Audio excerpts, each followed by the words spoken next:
found. And that might be for various reasons. Most of the parents, which were already fleeing because of fear from their own country and were seeking refuge, were basically, we gave them our back and we were unable to help them. And so they were turned away by this administration and furthermore separated from their children. The inhumane effects of this policy has further created trauma in these families. The actions of this administration are clear human rights violations and violations of international law. And we know that it will have prolonged lasting effects on the children and their families. There is a lack of transparency within ICE, and ICE is a rogue agency that lacks accountability, more specifically in these private ran facilities that lack the proper services for both children and adults.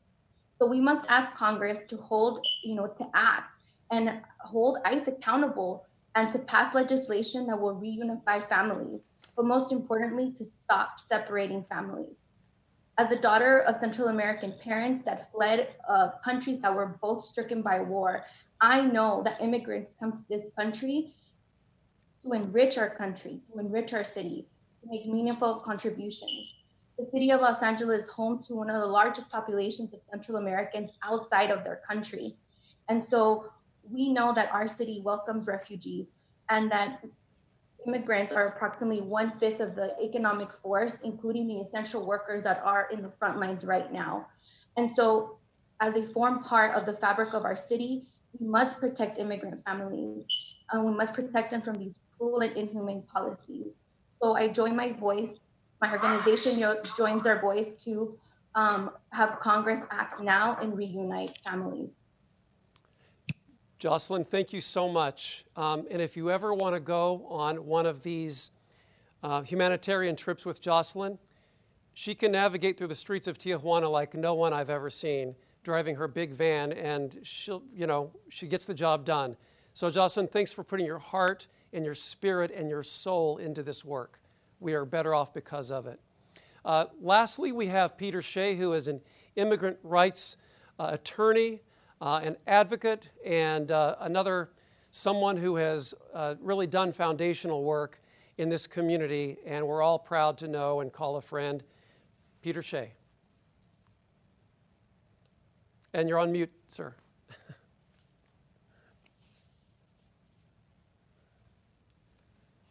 Okay. There we go. I hope you can hear me now. Yeah.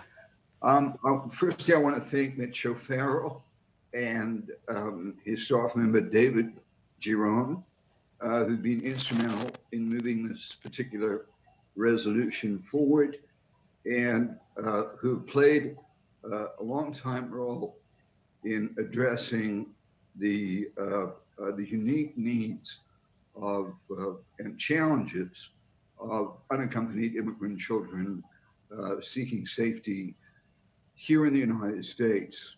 As a result of Mitch's visit to Tijuana, we've actually identified some children who have been able to obtain temporary housing and social services at Casa Libre, a homeless youth shelter in Los Angeles. So a great deal of thanks to Mitch and David in his office.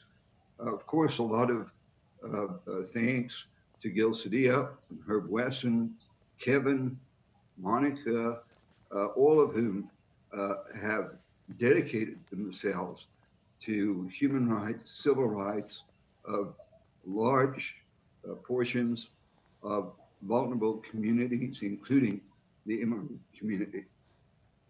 During the most recent debate in Nashville on October the 22nd, President Trump was asked about his administration's fiasco when thousands of young immigrant children were forcibly separated from their parents upon apprehension near the border. When asked about his zero tolerance policy during this debate, President Trump said, quote, "Children are brought here like coyotes, lots of bad people, cartels. They're brought here and it's easy to use them to get into this country." That statement was entirely false. Through the Flores case, which is pending here in federal court in Los Angeles, we represent thousands of children detained with accompanying adults. And in well over 95% of those cases, children were accompanied by parents or close relatives, not by coyotes or members of cartels. During the zero tolerance program, almost every single accompanying adult forcibly separated from a child was the child's parents. These parents were most often trying to save their children from the most dangerous and lawless countries in the world: El Salvador, Guatemala, Honduras. These mothers and fathers were trying to save their children from rampant violence and abject poverty. They were not coyotes and, quote, lots of bad people, as Trump falsely claims. In fact, they're fleeing violent cartels and gangs and corrupt law enforcement agencies, in no small part created by years of U.S. support for or tolerance of authoritarian dictators and widespread corruption and endemic poverty in the region. To tarnish Mexican migrants as drug dealers, criminals, rapists, and Central Americans fleeing violent countries with their children as coyotes and lots of bad people is racist, it's xenophobic, and it's shameful. Mm-hmm. But that's not all the president said. It got worse. He claimed the detained children are, quote, so well taken care of by his administration. They're in facilities that were so clean. Well, again, through the Flores case, in which we have a settlement that sets the national standards for the detention and release of children. And we're constantly in federal court to enforce that settlement against the Trump administration, constantly in court. Hundreds of detained minors we've interviewed have provided sworn declarations describing being locked up in overcrowded and unsanitary cages or prison-like camps, provided insufficient food and drinking water, not getting medical attention when sick, being exposed to a range of communicable diseases. Children have died on their cell floors after being left alone for hours as their illnesses worsened. The federal courts, in our case, the Flores case, and outraged public opinion, have really been the only bulwarks against President Trump's willingness to separate children from their parents and detain migrant children for long periods of time in unsafe conditions, even though they're not a danger to themselves or others or a flight risk. And Mr. Shea, we're about to lose the studio time because it's almost 10.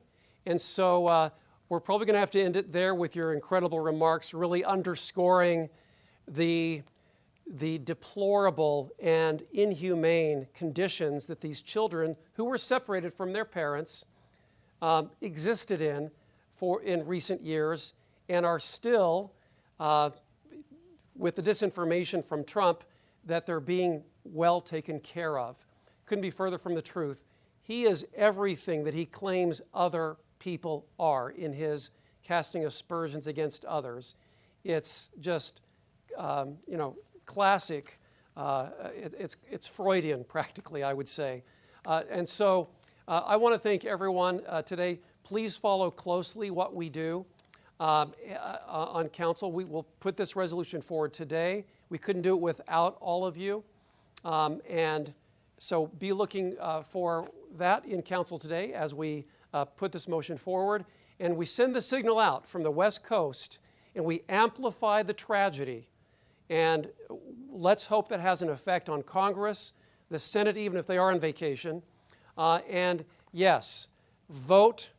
If you haven't already, vote now, and certainly vote by Election Day, because we have a chance to make sure that what's happening now in this country is not who we are as a nation. We have a chance to reclaim that mantle of decency on November 3rd. And with that, we close, and I want to thank all of you for participating today. Mr. Shea, Ms. Duarte, of course, my colleagues. Thank you. Thank you very much.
Hello, I'm LA Mayor Eric Garcetti. Los Angeles is a city for global business, a city of dreamers and doers, a place where new ideas take root, stories take shape, and humanity takes flight. In our city, identities intersect, cultures collide, and people from across the world come to glimpse the future. Our tech startups make life better today, as our universities train the leaders of tomorrow. On our sets and our sound stages, we tell the world's stories. In our labs, we push the boundaries of human knowledge. We're a global city at a crossroads, the western capital of the United States, the northern capital of Latin America, and the eastern capital of the Pacific Rim. Our ports and airports seamlessly connect LA businesses to every market around the world. We're a city of opportunity, where you're not defined by your last chapter, but by what you put on a blank white page. That's the spirit of Los Angeles, where every language is spoken, every idea is welcome, and everyone belongs. Welcome to Los Angeles. Welcome to the future. Welcome home.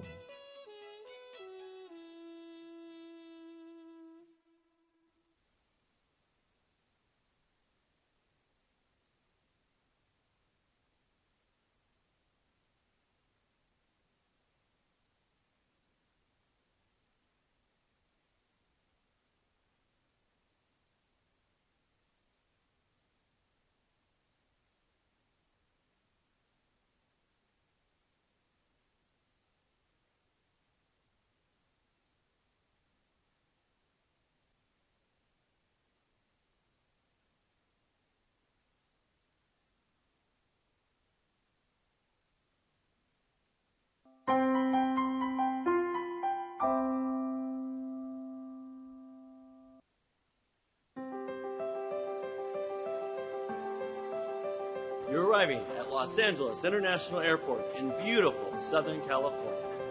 One of the first things you will see as you are landing is the ever-iconic LAX theme building. The LAX theme building is a modern icon and recognized worldwide as the space-age landmark of one of the world's youngest and most influential cities.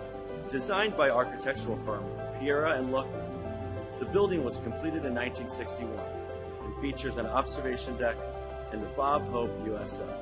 The spider-like appearance of the building is a playful and futuristic design illusion, created by topping 4 steel reinforced concrete legs with stucco.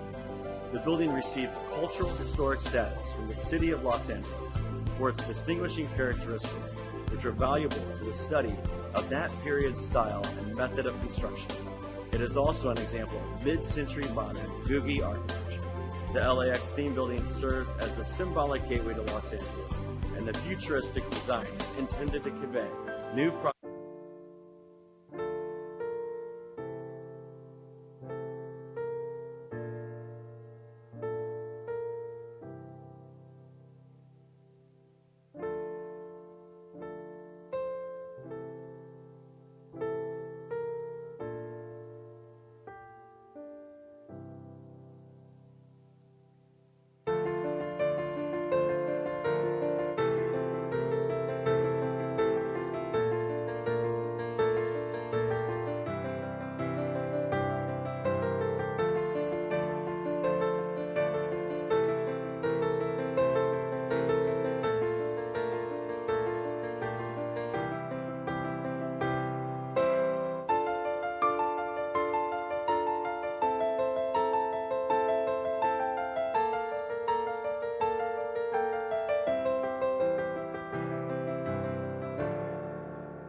Madam Clerk, can you please call the roll?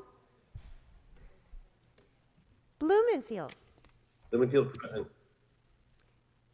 Bonin, Bonin present. Buscaino, Present. Cedillo, Cedillo here. De Leon, Present. Harris Dawson, Koretz, Present. Krikorian, Here. Lee, Present. Martinez, Present. Yeah, I'll do it. O'Farrell, Present. Price, Here. Rodriguez, Rue, Present. Wesson. Here. Going back to Councilmember Harris Dawson. Present. Thank you. Councilmember Rodriguez. Okay. 14 members and a quorum, Madam President. Thank you very much. Just want to give a shout out to our Los Angeles Dodgers for winning the World Series yesterday. Mr. Buscaino, did you want to say a few words? Well, I'll never forget in 1988, as an 8th grader, I was at the steps of City Hall when my cousin Peter took me to the celebration. And it was then that Tommy Lasorda raised the championship trophy and said how sweet it is to taste the fruits of victory. 32 years later, a deep congratulations to the entire Dodger organization, its players, its fans.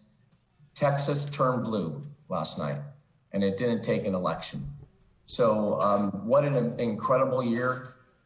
In light of the pandemic, civil unrest, the death of Kobe Bryant, and within these last 17 days, the championship of the Los Angeles Lakers, and now this, the first time in since 1988, where the Dodgers and the Lakers won the championship.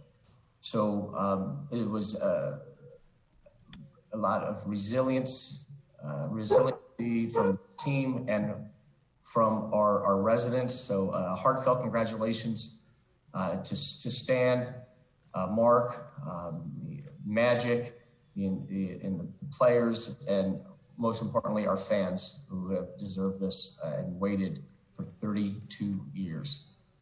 Go Dodgers. Unbelievable. Thank you, Madam President. Thank you very much, Mr. Buscaino. Madam Clerk, let's go ahead and run through the agenda. I'm sorry, first order of business. Approval the minutes of October 27, 2020. Mr. Buscaino moves and Mr. Lee seconds. Next. Commendatory resolutions for approval. Mr. Marquis Harris Dawson moves and Mr. O'Farrell seconds. Next. Madam President, would council like all items to go forthwith today? Without objection, that will be the order. Item number 1 is Madam Clerk, hold on for just a second. Ms. Rodriguez is having a difficult time entering our meeting. So are you here? Okay, she's in. Can we just make note of that she's present? Yes, Madam President. 15 members and a quorum, Madam President. Okay, thank you. So let's move on. Would council like to run through the agenda right now? Yes, go ahead. Item number 1 is an item notice for public hearing. Items 2 through 38 are items for which public hearings have been held. Committee reports for items 31, 32, 34 through 37 have been submitted and are available for council's consideration. There is a request to hold item 32 and 33 on the desk, and no action should be taken on 38 inasmuch as council will consider this matter at the special meeting. Items 39 and 40 are items for which public hearings have not been held. Item 45 on the continuation agenda is an item for which public hearing has not been held. 10 votes are required for consideration. Okay, without objections, those items are now before us. Members, are there any specials? Mr. Bonin? Yes, Madam President. For item 45, which is the allocation of Venice surplus property funds for homeless services in Venice, I'd like to add an additional instruction, which is that I further move that $90,000 in the Venice Area Surplus Real Property Fund, number 434, be transferred to HSID, Department 43, Fund 10A, Revenue Source 5693, to establish a new account for St. Joseph Center for LASA to reimburse St. Joseph Center for services at Project Room Key Motels for people experiencing homelessness in Venice, and further instruct HSID to amend the General Fund Contract C136465 with LASA to effectuate that, and request that LASA execute a sole source contract with St. Joseph Center to further effectuate that. And I'll have the exact language sent over to the clerk. Thank you. Is there a second? Second. Second by Mr. Koretz. Any others, Mr. Bonin? Are amendments on 42 in order now, or is that a separate meeting? That's a separate meeting, sir. Okay. Thank you. Ms. Rodriguez? I wanted to hold item 11 for comments, please. Okay, any others? No, that's it. Thank you. Mr. O'Farrell? Thank you, Madam President. Item 10 for remarks, please. Any others? That's it. Thanks. All right, thank you.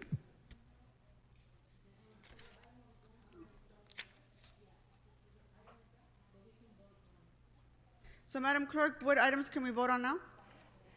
Madam President, Council can vote on items 2 through 9, 12 through 31, 34 through 37.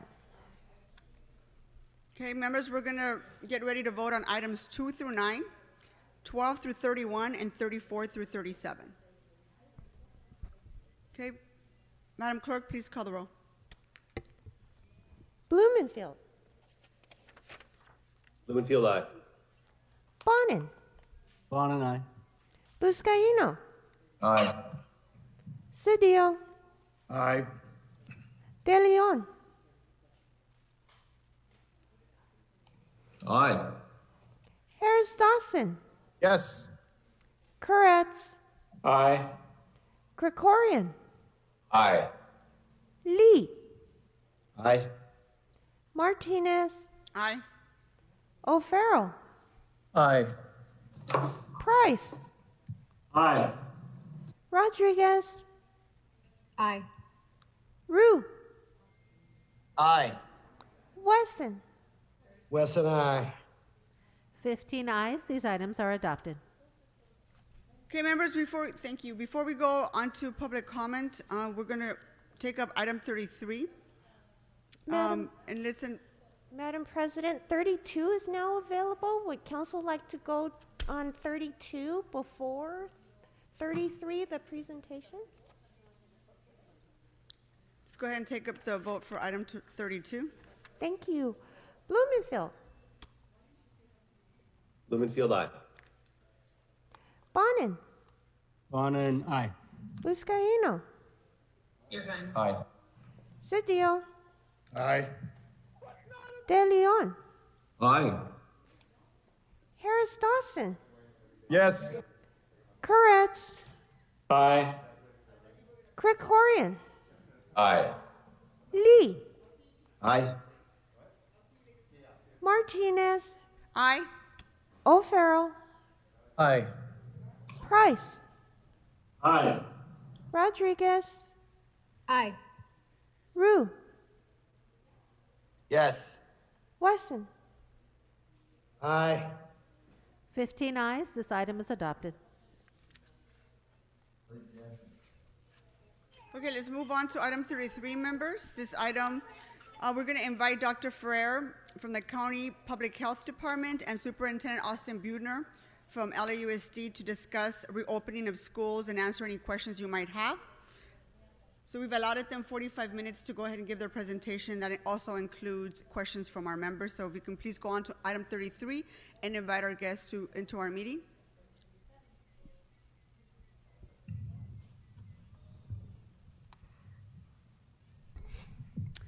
Mr. Koretz, do you have a question? No, I'll have questions after the presentation. All right, thank you.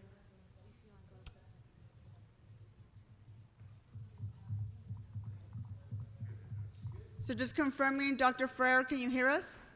Yes, I can hear you. Can you hear me? Good morning. Mr. Buettner, can you hear us?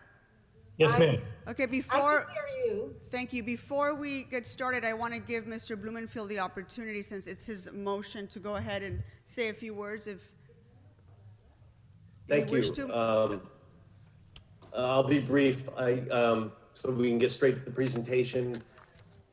First off, I really want to thank both of you very much for agreeing to this. You're providing a service to audiences, throughout LA today. Many of my constituents have turned to me in my office for clarity in this, what many people see as a hazy situation. They're scared and have a feeling of uncertainty as to what the future holds on many different fronts, but particularly with the intersection of county public health and LAUSD. It's why I introduced the motion to ask Dr. Ferrer to come here to present and give us a frank trajectory that those watching at home can understand and plan for. But I was told by the county that I should also invite Superintendent Buettner to shed light on the LAUSD trajectory, and that makes sense. And I know one agency can't act without the other, so to speak, and I think that that's where some of the confusion sometimes lies. And so I hope that you all be able to clear up some of that in your presentation and remarks. I believe we're going to allow you to both speak, as the Council President said, for a total of 15 minutes and then go into questions. I've gotten a lot of questions from constituents and community members. I'm not going to be able to ask all those questions. That being said, again, I want to thank you, and I want to emphasize how this is an important moment. I'm not sure we've ever had both agencies heads present to council before at the same time, and I know there are a lot of parents and general community members tuned in. So with that, welcome, and we can jump straight into the discussion, and thank you. Thank you, Mr. Blumenfield. Why don't we go ahead and get started. Dr. Ferrer, welcome to our City Council meeting. I hope you're staying safe. I hope you can share with us some insights, some good news hopefully in the horizon, and just know that I appreciate very much your leadership, especially as a woman leading in time of COVID. I know you've been under a tremendous amount of stress, both personally and in terms of staying safe. And so I just want to make sure you know that I appreciate you very much. So why don't you go ahead and get started.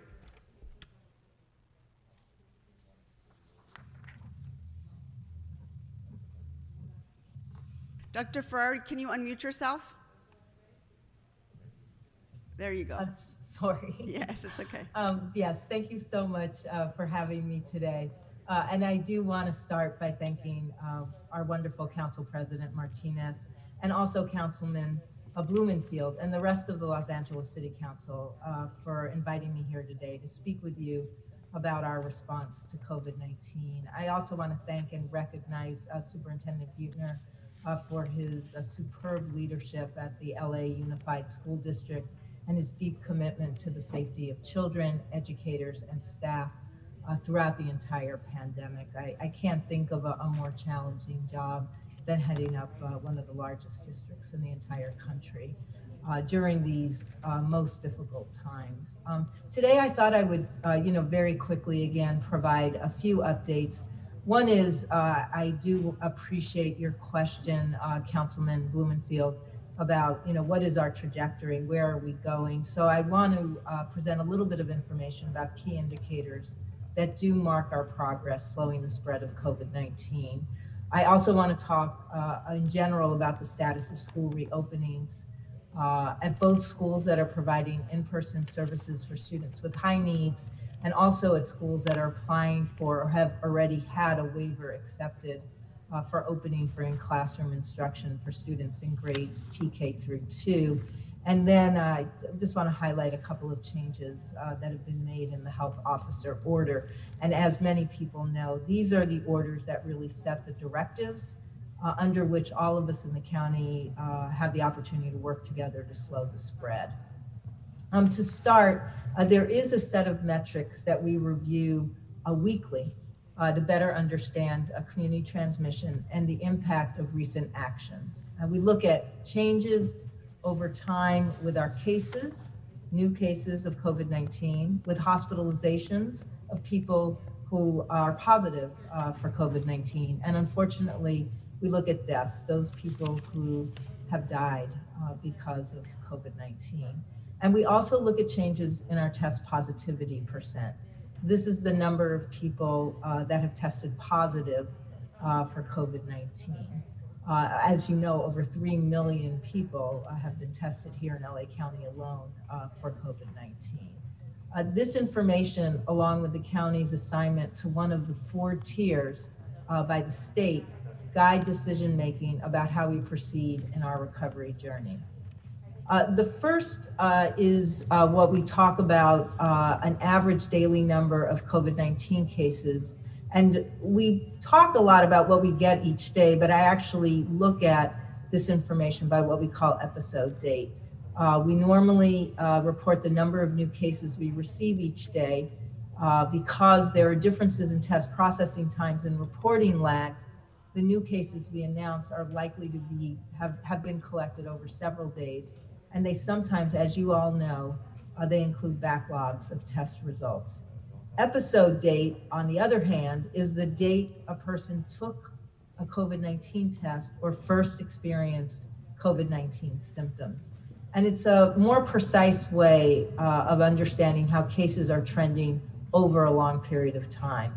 When we look at the 7-day average of cases by the episode date, we get a good idea about what that distribution is looking like across the county.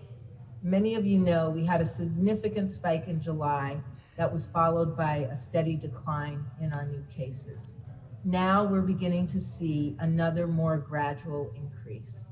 This gradual increase does coincide with the reopening of several sectors, as well as increased gatherings associated with watching sport competitions, and congratulations, of course, to the Dodgers and the Lakers. And it includes the celebrations that people have had around the victories of the Lakers and the Dodgers. At many of these gatherings, people were together without distancing or wearing face coverings. Oftentimes they're inside, and unfortunately, at times, these very same dedicated fans are transmitting COVID-19 to other people. This increase is cause for concern.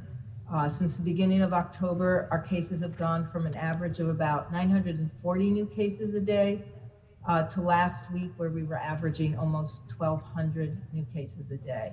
And this week, as you saw yesterday, our cases are once again increasing.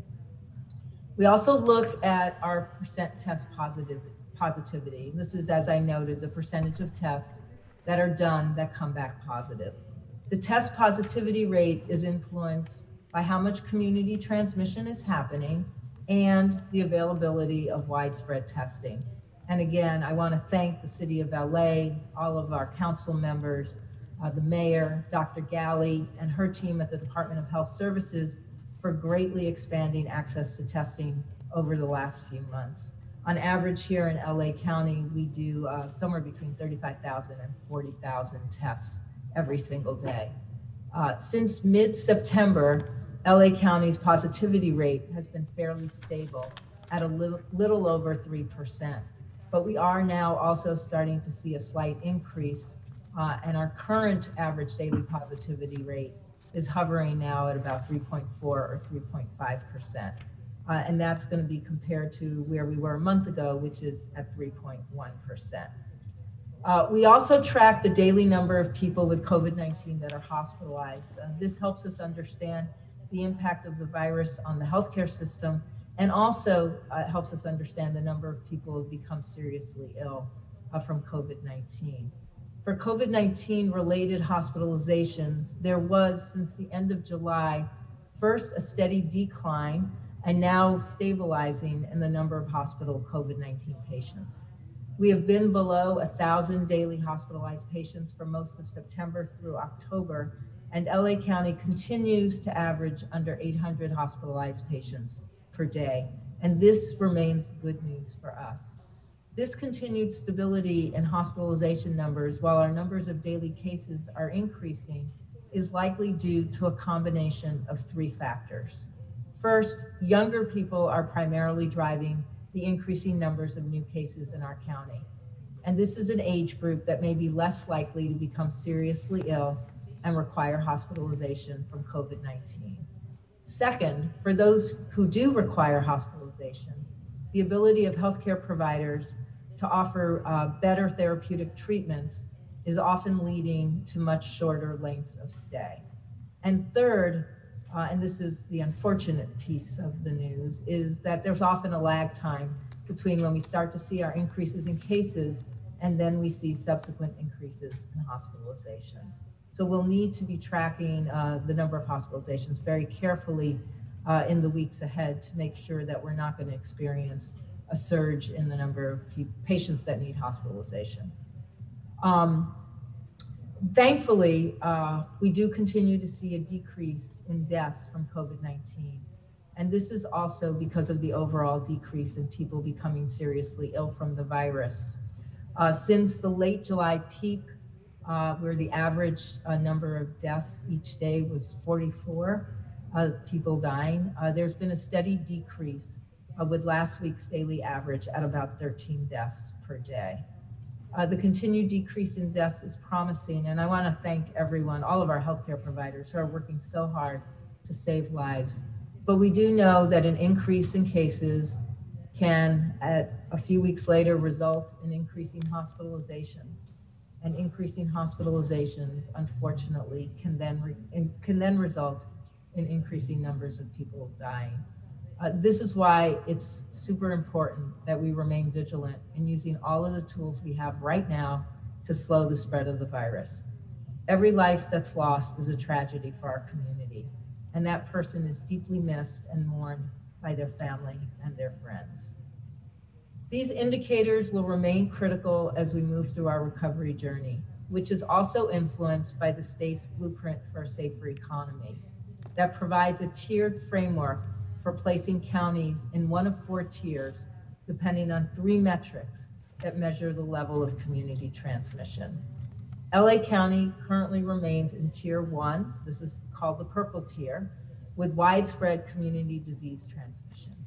Our adjusted case rate remains high, and this is one of the measures that the state is using, at 8 new cases per 100,000 people. That's over 800 cases per day. And that's an adjusted case rate that takes into account the fact that we do a lot of testing here, adjust our daily count to not penalize us for all of the testing that happens. Our positivity rate still remains in tier 3 at 3.7%, but this also is a small increase from last week. And our positivity rate in LA County's lowest resource areas also increased very slightly from last week from 5.9% to 6.2%. And that places us in tier 2 for this metric. And as a reminder, the state places you in the most restrictive tier when all of your metrics are not just in one tier. And so it's been difficult because we have not actually made progress in reducing our case rate over the past month. And while that is discouraging for all of us, I do want to re-emphasize that we do have the tools at hand to drive down transmission rates across all of our communities. Not only do we want to eventually progress into less restrictive tiers, but we also want to be able to continue to keep businesses and institutions open, and most importantly, bring more students back to their schools. I'm happy to report that all schools across the county are able to open their campuses for the following services. They can open for childcare with appropriate state license or state waiver. They can be open for teachers and staff that are conducting distance learning and performing essential operations. They can be open for youth sports that happen outside, and this includes conditioning and skill building, no contact. And they can open for support and services for individual and or cohorted groups of high needs students. On Monday, we increased the percent of high needs students who can return to a school for on-site learning and support from 10% to 25% of the total student body. In addition, schools can apply for a waiver to reopen for on-site learning for students in grades TK through grades 2. The application requirements include adherence to the DPH directives that consist of completed protocols, checklists, outbreak management plans, and an identified compliance team. While letters of support are strongly recommended from stakeholder groups, schools do have the option to demonstrate through written attestation signed by the superintendent or head administrator that they've consulted with stakeholders before submitting their application. Schools need to, as part of their application, describe this consultation process with staff, parents, and community-based organizations providing services for students and their families. 30 schools can be approved for waivers each week, and those schools with high percentages of students eligible for free and reduced meals are prioritized. All schools that are open for any of the 4 services that I outlined above have to adhere to the DPH reopening directives, requiring infection control, distancing, masking, and cohorting. These are not recommendations. I want to emphasize these are requirements that have to happen at every school that's reopened or planning to reopen.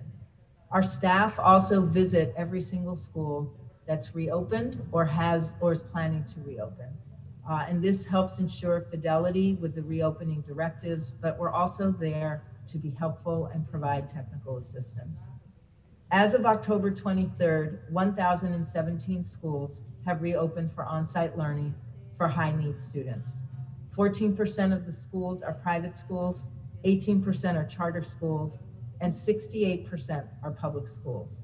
There are 217 LAUSD schools that have reopened for on-site learning for high-need students. Almost 35,000 students and over 20,000 staff have returned to provide on-site services and support or receive on-site services and support. In addition, 153 school waiver applications to reopen on-site learning for grades TK through 2 have been received by public health. 102 applications were received from private schools, 5 applications were received from charter schools, and 46 applications were received from public schools. Waiver approvals have now been issued to 29 schools.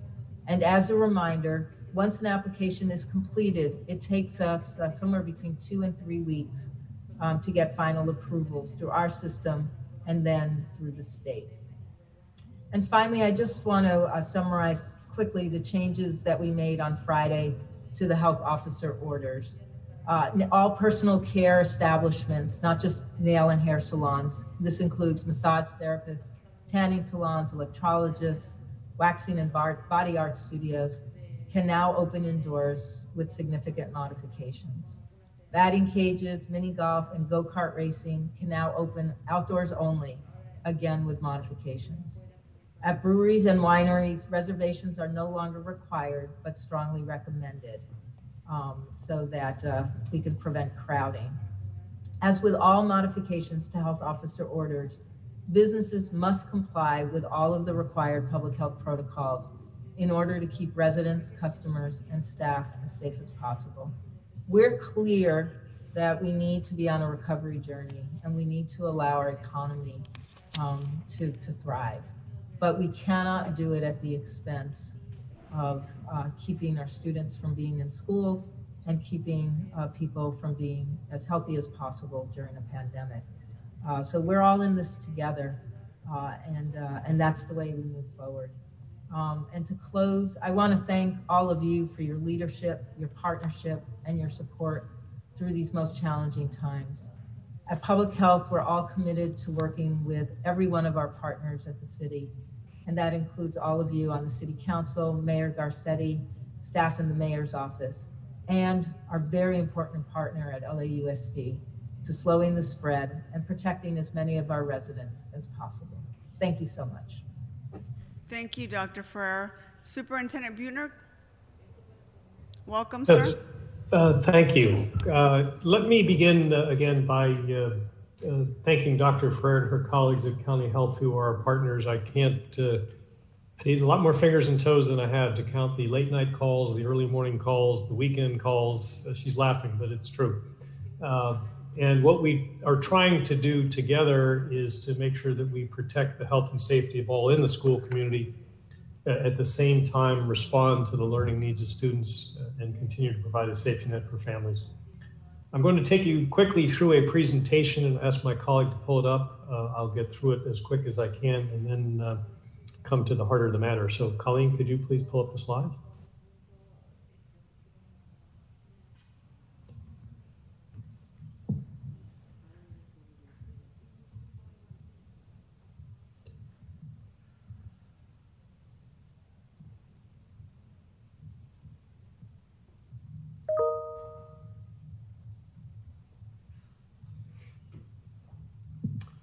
Thank you. I'll start with this. This is obviously from a pre-COVID time. It reminds me every day why I do this work, why we do the work to help children. But it is a stark reminder of the need for this young man who's teaching me about hopscotch and I'm teaching him about numbers to be in school, because that's where the best learning for this young man would occur. Next, please.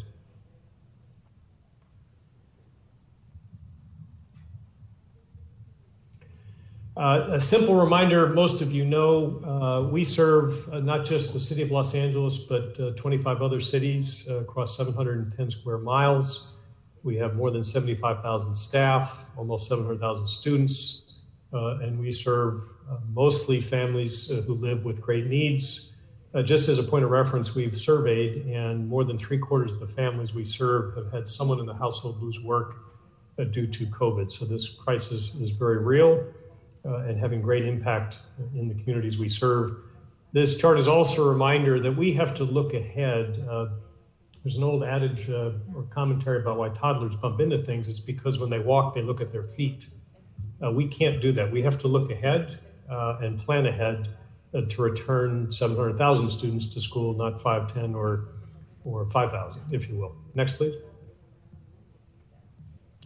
Along the way, we have tried to do 3 things throughout. The first is to help our students continue to learn, continue to provide a safety net for families, and take care of our employees who do the first 2. Just a little bit of what we've been doing. First, a safety net. I think you're all aware, we are running the largest food relief effort in the nation. In addition to food, we've provided everything from books and noise-canceling headphones to baby supplies. We've created a partnership to bring in businesses, individuals, and philanthropy to help support these efforts. We have connected all students. Important to note, in addition to devices, computers, which we did not have at the outset, internet access is a challenge. Many people think of the digital divide as the space between South Dakota and North Dakota. It actually exists in our communities because people can't afford access to broadband. Going into this, we estimated about 1/4 of our students couldn't afford broadband, or their family couldn't, and therefore they had no access at home. Absent a computer and internet access, they have no access to the classroom. We are providing it for each and every one of our students. Every student is able to connect. In addition to the high-tech approach, we took a low-tech approach. When this crisis started, we reached out to PBS. We created a series of student-centered learning shows. More than 200,000 people are watching them in the Los Angeles area each week. Those shows have been adopted by school districts and states, 30 other states across the nation. Along the way, we've had to train our workforce. Online education before was the province of the privileged few for the most part, with a tremendous selection bias. It was not something prevalent in public education. We've provided 3 rounds of training for our educators in the spring, in the summer, and again before school started this fall. 35,000 educators. I'm particularly proud to say we did that without missing a day of instruction for students. We felt that in a crisis like this, the last thing we'd want to do is lose contact with any of our students. In addition, we have done a series of new things to make sure that students have an opportunity to continue to learn in different ways. For instance, this past summer, we offered summer school for all students. It's the first time in the history of Los Angeles Unified that all students were offered the opportunity to participate in summer school. I'll give you a little flavor of that next, please. We have an opportunity which comes with crisis. We believe when students are in a classroom, they're engaged in learning. That's not always the case. We tried to flip it on its head and meet students where they are and partner with a group of different community organizations to provide both enriching classes while students continue to learn the core subjects. So everything from James Cameron, taking high school students on a voyage of the Titanic, absolutely captivating, to what has now become the nation's largest guitar class. We started with 1,000 students this past summer with Fender, 2,000 more this fall, another 2,000 this spring, all of whom are provided with free guitars, free access to Fender Play app, participating in teacher-led instruction. So 5,000 students participating in a guitar class. So try to meet students where they are. Next, please. Part of meeting students where they are is recognizing that hearing from me, for instance, about a book to read might not be that appealing to our high schoolers. So we in Snapchat created something called the A-List Book Club with Alicia Keys, Russell Westbrook, and others, where the individuals talk directly to students where they are, talk about why they might be reading a particular book. Our students are able to download that book real time, receive for free, and it's working. We saw when Alicia Keys talked about the book she was reading, within a span of about 12 hours, more than 500 students had downloaded the book and were reading along with Alicia. Next, please. We continue to expand on this. This spring we'll be offering more opportunities, again, to engage students, and that's critically important. When students are at home, not only are they missing the structure of the classroom, they may not have a quiet place to learn. There might be other disruptions, there might be other struggles. The more interesting and engaging it can be, the more likely we are to keep them engaged. I'm particularly proud on this page, what we're doing with Illumination is creating a new class that meets not only Los Angeles Unified graduation requirements, but UC California college entrance requirements. So classes to the highest quality standard, which can be created and will stand the test of time. Next, please. I mentioned we connected everybody. There are sometimes misinformation in the communities we serve. We serve high needs families, I've already spoken, many of whom don't have access to technology. So when school started on the 20th this fall, again, we found some students who weren't connected. Extraordinary work happening in each of our schools to connect each student. I would not hesitate to say, I think for any large urban school district across the nation, we're the only school district that's at 99% across the board having connected every student. Next, please. In addition to COVID-related work, we continue to move in the direction of giving students, their families, and the communities we serve more voice. We have dramatically decentralized how we do things over the last year and a half in Los Angeles Unified. More than 97% of the dollars we have are spent at schools. And this is an approach to put school leaders, administrative leaders in each of the communities we serve responsible for their schools. Along the way, USC has been looking at the work. They've confirmed we're moving in the right direction. And you may see in the communities that each of you represent a closer connection to that community with the schools in that community. And that's the whole purpose of this is we don't believe the answer comes from the top. A one-size-fits-all solution for 700,000 students across 700 square miles is not possible. We need to flip it, put the students, the community back in the center, and this work does that. Next, please. The other important initiative is to double down on the beginning, make sure there's a strong foundation in literacy, math, and critical thinking skills in elementary. Because if that's not right, the rest of the journey, more often than not, is not right. We know the COVID gap, for lack of a better term, we're talking about is absolutely something we're going to have to lean into, not just instructionally, but for mental health and other supports students are going to need. And those students who are struggling the most with online learning are those who are early learners, those who might be learning English, those with differences or disabilities, those who might have been struggling before. So we have put additional resources to make sure that we have more direct instruction happening today in all of our elementary classes and are preparing for an eventual return to schools with even more. Next, please. Let me switch a little bit to the COVID side of life. So in partnership with the county and others, we're creating, we believe, to be the highest possible standard for return to schools in the safest way possible. Dr. Ferrer spoke of the health practices, and I would emphasize her point. The solution to lower COVID in the community is in the community. if we all listen carefully to what she and her colleagues have to say about health practices, we're putting them to work in schools, not just safe social distance, masks, moving desks apart, but we are ionized cleaning services. Looks like something out of Ghostbusters. The person in the suit actually, they look like that. They come in and clean a room. We have changed the air filtration systems in 80 million square feet of buildings to a MERV 13 standard. For those who don't know the MERVs, that means the filter membrane is the equivalent of an N95 mask. In addition, we have put together a consortium to begin to provide testing and community engagement follow-up for the results of the tests in schools. If the Dodgers are tested to go back to work, we believe teachers and students should be too.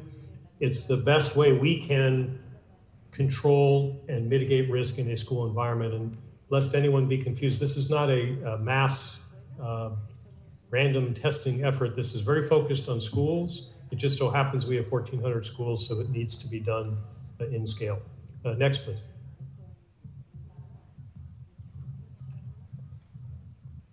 As part to support this, Microsoft, one of our partners, is building for us, will shortly unveil an app. This will allow us to make sure everyone in the school community is taking the daily health check for symptoms, the same prescription that the county has asked us to make sure anyone in a facility has gone through.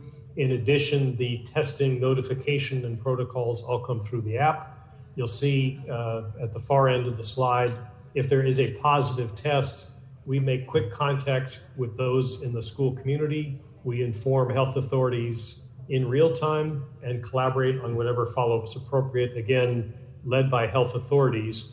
But this set of information is a way to engage our school community, make sure we have accurate, timely information that we can provide that to all the relevant authorities.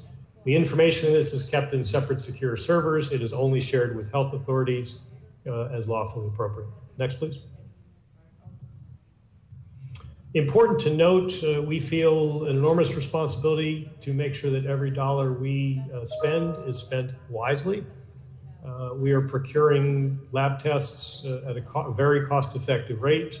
We look at the cost per unit, the end-to-end of the system, all the way from the materials and processing to making sure we engage the community and properly pass the data file to the county and coordinate with them. All in cost roughly $30 every time we administer a test. We think that's those cost parameters will stand the test of time. Next, please. Just a little bit explanation. What we're doing right now, we are in the baseline testing phase. We've tested more than 80,000 children and adults. The purpose of that is to both understand the prevalence within the school community and at the same time train those at schools and the families we serve to be able to use these tools and this information in advance of a return to schools. Next, please.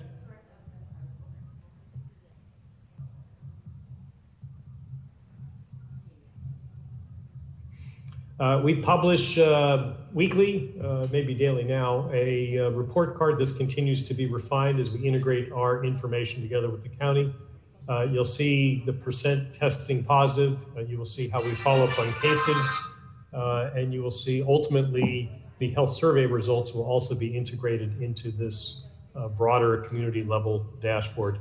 In addition, we've been working with health authorities and labor authorities to be able to publish a school level report card, because if and when we are at schools, we'll need to be able to share more granular information with those in the school community to make sure they're properly informed. I think we're all familiar with instances around the country where an individual might become positive.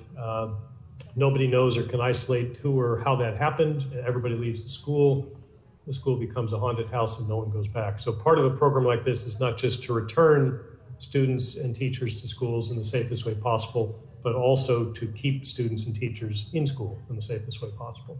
Next, please.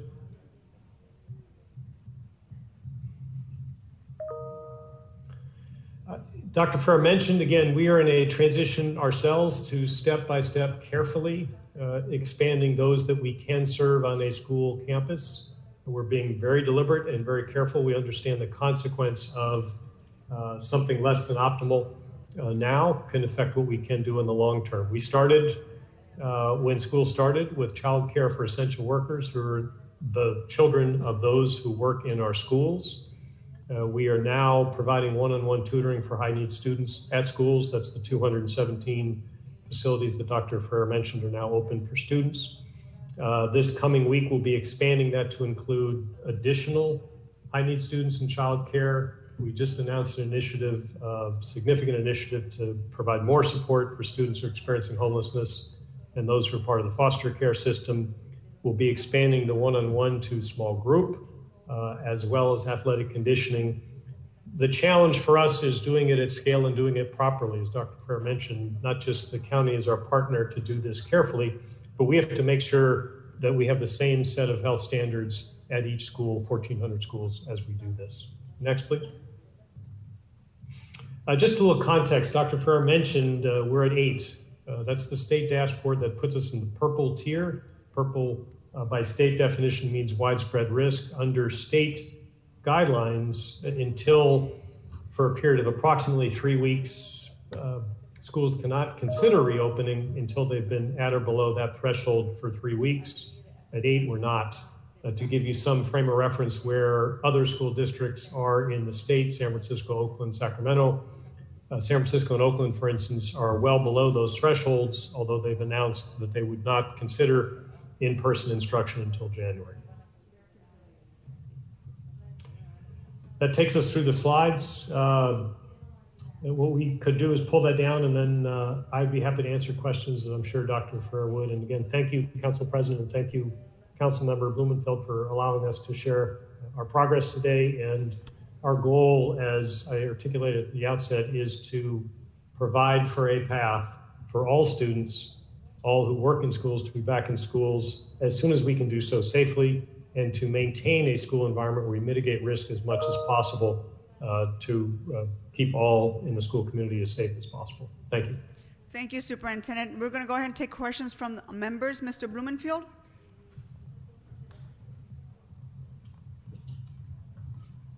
Mr. Blumenfield, please unmute yourself. Thank you. Thank you for that, and thank you both for being here. It's really great to have you here talking directly to folks. First question is sort of this balance of the science. You know, we want, most importantly, is keeping everybody safe. I think hands down that is the top priority. There's also the issues of the science around folks who are out of school and the damage that it's doing to them personally. How do we figure out that balance and make sure that we are working on the mitigation of the health damages to kids from isolation and everything else while we get to a place where we can reopen? I'm happy to go first, Dr. Ferrer, if you'd like to. No, that's fine with me. All right. So, Councilmember, we have to balance 3 things which are often conflicting. The first is the learning needs of students. The second is the need to support working families, because there's another piece to this puzzle, which is the return to an economy and equilibrium in a household. Families have to be at work. And the last but not least is the health and safety of the school community. And on that, we cannot compromise. So what you heard me speak of, and I think Dr. Ferrer the same, is that piece doesn't move. That's science, that's foundation. On that, we carefully build a return to school facilities as best we can. You saw in the chart I shared, COVID can spread to children, very young children. You see in the chart I shared. The science has said young children can share it with adults or grandma. We serve multi-generational households, so we cannot put schools in a position to become a petri dish where an 8-year-old child causes a 30-year-old teacher, a 50-year-old bus driver, or a 70-year-old caretaker at home to become ill. So it is the congregate setting where the challenge ensues. But the overall frame we look at it is, we know students need to be back. But let's go back to that last chart, COVID at 8. And what can we do as a community to help reduce the community spread so it can be better isolated and a particular setting can be as safe as possible. But it's that balancing act. And right now with COVID at 8, it is what it is. it's uncomfortable. We're doing the best we can for our youngest learners and students who need to be back in school. But I can't ask someone to be in a classroom with them or potentially expose a grandparent at home when the state tells us and science authorities tell us 8 is higher than 7, and it's certainly higher than 1.7 in San Francisco. Yeah, thank you so much. Council member, I agree with Superintendent Buettner, but I also want to highlight, these are extraordinary times. None of us really have ever lived through a pandemic, and certainly not a pandemic as deadly as the pandemic we're living through.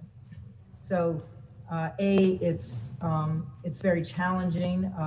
It's a new virus, which means we're constantly learning.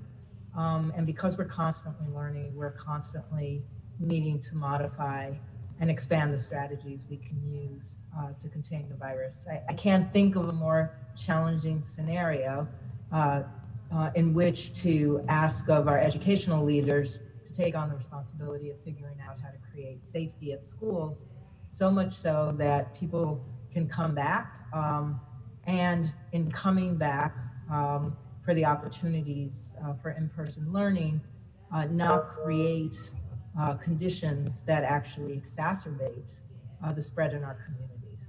So I want to just straight out say, could not be more challenging to do this work, particularly the work that needs to be done by our educational institutions. I do think that we've created a possible pathway forward, which is incrementally working school by school on putting in place what we believe are protections that are essential, not just at schools, but really we do this for every work site, in reducing opportunities for spread. When you have a case rate of 8 new cases per 100,000 people, you have a lot of transmission, which means it is likely that every single school that reopens will in fact at some point fairly quickly see a positive case. That will either be a symptomatic person that gets tested and identified because they're symptomatic, or it will be an asymptomatic person that's picked up through testing or through contact tracing. In either case, the goal that we've set for ourselves as a community right now is to make sure that the protocols that are in place in the school prevent a lot of transmission from that case. The problem is not that we have any opportunity right now to wipe out the virus, either in our community or in our schools. The issue before us is to reduce the transmission of the virus in all of those settings. The last thing we want is for schools to reopen, not be able to contain cases and prevent large outbreaks, because that not only results in the school potentially needing to close, but also means we just then increase the number of people that will be infected back at home, back at our work sites, back in our neighborhoods, and we get in a vicious circle of seeing accelerating cases. So I think this opportunity we have in front of us right now to, with smaller numbers of students and teachers and staff at schools, test out the protocols, test out our outbreak management plans, may in fact create for us the path that allows us to move forward. And I want to note, we have to have a lot of respect for the personal decisions that everyone needs to make, parents, staff, and teachers. This is a pandemic. We've passed 7,000 people dying in a relatively short amount of time. In some households, they have experienced those deaths and they have experienced serious illness. And they have a very different take on what they want to tolerate for risk. So for those families and teachers and staff, we need to create opportunities for them to remain in the settings that they feel are safest. And if that's at home, all of those efforts to expand online learning capacity, I think need to be continued because it's not really an either or while we live through the pandemic. It's creating options that afford as much safety as possible and then recognizing that people will need to assess individual risk as they make decisions about when and what is a safe activity for them to return to. I think our job is to lay out what we know are strategies that can be successful in reducing as much as possible transmission in any setting, including schools. Yeah, it is a Herculean task, and we have to be very deliberative, as you're saying, and no one wants us to go to do anything other than that, and to be careful and deliberative. A number of constituents have asked me about, our size. We are bigger in population than states, than some foreign countries, and they're saying it doesn't make sense at some point to divide the county into smaller subsections for the purpose of tier ratings, and would that allow LA to get to some schools to get back up and running sooner? Does that seem like a logical strategy, or does that not make sense? I get that question, as I know you do, pretty regularly, with I think a recognition that, in fact, we publish data every day that shows you the disproportionality in who's most affected by COVID-19. And in fact, there are communities that have very low rates of new cases, hospitalizations, and deaths. And then there are communities that actually have significantly higher rates than what our average is. And a lot of folks would like to have us acknowledge that by dividing the county up and having different sets of policies and practices depending on those rates. I think it may be a little bit misleading, although I recognize and appreciate the frustration. But I think it's a little misleading to believe that because the rate in your particular community is lower than it may be in others, it may make sense for you to move forward much faster. I've come to appreciate, as a recently, relatively new member of our LA community, how much traveling people do to go to work and to, in fact, do their daily activities. And I don't know of any large school district that's in any kind of bubble situation where all of their staff, all of their teachers, and even all of their students are coming just from one neighborhood. In fact, in some of the communities where we have the lowest rates, those are communities that in fact are very well resourced and may have higher rents because of that and higher costs of living, which keeps out some of the service employees from being able to live in those neighborhoods, but doesn't mean that those employees are not coming into our communities and providing a set of much needed essential services. So I'd like to say, I think a better approach is for everyone to help everyone else drive the rates down for the entire county. I also never believe in leaving communities behind. Our hardest hit communities are the hardest hit communities because they have the highest percent of essential workers that went back to work we never left work at the very beginning of the pandemic, when we really didn't actually know all we needed to do to keep people safe. And we continue to see disproportionality in who's affected at their work sites, where lower wage workers actually have way more exposures and cases than workers who are allowed to telework or work in settings where there's a lot more protections that have been put in place. So, I think our job is pretty clear moving forward to work as a county, recognizing and learning from the experiences people are having about what works best. But I would never want to leave communities behind. I would never want to not open schools with all of the safety precautions we know make sense in some communities because they've already been burdened with higher rates of COVID-19. I don't think that would be the right way to go. Okay, thank you. And we have a lot of questions, and I know my colleagues want to get through stuff, so I'll try to be brief. Mr. Buettner, I want to ask you about a couple of parents have asked me about the issue of learning loss and how LAUSD is going to assess learning loss, how we are planning for making up that loss. And I know it's something that you all think about quite a lot, but that's on the minds of a lot of parents. If you could address that. Sure, and let me just add a coda to Dr. Ferrer's comments. The chart I showed earlier was one high school with about 2,800 students and a couple hundred staff. All those dots, one color dot is staff, one color dot is student. And at that one high school of 2,800 students, they come from 88 different zip codes. And if you look at where siblings of students go, where children of staff members go, within the one-day cycle, those 2,800 or 3,000 members of that school come in contact with another 100,000 people each day throughout the community. So just to emphasize Dr. Ferrer's point, we're in this together, irrespective of what we might see as an isolated school in a neighborhood. In terms of learning loss, as I mentioned earlier, we're all familiar with the summer slide, where students over an 8 or 10 week summer period will regress. We would expect students who are struggling in online to regress, not to be making the progress they should. There are other students who are making progress. All students who are in schools are being assessed now. So we have regular assessments of students and the individual supports provided as best we can.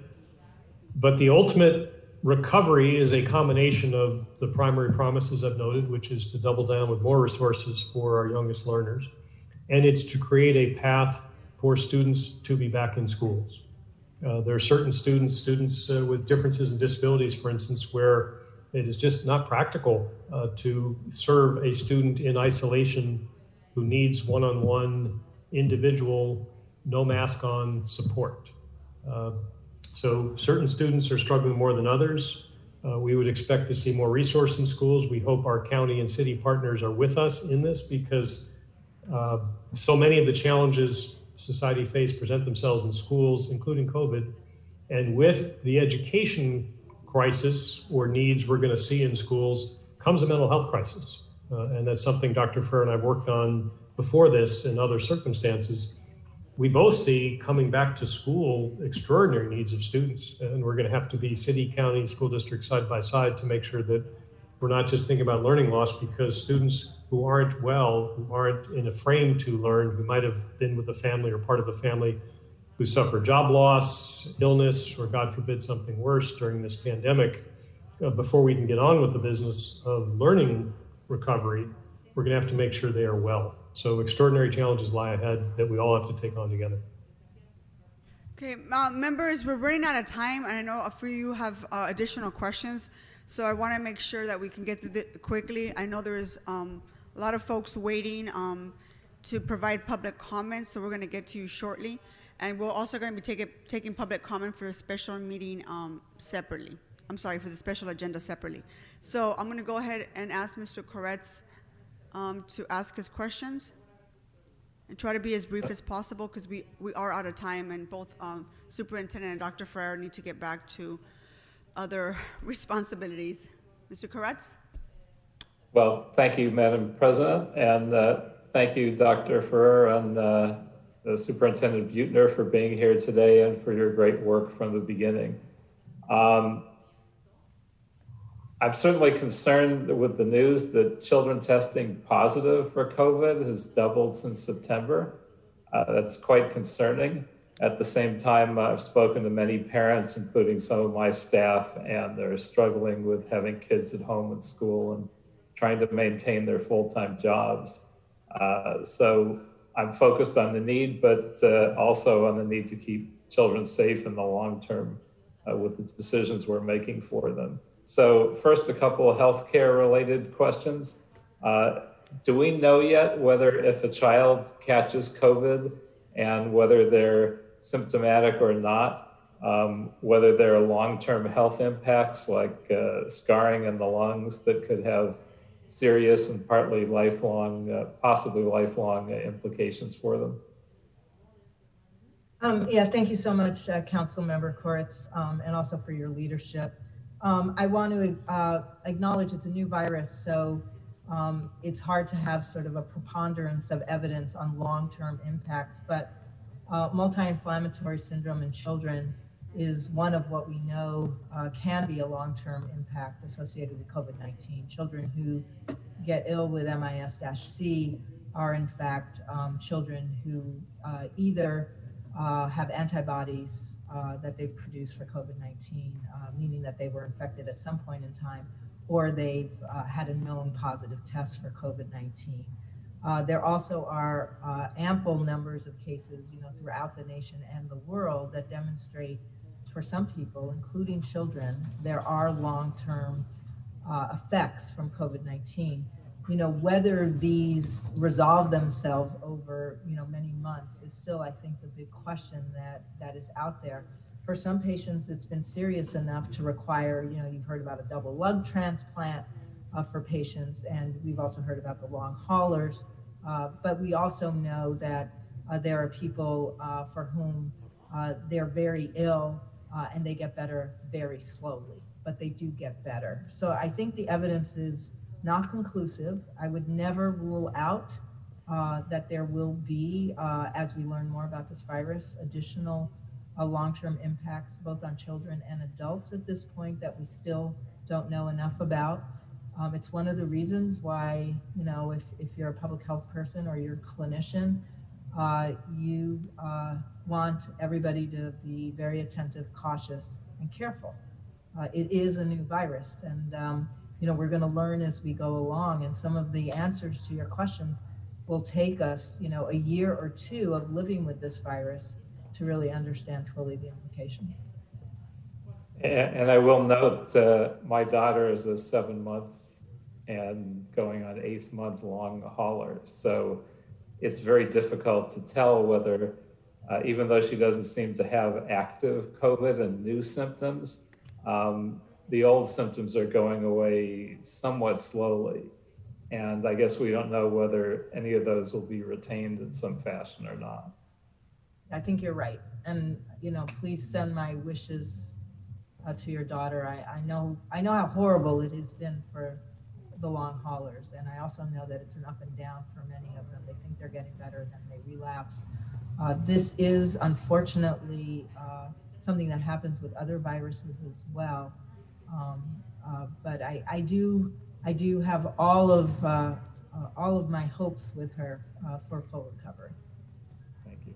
And with MIS-C, the Kawasaki-like disease, what do we know in terms of the spread? I know we only had a dozen or so when I put in a motion a while back to get a report back on this, but hey, here you are, so you can do it.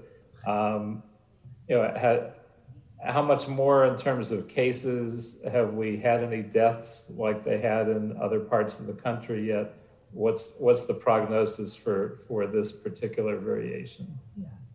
Unfortunately, I don't have my notes in front of me on the numbers. I think it's 41, but don't quote me on that. We did announce on Monday what the exact number was, so I'm trying to think back to the announcements on Monday. Every week or two, we update the county on the numbers of cases of MIS-C. So, obviously a steady increase. Every child that's been diagnosed with MIS-C has spent time hospitalized, and about 50% of the children with MIS-C have been sick enough to require care in an intensive care unit. The split amongst ages of children of all ages, 0 to 4, the 5 to 11-year-olds, the 12 to 18-year-olds, all have been affected. I think for every age group, it's at least 25% of the cases have been in that age group. And the Latino, Latinx community has been hit the hardest with the majority of cases. So again, and we've seen that pattern in other places as well. I will say that we put out a lot of information on our website, so both parents and providers, medical providers, will know what are the signs and symptoms, and making sure that, particularly for parents, they're connecting very quickly to a provider if their child is ill. All right, thank you, Mr. Koretz. Could I sneak in one last question on a non-child related topic, but as long as you're here. clearly, the issue of masking is one that gives us the greatest opportunity for reduction of spread. Have we looked at the success of the cities in LA County that have actually put in enforcement into a mandatory masking ordinance?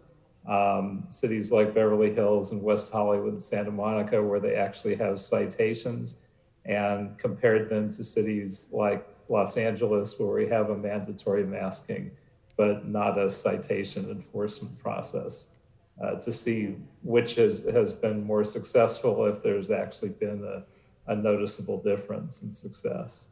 Yeah, thanks so much. It is something that we are trying to gather more information on to try to answer that question. One of the pieces of information we need to collect in order to do a good job on that is how many citations are actually issued as well, and then take a look at whether or not we see, and it would have to be a pattern of difference, because as you know, some of the communities that have introduced an ordinance or a requirement for compliance with masking are in fact communities that have lower rates of the infection to start with. So but our team is very interested, as I know you are, and we're hoping to have that information in the next couple of weeks.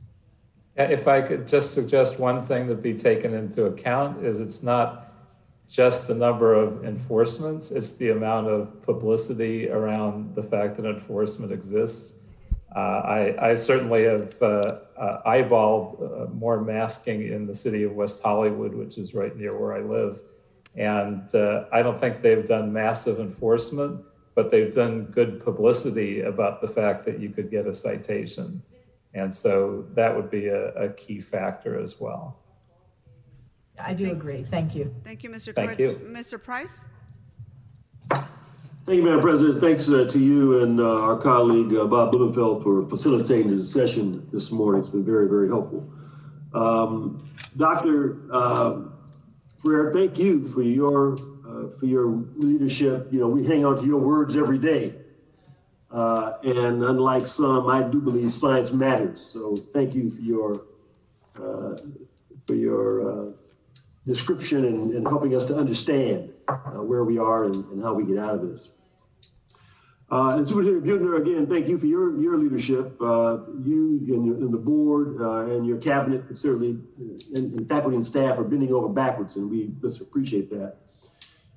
You mentioned that 83% of the students now are Black and brown. That's of concern to me, of course. A third of the population in CD9 is under the age of 18.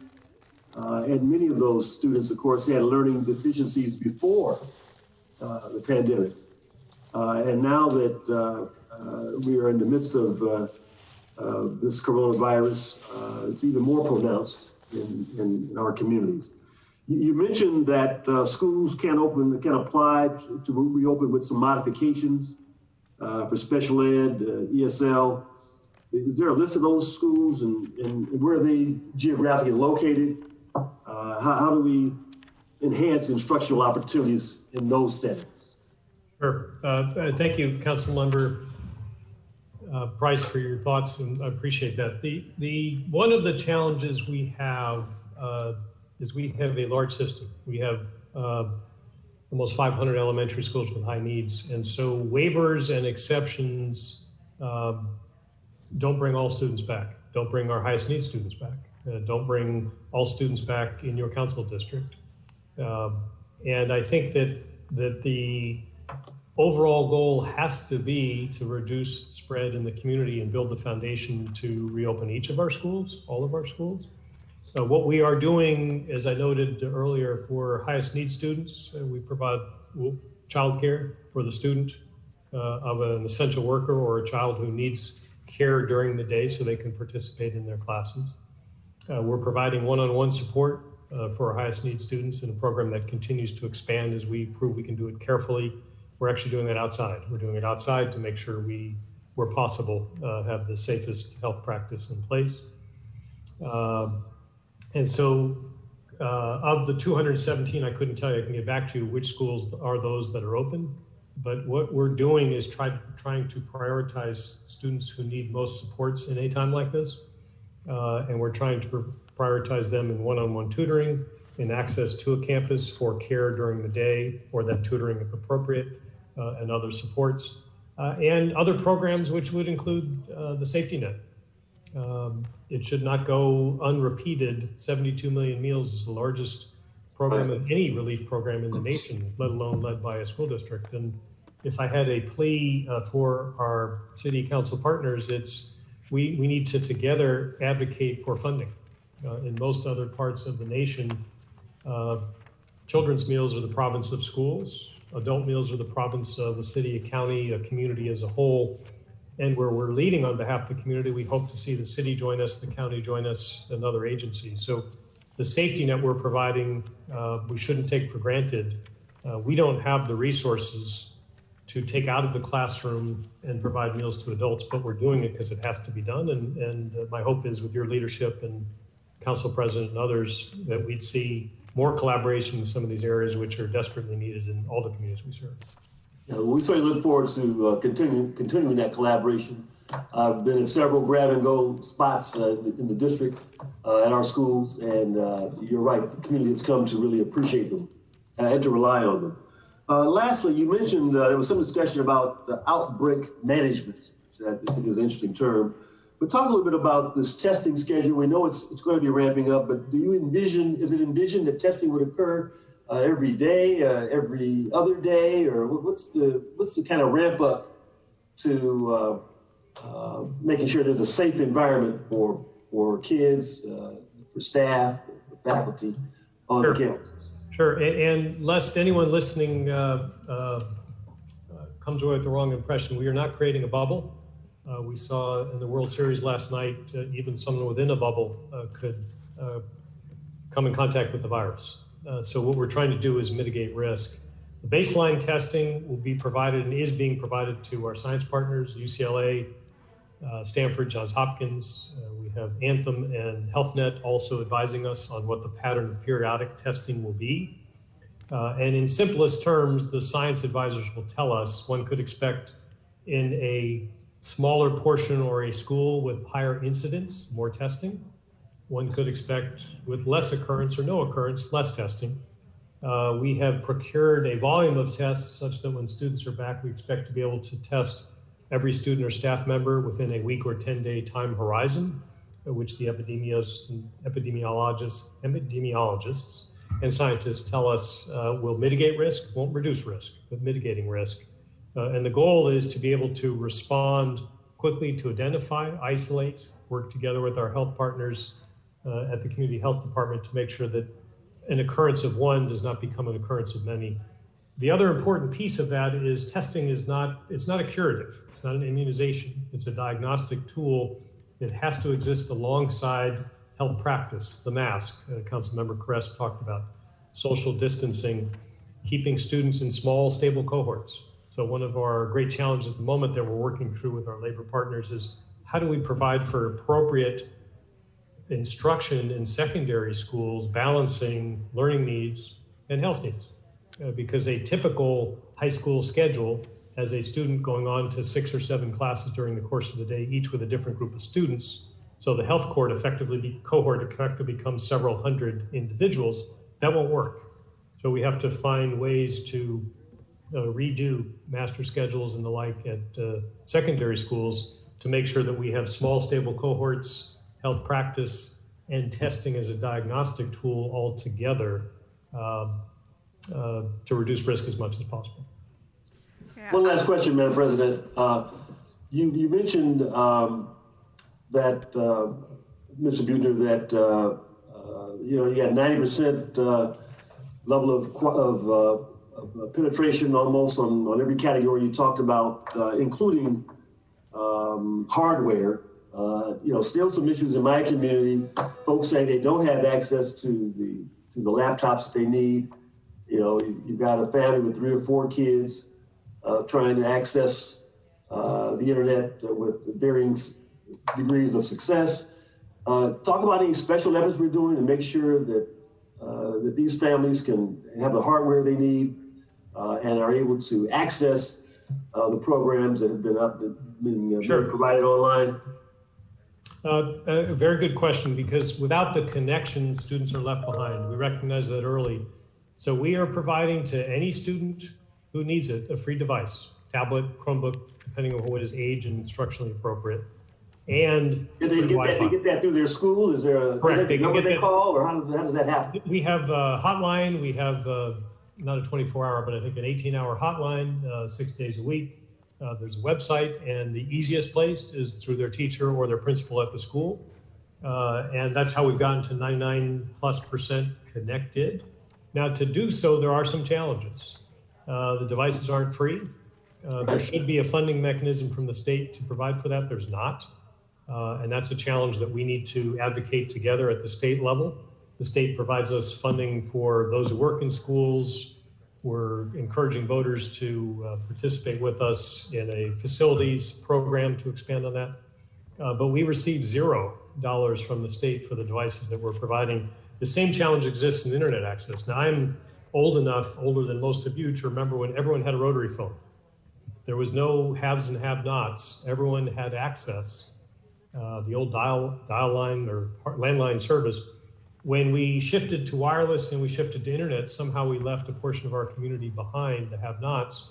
And that gaping digital divide exists here. Now, we have solved it with a temporary fix, which is we'll provide wireless access, internet access for free to students and their families. It's an imperfect solution for a couple of reasons. First is the technical one you mentioned. In certain communities, it should be the cable company. In other neighborhoods, it should be a Wi-Fi. In other neighborhoods, it might be a different technical solution. So we need the providers assisting with this. The other is like devices, there's no funding stream for that. And whether we need to- Including headphones. Including headphones. And so we should be looking collectively. I know that whether it's Spectrum or others, the city is their regulator. For the telecom companies, it's the state. But I think we need the city and state regulators to get together and say, okay, what's the right framework going forward? Because we're going to be in this a while. I actually think this connection to students and their families, the one-on-one connection, is something we want to protect and preserve in the long term, because it can add to instruction even when students are back at schools. But we're going to need that regulatory framework to make sure the optimum technical solution exists in the House, and that there's a funding stream to pay for it on an ongoing basis. All right, thank you. Thank you. We look forward to working with you. Mr. Buscaino?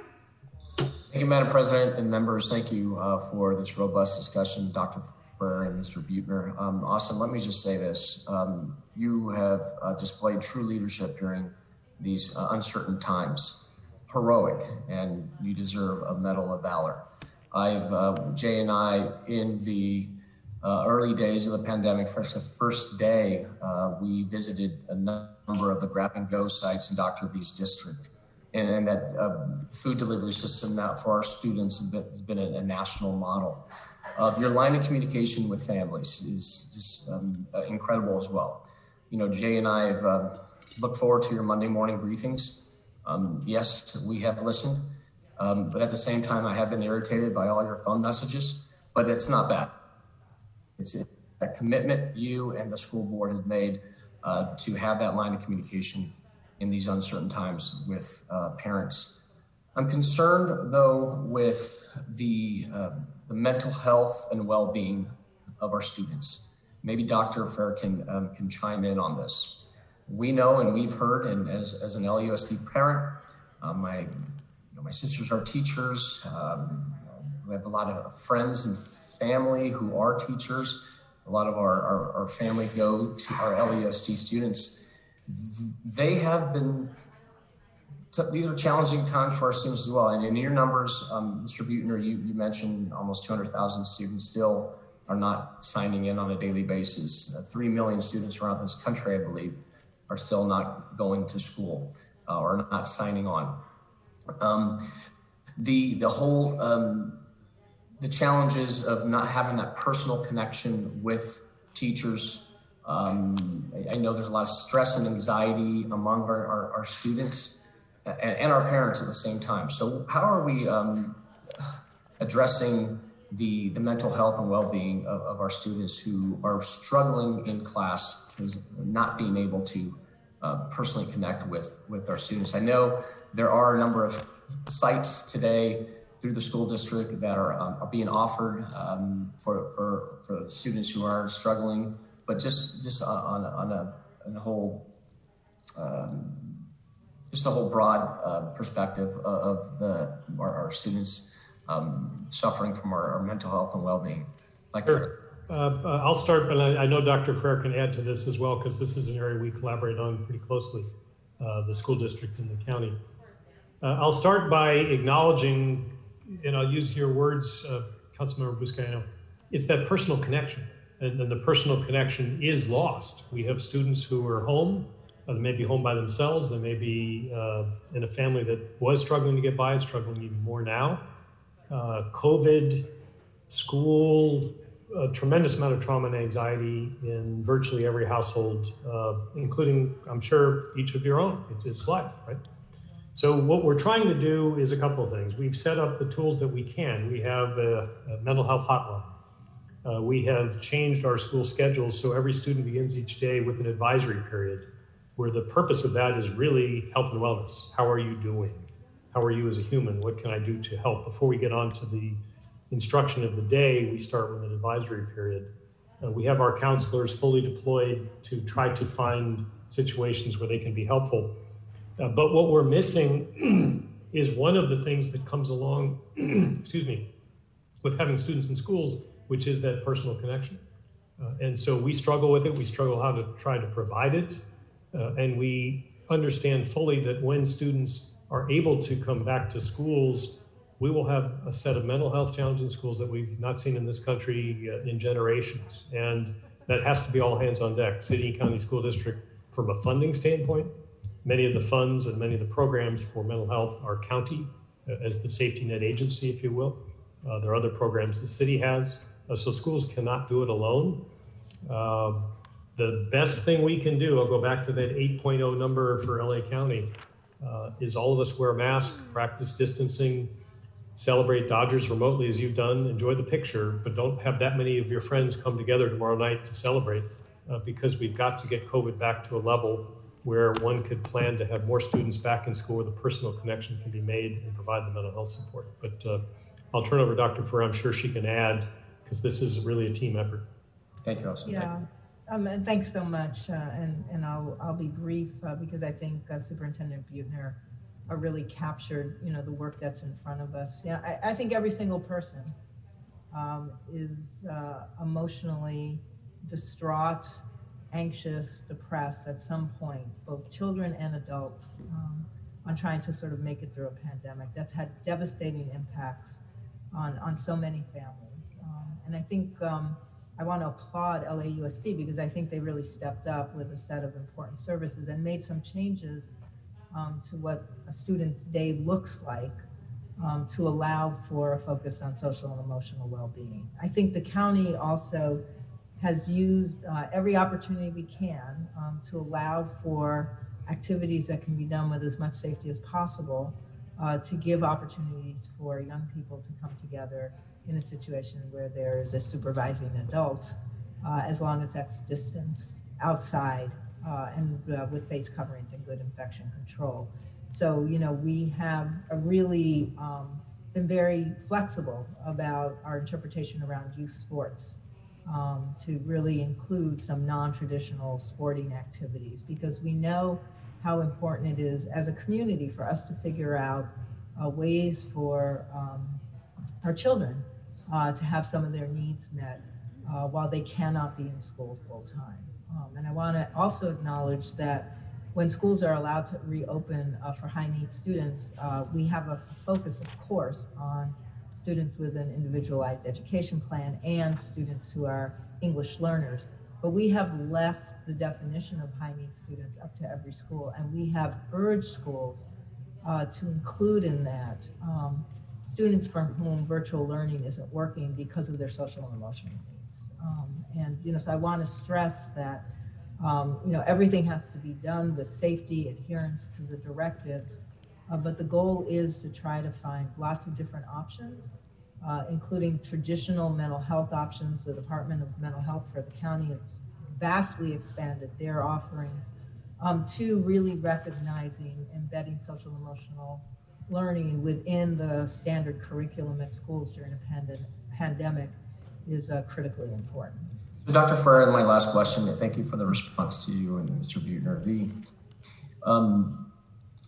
You know, I know in classroom settings it's close personal contact, but I'm just questioning how are we able or allowed passengers flying across the country and around the world, and yet we're not allowed to open our classrooms today? Yeah, thank you so much, Council Member. And I know that, you know, there's lots of comparisons that get made about, you know, why are some things allowed and some things are not. The first thing I want to note is, and I agree with Superintendent Buettner on this, is the task in front of us is to make sure that we're putting together plans that allow for as much safety to get built into the school environments as possible. There's 1.4 million students that attend public schools in the county, and hundreds of thousands of staff and teachers that support those students every day. That's a huge number of people that will be interacting with each other. And I think the best way forward is to figure out in those settings how to ensure that there's as much safety as possible. You know, the decisions to allow for travel both get made personally by individual people. I know that there are scores and scores of people that will not get on an airplane for precisely the reasons that you've mentioned.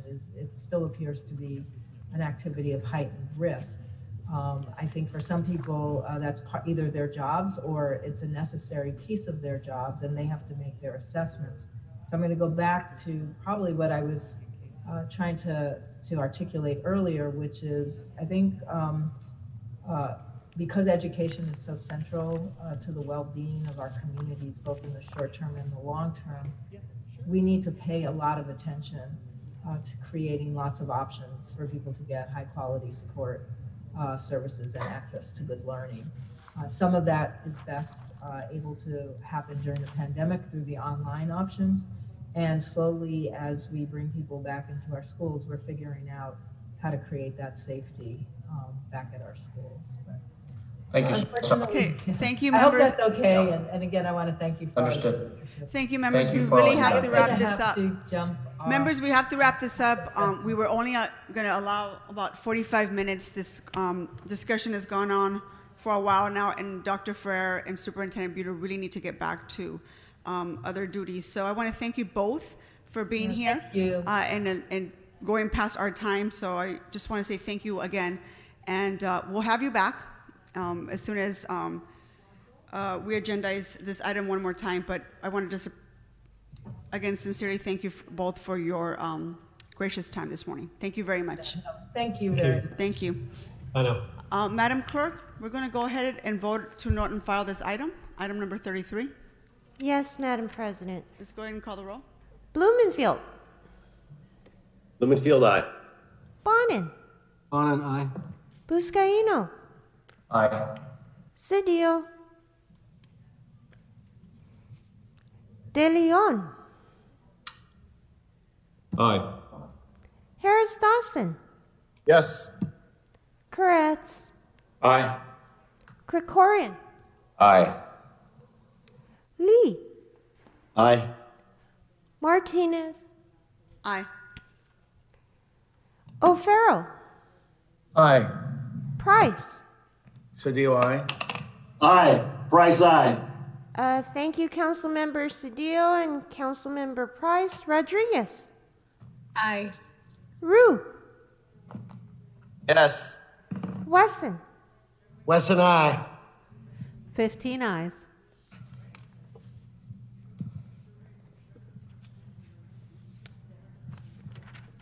Madam Clerk, we're going to go ahead and move on to public comment.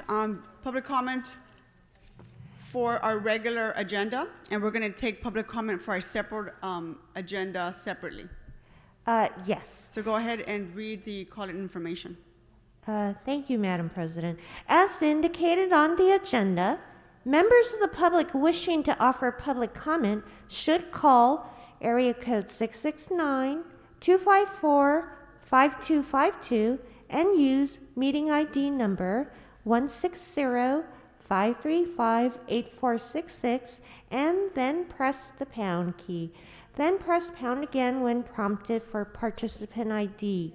Once admitted into the meeting, press *9 to speak. And finally, when you hear the last 4 digits of your phone number being called out, press *6. Again, call 669-254-5252 and use meeting ID number 160-535-8466. Press pound. Then press pound again when prompted for participant ID. Once admitted into the meeting, press *9 to request to speak. Finally, when you hear the last 4 digits of your phone number being called out, press *6. Madam President, would you like me to read out the speaking rules? Yes, and this would be only for our regular agenda items. That's correct. So to members of the public calling in, when it's your turn to speak, please state which of the agenda items you'd like to speak on. You have 1 minute per item to speak, up to 3 minutes total. And if you wish 1 minute for general public comment, please speak on the items before providing general public comment. We'll tell you when your time's up. When speaking on the agenda items, you must be on topic. Our goal is to get through as many speakers as we can. If you're not speaking on topic, or if we can't tell whether you're on topic, you'll get one brief warning from me or the president. If you do not immediately get clearly on topic or again stray off topic, the president will cut you off and you'll forfeit the rest of your speaking time and we'll move on to the next speaker. We're going to take 30 minutes total of public comment. The items in the regular agenda, which are open for public comment, are items 1, 39, 40, and 45. That's 1, 39, 40, and 45. As the president stated, when we go into the special meeting, we will have a separate comment period on those items. Finally, for people calling in to speak, as the clerk noted, when you hear the last 4 digits of your phone number or other identifying information, please press *6 to unmute yourself immediately. We understand that some of you might be listening to the meeting on your computer or channel 35. Please try to keep one ear on the phone so that when you hear us identify you, you can quickly press *6. When that happens, turn down the volume on your other devices immediately, please, so that we don't get feedback or a time delay. Thank you very much, Madam President. Thank you. Let's go ahead and take the first caller.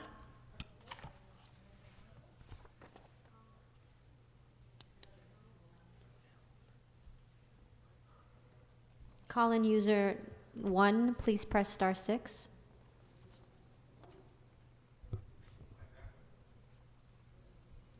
Call-in user 1, please press *6.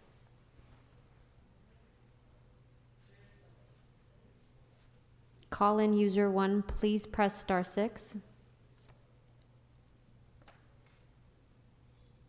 Caller with a phone number ending in 1108, please press *6. Please state your name and the item you'd like to speak on. Hi, Daniel Gus, all items in general public comment. You have 3 minutes and 1 minute for your general public comment. Go ahead. Okay, great. Let me start my own clock here. Council members, it's tough to tell 2 hours in which are available and which are not. So let me just say that the camping issue is critical, but please take into consideration that a lot of homeless people in LA have dogs and cats. Unless you have a safe dog and cat friendly place for them to go, this plan is flawed. You need to figure out a safe place for homeless people, or whatever you choose to call them, who have dogs and cats to go. If you're offering them shelter to go to, whether in whatever form it is, if you're not taking into consideration the animals with them, then what are you going to do? Then you're going to be sued. You need to figure that out. They need to stay together with their animals, but I don't hear anyone addressing that element of this very important thing that you're addressing.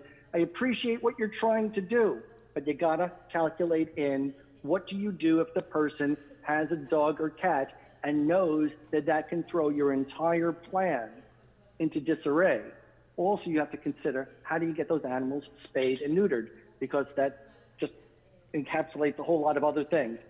I noticed that Mr. Wesson is now kissing Koreatown's ass after abusing the power of the Korean community in Los Angeles. Very funny now that we have a successful Korean attorney by the name of Grace Yu, who should be the next county, Mr. Gus, who should be the next council member from the 10th district. Funny how just at the end, Mr. Wesson is finally. Mr. Gus, I'm sorry to interrupt. Were you going into general public comment? Yeah, I'm going to do that next. Is that item off? Yes. Off the boards. It okay, was. No problem. Let me just go on to the general then. Thanks for clarifying that. Council members, I have a new column in City Watch called Eric Garcetti's Me Too Comeuppance, in which Joe Biden finally told Eric Garcetti, stay home from the campaign for these last few days because of the ongoing sexual harassment alleged, including by an LAPD officer, against Rick Jacobs, who you all know and support and have enabled for all of this time. In my column on City Watch, Eric Garcetti's Me Too Comeuppance, I even describe where Eric Garcetti tried to give me a hug years ago in a meeting in his office.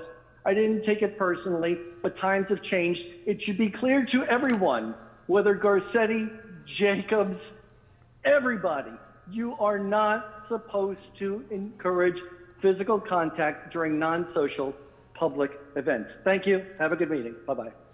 Thank you, Mr. Gus. Thank you. Let's move on to the next speaker. Caller with the phone number ending in 3318, please press star 6.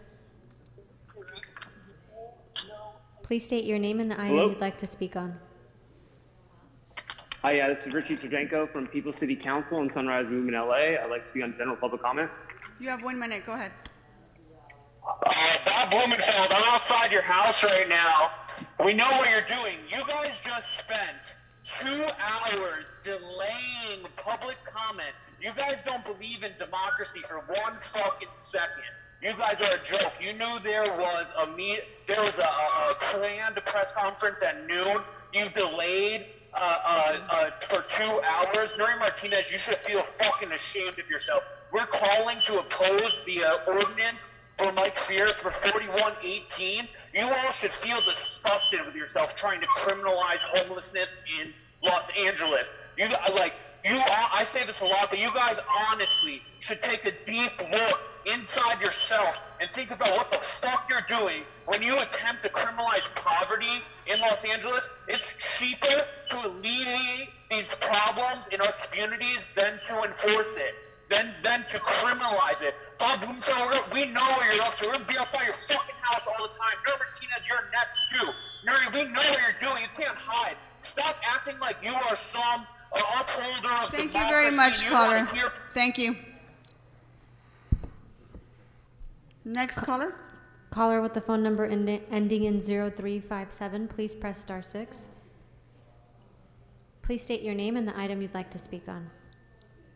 Hi, my name is Zach Fisher. I'd like 1 whole minute of general public comment, please. You have 1 minute. Go ahead. Thank you. I wish that you lot of pandering politicians actually cared half as much about the United States Constitution as you pretend to care about the Dodgers. Your barbaric ordinances that criminalize merely existing in public are obviously and facially unconstitutional. They are vague, they are overbroad, and they chill fathomless depths of constitutionally protected activity. At the threat of a $3.5 billion gun to our heads, you dare to take away our rights to speech, expressive conduct, press, assembly, our freedom of travel. Too many of our brothers and sisters have shed their precious blood in the names of these rights. Cowardly tyrants like you must be brought to heel. The vast majority of you are glorified marionettes for the oligarchs that line your coffers. You must and will be removed from power so that liberty and equality can once again represent us as our fundamental values in our fine city of Los Angeles. Thank you. And Mr. Corrett, thank you. You and your next speaker.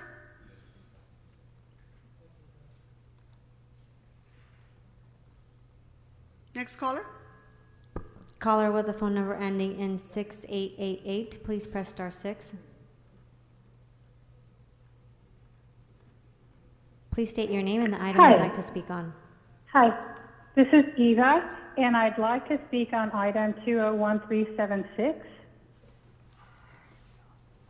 Hold Can on, I for go just ahead? hold on for just a second. Okay. You have a minute. Please go ahead. Okay, so I think that this motion is vital because it'll help Los Angeles maintain a balance between helping the homeless and helping the residents and homeowners to help maintain a clean and healthy community while still staying within the parameters of the Boise, Idaho decision. The encampments blocking entire sidewalks is a serious ADA violation. So amending 4118, it should be immediate. You shouldn't even have to think about that one because it's a violation against the disabled. There has to be a 3-foot sidewalk clearance for the disabled and wheelchair bound. The ADA civil rights protection laws are being violated on a daily basis. We have handicapped people forced onto the streets, risking their life and limb with cars whizzing by at 40 miles an hour. It's just not right. And this is a civil right that they earned in the 90s so they can have equal access to all public access. And also bridge shelters, there have been promises made and promises broken. If the city wants to build shelters and house more homeless, they have to adhere and follow the promises they made to residents that live near the shelters and abide by the enforcement zone and clearance of camping. If the promises, thank you. Next speaker. Caller with the phone number ending in 1148, please press star 6.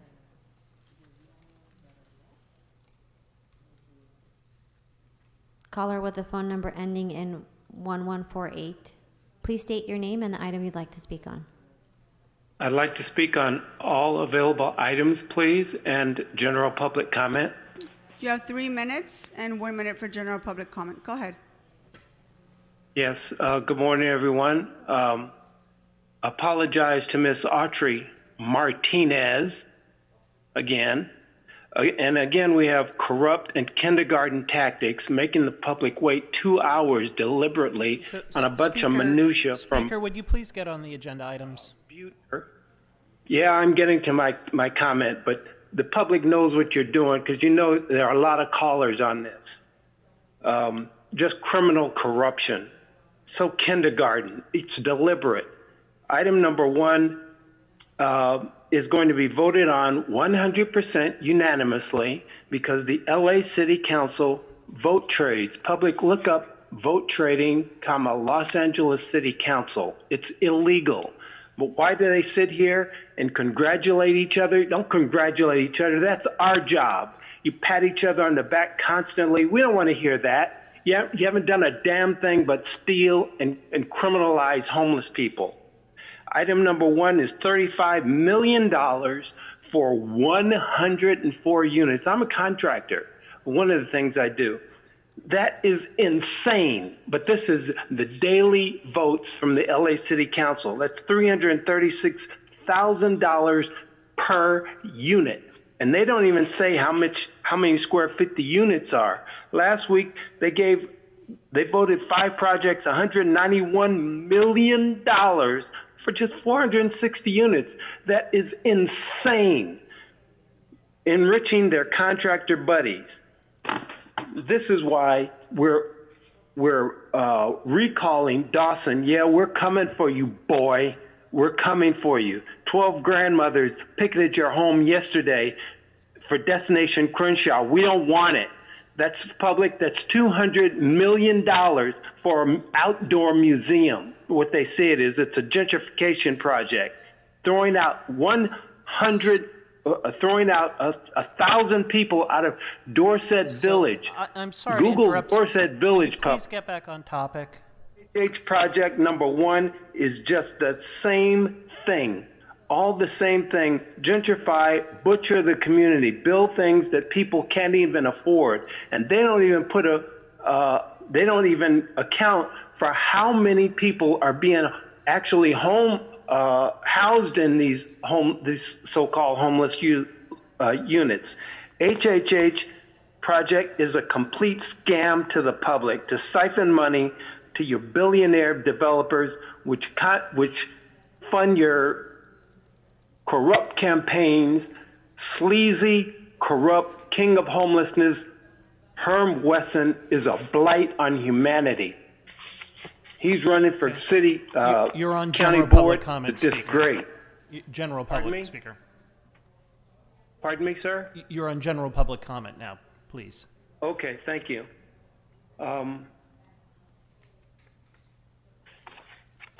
Like I said, Dawson, that you gave him $488,000, $308,000, now $541,000 just last week for his luxury $1.3 million offices.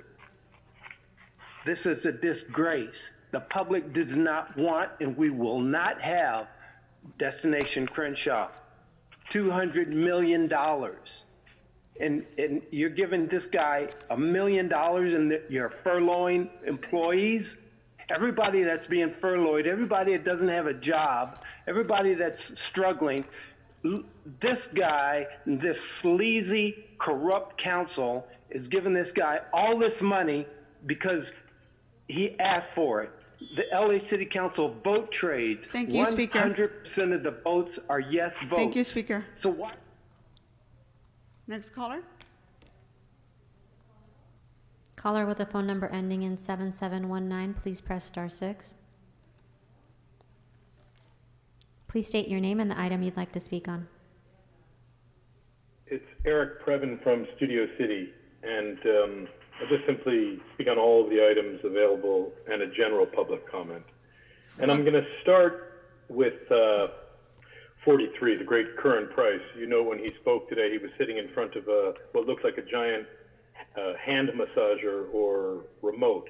It's actually the Lucas Narrative Storytelling Museum. So, Mr. Previn, that's actually on the special agenda. You can talk about this in general public comment now if you want, but otherwise, if you'd stick to items 1, 39, 40, and 45, that would be great. Thank you. What about 42? We've already, that's also on the special agenda. Again, if you want to talk about it in general public comment, you're free to do so. No, I don't want to do my, is this my general public? I thought I wanted to speak on all the items. What are the items that are currently in front of us, sir? 1, 39, 40, and 45.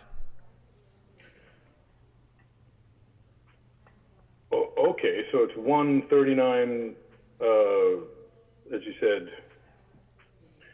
Well, let me compliment the board on putting together one of the most confusing meetings I've ever been a part of as a public advocate and journalist. By having 3 separate agendas, including this special meeting agenda, So which I you now are assume saying you can't. want to go to general public comment, Mr. Previn, since you have had 3 chances now. So why don't we send you to general public comment? Fine, here it is, 39. I got it. Okay, it's LA World Airports. Thank Bonin. Thank God for Bonin and ACOM for making sure that LA World Airport is not suffering and that they are trickling down whatever they can to the workers. We know that they're not interested in making money and bolstering airline business. They're interested in the people and trying to help them out, which is why we signed those appalling deals with AT&T, guided by Englander, Knabe, and Allen, the direct link to, obviously, Mitch Englander, indictee. And don't forget about CD12ist and Staffer B, John Lee, who should have been removed long ago by a natural and ordinary process. But instead, they had a costly special election pushed through by a whole cadre of crooks, including Serena Oberstein and Herb Wesson and the great Greg Smith in the basement of City Hall, literally one morning, injecting him into the process while for another 12 months, the public waited for democracy. So what can I tell you? You've done a terrible, terrible job today, so you should be proud of yourself.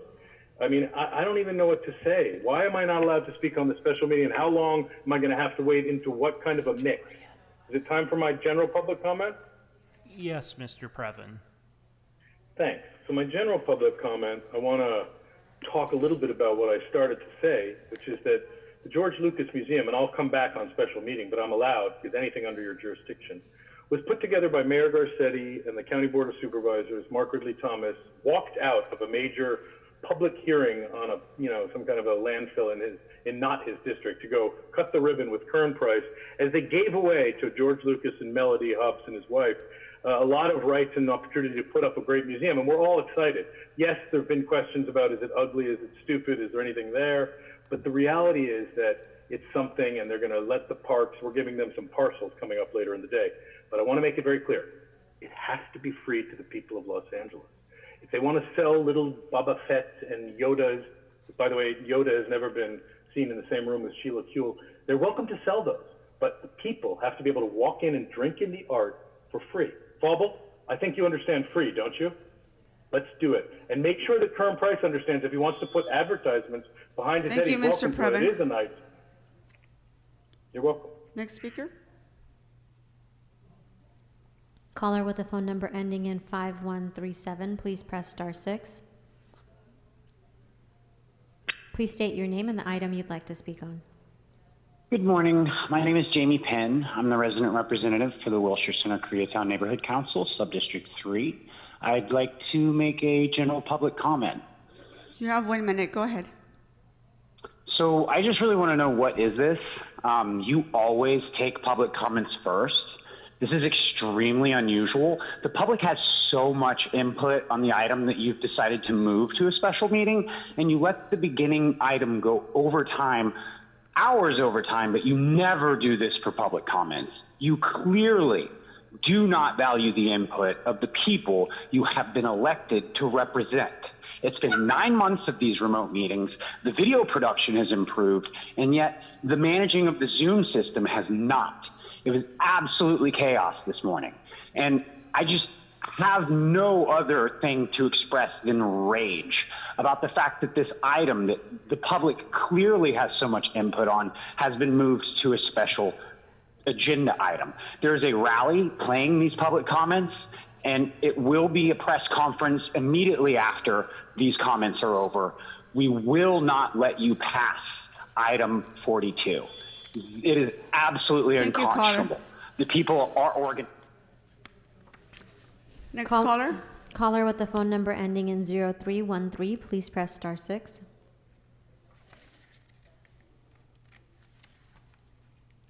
Caller with the phone number ending in 0313, please press *6.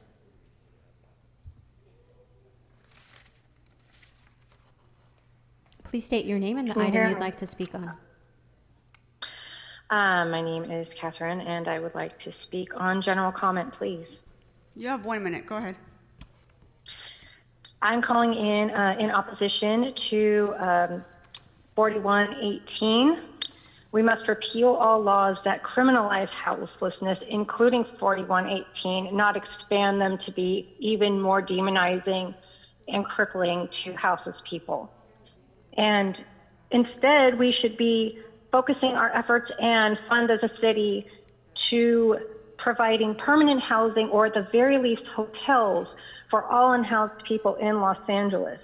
We should also put an end to the so-called Care Plus program and sweeps and work with the health department officials to meet houseless residents' needs instead of criminalizing, stealing from them, relocating them to who knows where. They are members of our communities. They are part of this city, and they should be treated with respect and dignity. Criminalization worsens houselessness. Incarceration worsens houselessness. Displacement worsens houselessness. And it's time for our city to invest in actual solutions to the housing crisis. Thank you, Speaker. Not punishing those who suffer. Next caller. Caller with the phone number 8178, please press *6. Please state your name and the item you'd like to speak on. Hi, this is Sophie Strauss. I'm going to be quick. I spoke yesterday. I'd like to give public comment. General public comment? Yep. Yes, go ahead. You have 1 minute. I'm speaking on 4118. This bill is more criminal than anything an unhoused person could ever do by simply trying to exist. It's an embarrassment on our city that this motion was even proposed. If it passes, there will be blood on all of your hands. Herb Wesson, you're running for supervisor in a very tight race. You've positioned yourself as a progressive and touted your endorsement from Melina Abdullah of Black Lives Matter. You have votes to earn this Tuesday, so vote no on 4118 if you want to stand a chance. And Kevin DeLeon, you're new here, you're seen as a progressive. This is your first big vote. It's your chance to show us all that you'll be a different kind of councilman, one who refuses to cause harm to his own constituents. You have a lot to prove right now, so prove it and vote no on 4118. And lastly, while we had to listen to millionaire businessman Superintendent Austin Butner drone on and eat up all of our public time, he mentioned the need for public broadband. Well, Nithya Raman has a plan for that. Vote for Nithya Raman. I yield my time. Thank you. Next caller. Caller with the phone number ending in 1575, please press star 6.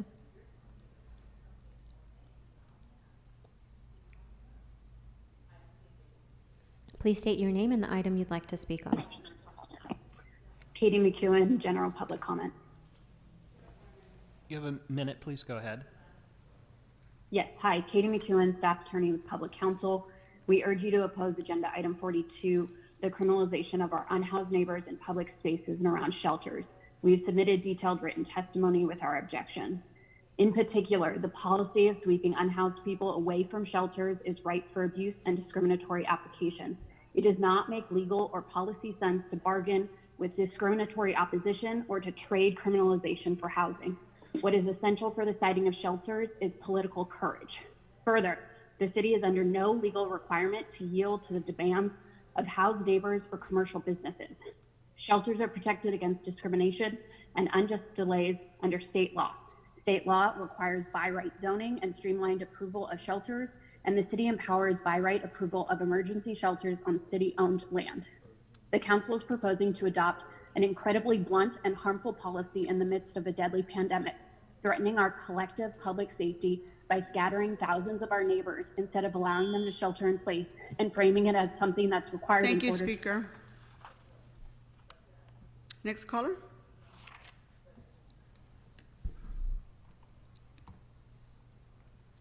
Caller with the phone number ending in 8911, please press star 6. Please state your name and the item you'd like to speak on. Hi, my name is Chris Reel, and I'd like to submit a general public comment. You have 1 minute. Go ahead. The City Council needs to recognize the humanity of every Angelino. What the Council is proposing with 4118 is just as cruel, violent, and intolerant as many of the Trump administration's most heinous policies. And using the ADA as cover for this is especially bigoted and despicable when 40% of the unhoused population is disabled. Why don't you care about them? You don't. You don't care about many of them die.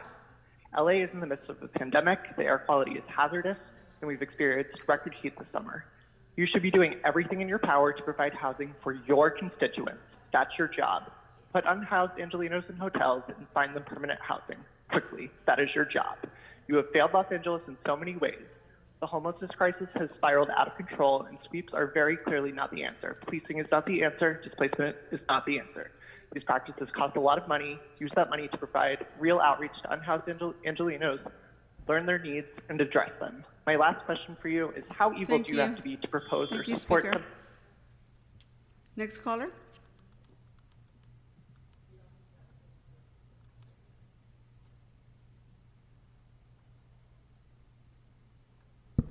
Caller with a phone number ending in 9842, please press star 6. Hello?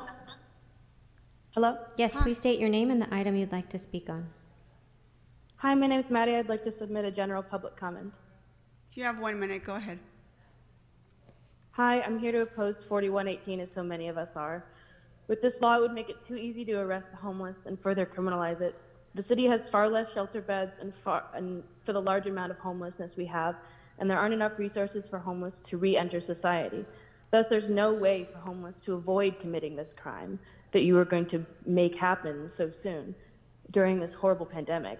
Instead of finding ways to imprison people that have lost their way in our difficult system, it would be better logically and morally to work towards providing new shelters for the homeless, especially during these inhuman conditions they were experiencing with COVID, the fires, and with climate change making the weather more extreme. The modern prison system is akin to slavery, so this is just coming off as a transparent way to make money off people experiencing hardship without help. I used to be a proud Angelino and love this city, but actions like this that our local government continue to take make me more and more see that our leadership is blatantly corrupt and biased towards self-interest. We demand that the city decriminalize poverty and repeal all laws that criminalize homelessness, including 4118. Thank you, Speaker. Provide housing. Next caller. Caller with the phone number ending in 0364, please press star 6. Please state your name and the item you'd like to speak on. Hi, my name is Lydia, and I would like to speak about the homeless motion. You have 1 minute of general public comment. Go ahead. Thank you. I live a block away from LA Family Housing and Bridge Housing in West Hollywood. I strongly believe it is in the best interest of both the community and members of Bridge Housing for encampments to not be allowed 500 feet from all new shelters or any shelters at all. I have befriended many members of Bridge Housing, and they have the same concerns. Neighbors have been victims of crimes, including myself. A neighbor was stabbed in the back by a homeless man, and then his brother tried breaking into that neighbor's house seeking revenge. Then police officers show up 3 hours later saying they cannot do anything. We realized last year that many of the encampments had assigned to them at Bridge Housing, but they chose to camp out instead because they didn't like rules. These shelters are not going up in white neighborhoods. Therefore, I cannot believe we are asking for so much by asking you to approve this motion. Thank you.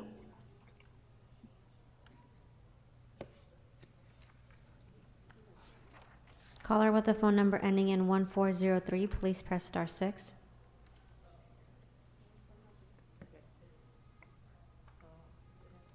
Caller with the phone number ending in 1403, please press star 6. Please state your name and the item you'd like to speak. All items, Mommy, and general comment. You have 3 minutes and 1 minute for general public comment. Please begin. Mommy, you don't sound like a woman today. Okay, now let's talk about the airport. Look at that ugly fucking airport managed by Mike Bonin and his tiny little cock. You're doing a horrible, horrible job. Oh my Lord, $9 bottles of water, $33 to park. And what about our taxi drivers, Mr. Koretz?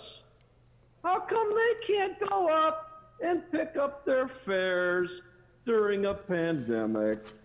As my friend Ari, the taxi driver, said, you people are a bunch of pricks. So, and Mr. goat eaters. Spindler, I don't think you're on items 40 or 45. But it's the LAX airport, right? And not everything involving the airport is germane to items 40 and 45. Please get on topic. Okay, I don't want to be punished. Okay, let's see. 45. Oh, that's a supplemental agenda. Oh, I lost that. Well, I'll go to general public comment. Okay, you have 1 minute. Please begin. Why is the mayor trying to grab other men? Why is a cocksuck fest happening at our mayor's mansion? Rick Jacobs, nobody wants to fuck him. The ugliest looking Jew I've ever seen with that scruffy little goat beard. That's why he grabs men and asks for a massage. First, the LAPD covered it up. Read Dan Gus's column Monday, how Eric Garcetti grabbed me. Yes, thank you, Dan. All these years, he's been trying to keep it hidden, but now he must come forward that Eric Garcetti wanted to suck his cock. If you have been abused, if the mayor wanted to suck your cock, call 213-473-7000. Thank you, Mr. Spindler.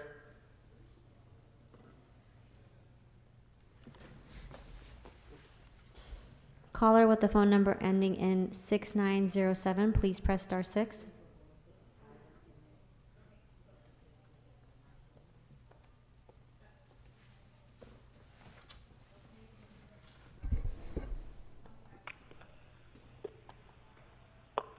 Please state your name and the item you'd like to speak on. Yes, hello. My name is Oscar Alberto Dominguez, and I'd like to give general public comment. You have 1 minute. Go ahead. Thank you very much. Hello, I live in District 1. I am 25 years old. I am a youth organizer with the Invest in Youth Coalition.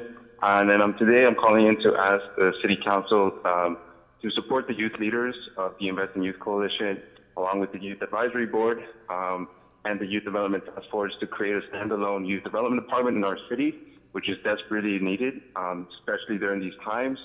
A youth development department would give voice to the youth in our city, especially those who have been left out of the conversation, including youth of color, homeless youth, LGBTQIA2S+ youth, and other youth who have historically been left out and been not served by the city.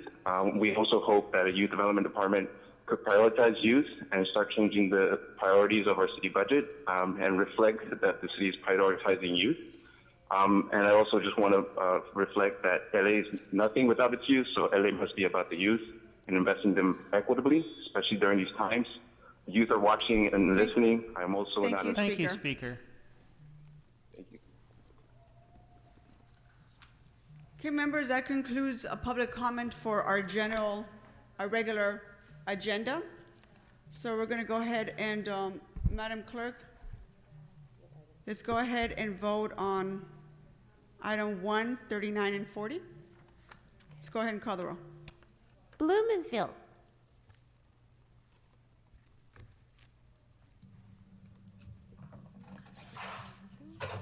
Bonin. Bonin, aye. Buscaino. Aye. Cedillo. De Leon. Aye. Harris Dawson. Yes. Koretz. Aye. Krikorian.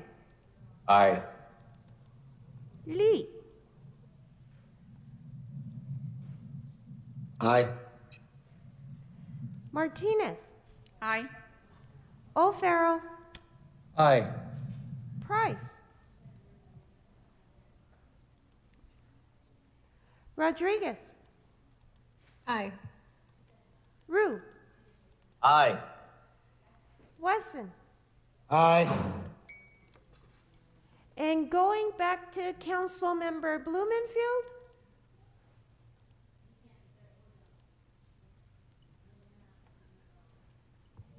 He's out of seat. Mr. Blumenfield, can you record your vote? Blumenfield, aye. Thank you. Okay, Madam Clerk, tell you the 12 ayes. These items are adopted. Let's move on to item 45 that was amended by Mr. Bonin. Mr. Bonin, do you want to speak to this, or can we go ahead and vote on it? We can just go ahead and vote. Thank you. Thank you. Let's go ahead and vote on item 45 as amended. Please call the roll. Blumenfield. Blumenfield, aye. Bonin. Bonin, aye. Buscaino. Aye. Cedillo. De Leon. Aye. Harris Dawson. Yes. Koretz. Aye. Krikorian. Aye. Lee. Aye. Martinez. Aye. O'Farrell. Aye. Price. Aye. Rodriguez. Aye. Rue. Yes. Wesson. Aye. 14 ayes. This item is adopted as amended. Clerk, Cedillo, Okay, aye. let's move on to item number 10. This was called special by Mr. O'Farrell. Thank you. Cedillo, aye. For the record, 15 ayes on item 45. Thank you, Mr. Cedillo. Thank you. Mr. O'Farrell? Yes, thank you, Madam President. Just my remarks on item 10.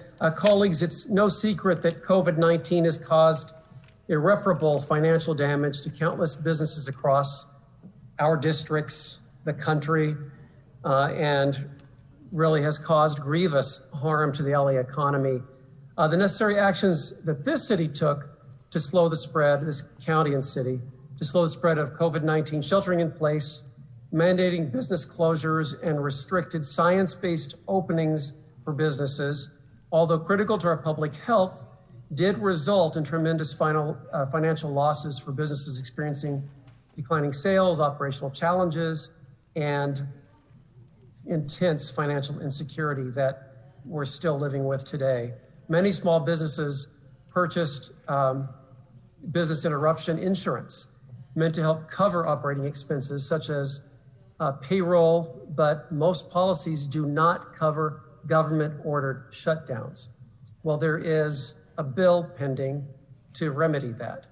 Businesses had the expectation that this type of insurance would supplement financial losses like the one we're experiencing now. They're experiencing. Other examples of usage for this insurance include mortgage, rent, lease payments, loan payments, taxes, and employee payroll.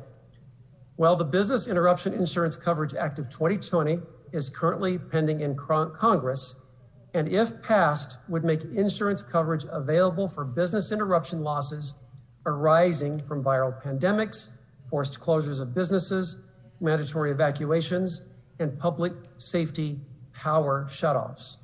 Businesses need Congress to pass this item to help address the insurance gaps experienced by our local businesses.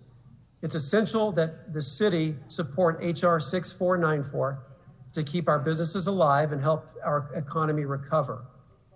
In addition, this legislation is supported by chambers across the country, across the city, included in my district, chambers like the Hollywood Chamber of Commerce and the Silver Lake Chamber of Commerce. So with that, I urge an aye vote so that all of our businesses across the city know how strongly we support them and we support their employees.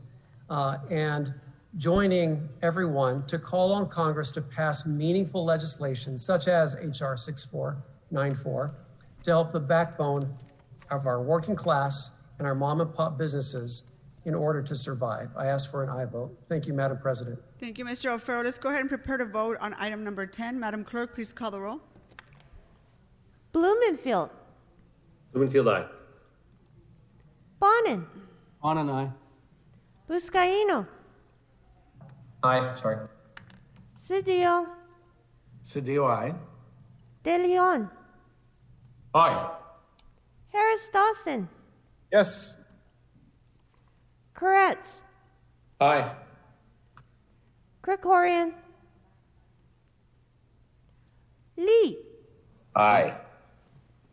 Martinez. Aye. O'Farrell. Aye. Price. Aye. Rodriguez. Aye. Rue. Yes. Wesson. Wesson, aye. 14 ayes, the item is adopted.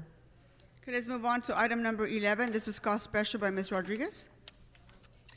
Thank you, Madam President and colleagues. Item 11 is part of, I think, a longer suite of efforts that we've all collectively deployed in calling out the egregious behaviors at the hands of our own government.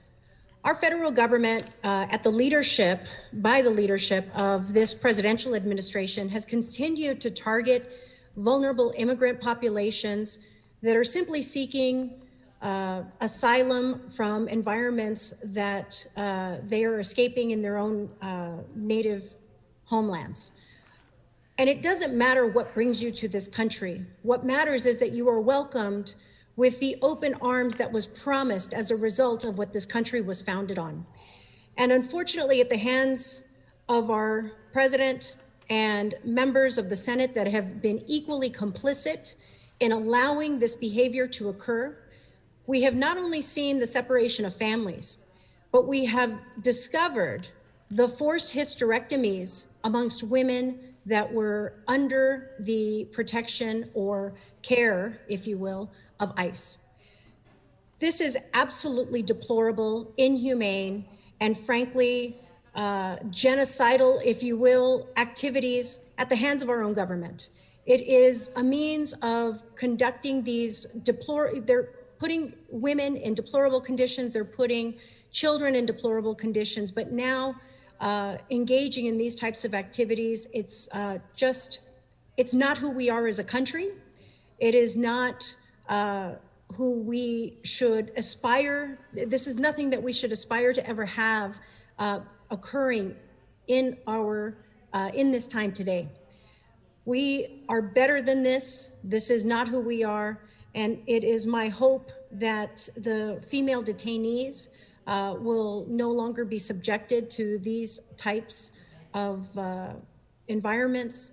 But unfortunately, this has occurred on the watch of this president, of those members of the Senate who have continued to enable and be complicit in these actions. And this motion today is to add what we, again, are continuing to introduce is a series of resolutions seeking support for administrative action that would prohibit these types of activities from occurring any further. And we ask for your aye vote. Mr. Koretz? Thank you, Madam President. I would certainly add my voice to those that think this is one of the most reprehensible things that we've heard about ICE activities. Certainly in the same vein as what we're seeing with family separations of small children. This is our administration's version of Joseph Mengele. And we're definitely going in a direction that I never would have imagined our country would go. Allowing forced surgeries, for what purpose, I can't imagine, other than possibly the enjoyment of the person doing the surgeries. This definitely harkens back to an evil time in world history, and we should do everything we possibly can to object. And thank you, Ms. Rodriguez, for bringing this forward. Thank you, Mr. Koretz. Okay, let's prepare to vote on this item, members. Let's prepare to vote on item number 11. Yes, Madam President. Blumenfield. Blumenfield, aye. Bonin. Bonin, aye. Vizcaíno. Aye. Cedillo. Cedillo, aye. De Leon. Aye. Harris Dawson. Yes. Koretz. Koretz, aye. Krikorian. Aye. Lee. Aye. Martinez. Aye. O'Farrell. Aye. Price. Aye. Rodriguez. Aye. Rue. Yes. Wesson. Wesson, aye. 15 ayes. This item is adopted. Okay, we're going to Madam move on. President, Yes? excuse me, on item number 10, I'm sorry, I was a little slow on the mute button, and I think I was speaking over Mr. Lee when he was voting. I just wanted to make sure that I was recorded as an aye vote on number 10. Let me verify that, Madam Clerk. We can record Councilman Krikorian as an aye vote since it doesn't change the outcome of the vote. All right, thank you. Thank you.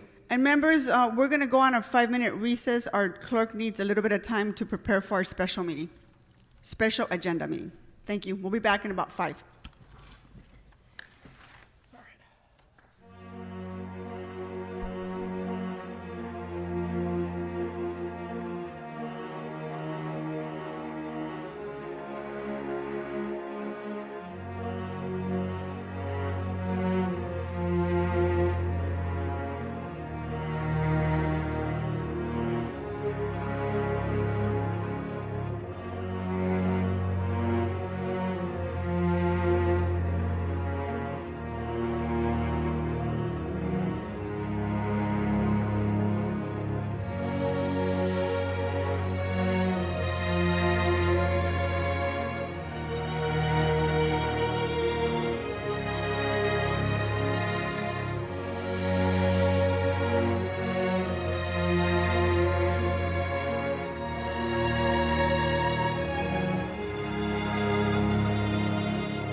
Okay, members, we're back. Just giving a few members time to log back on.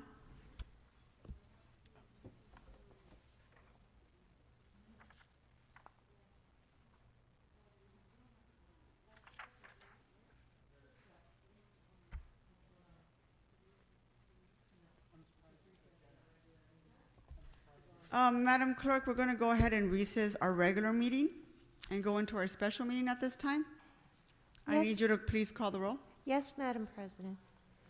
Blumenfield. Blumenfield present. Bonin. Bonin present. Buscaino.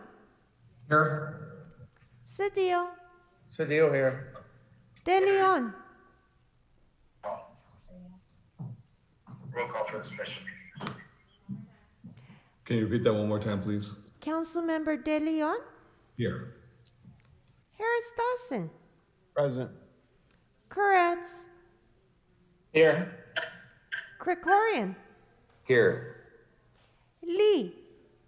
Present. Suggest that the, Martinez. Present. remember that this, O'Farrell. Mr. Gil Cedillo, can you please mute yourself? Thank you. Sorry about that, Madam Clerk. Go ahead. Councilmember O'Farrell. Present. Price. Here. Rodriguez. Here. Rue. Present. Wesson. Wesson is here. 15 members present and a quorum, Madam President. Okay, thank you, Mr. Lee. Thank you, Madam President. In light of the council meeting running long, we are going to be postponing ITDS committee to a later date. All right, thank you for that. Okay, Madam Clerk, we're going to go into public comments. Madam President, may I just read the items that are on the agenda first? Yes, go ahead and then read the call-in information as well. Yes, Madam President. Item number 41 is an item for which public hearing has been held. The committee report for item 41 has been submitted and is available for council's consideration. Items 42 through 44 are items which public hearings have not been held. 10 votes are required for consideration. Okay, without objection, those items are now before us. Mr. Blumenfield? Yes, thank you. I just wanted to put forward a slight sort of non-substantive change, I guess. Hold on for just a second, Mr. Blumenfield. Motion that we have. Mr. Blumenfield, Mr. Blumenfield, can you hear me? hold on for just a second.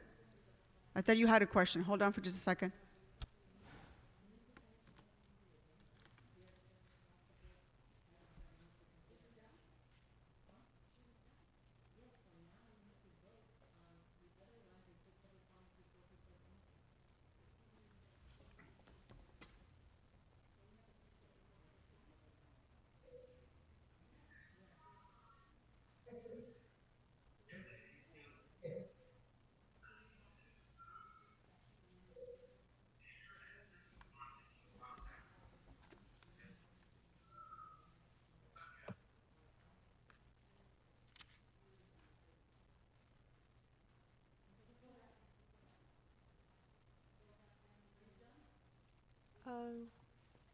Yes, Madam President. All right, Mr. Blumenfield, go right ahead. Okay, just wanted to put forward I guess it's an amendment, but it's just an elimination of subsection D. I've heard a lot of concerns about that section, and it wasn't the intent of, certainly as we wrote it, to expand beyond the three things that we put in the motion. And I know the city attorney didn't intend that either, as you can tell with the report, but in order to remove any concerns about this being expanded beyond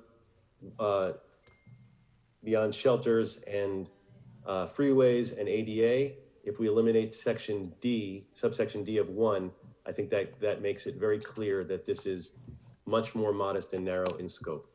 So that's going to be the... Okay, thank you. Council Member Blumenfield, what item are you referring to, sir? The special agenda item 42. Oh, okay. Section 140 of. Thank you, sir.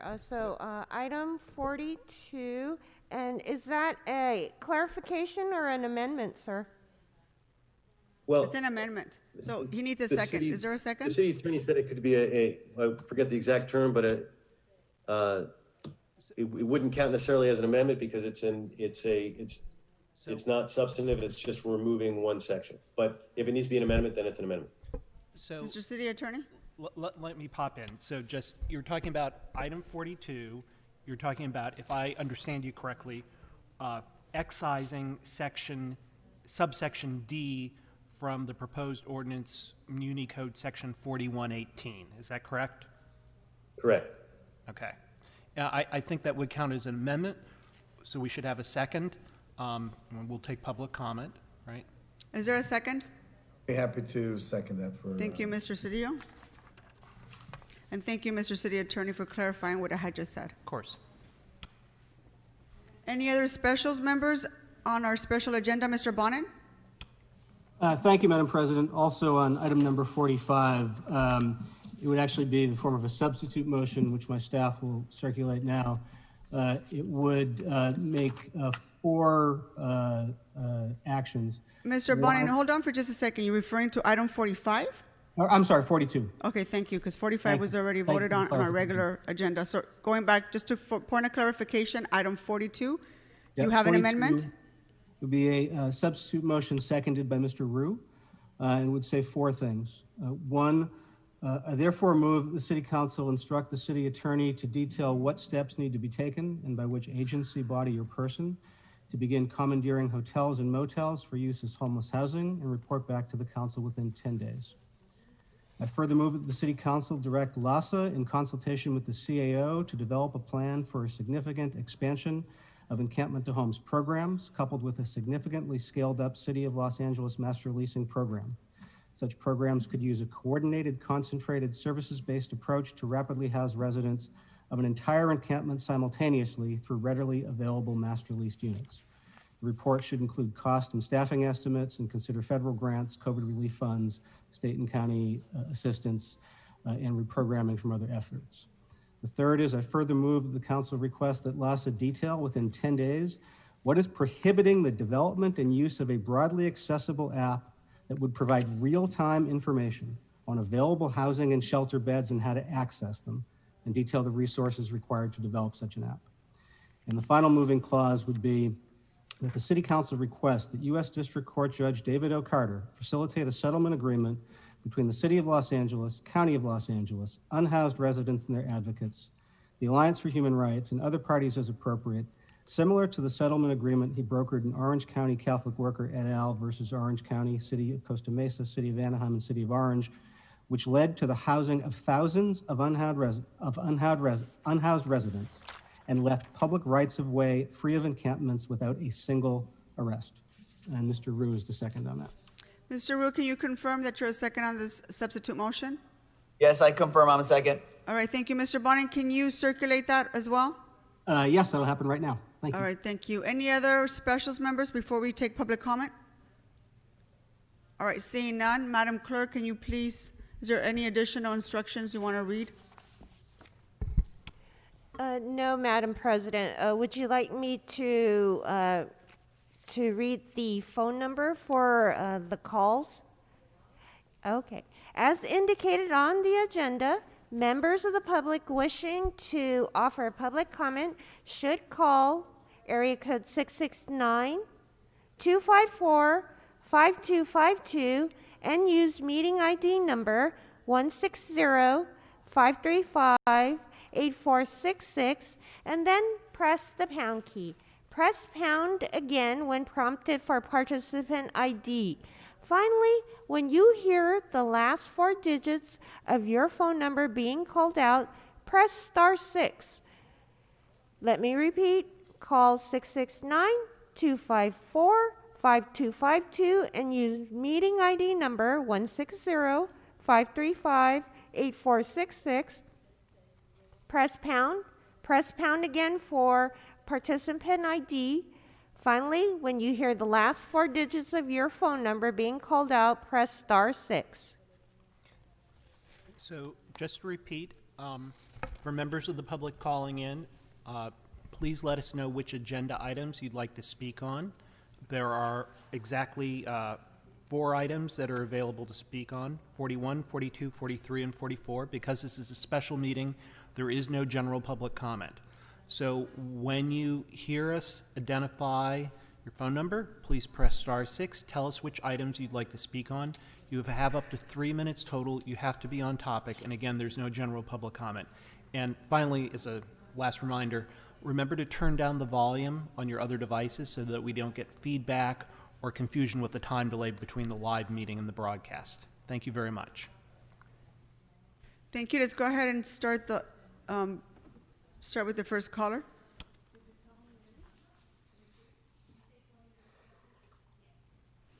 Caller with a phone number ending in 1885, please press *6. Please state your name and the item you'd like to speak on. Hi, my name is Anna Vainberg. I'm calling regarding the 6th district, the Bridge Home, where you can't have homeless within 500 feet of the new Bridge Home A.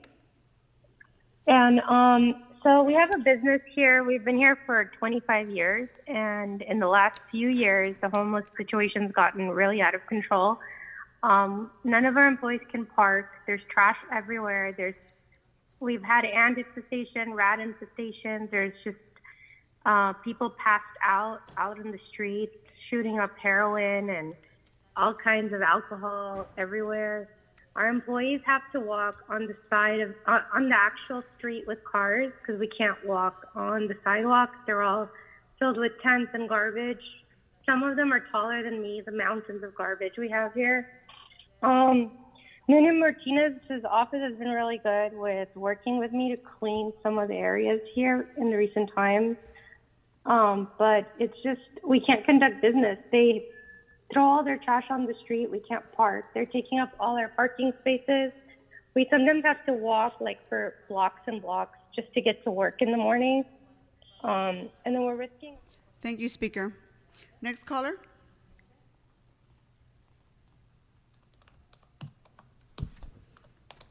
Caller with the phone number 4213, please press *6. Caller with the phone number ending in 4213, please press *6.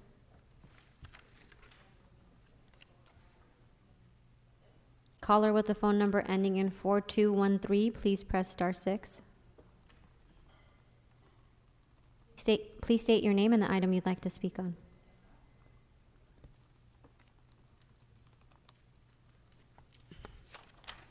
Caller, please state your name and the item you'd like to speak on. My name is Pilar Schiavo. I'd like to speak on all items. So you have 3 minutes. Please begin. You have 3 minutes. Go ahead. Hi, my name is Pilar Schiavo. I'm representing California Nurses Association to strongly oppose item 42 and any attempts to criminalize and terrorize unhoused neighbors. Nurses want to send a very clear message that in the middle of a global pandemic and a possible evictions of 365,000 Angelenos on the horizon, that the priority in policymaking needs to be to protect public health and housing first. Item 42 not only doesn't do that, it does the opposite.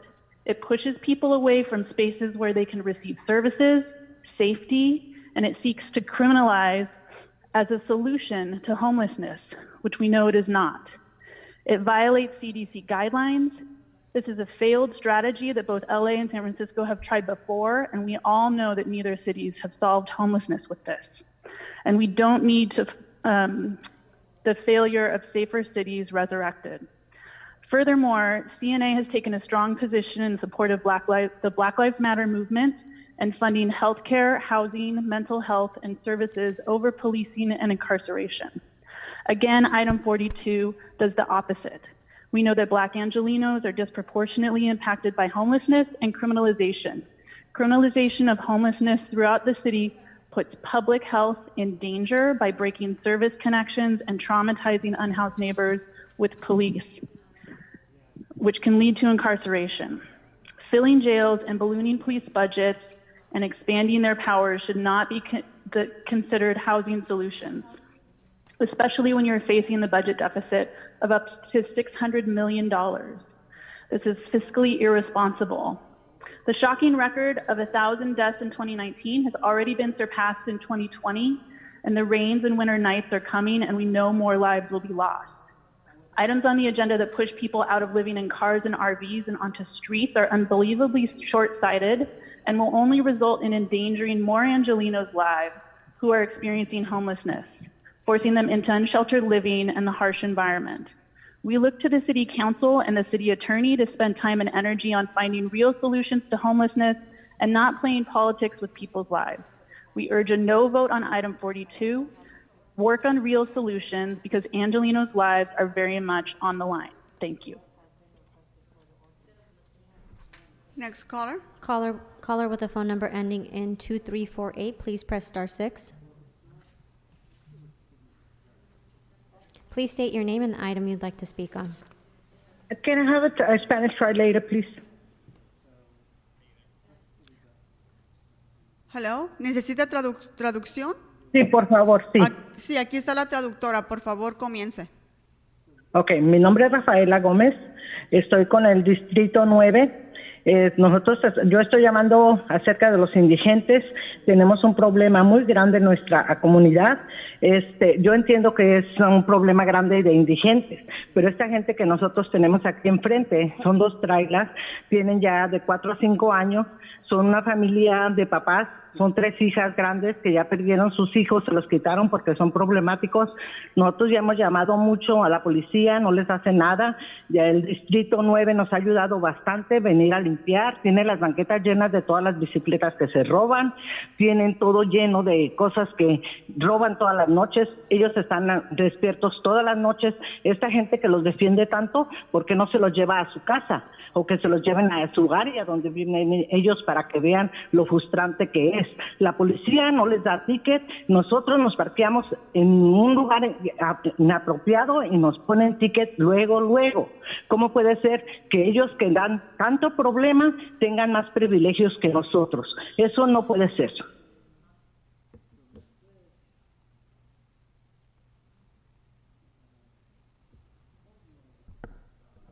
Caller with the phone number ending in 6126, please press *6.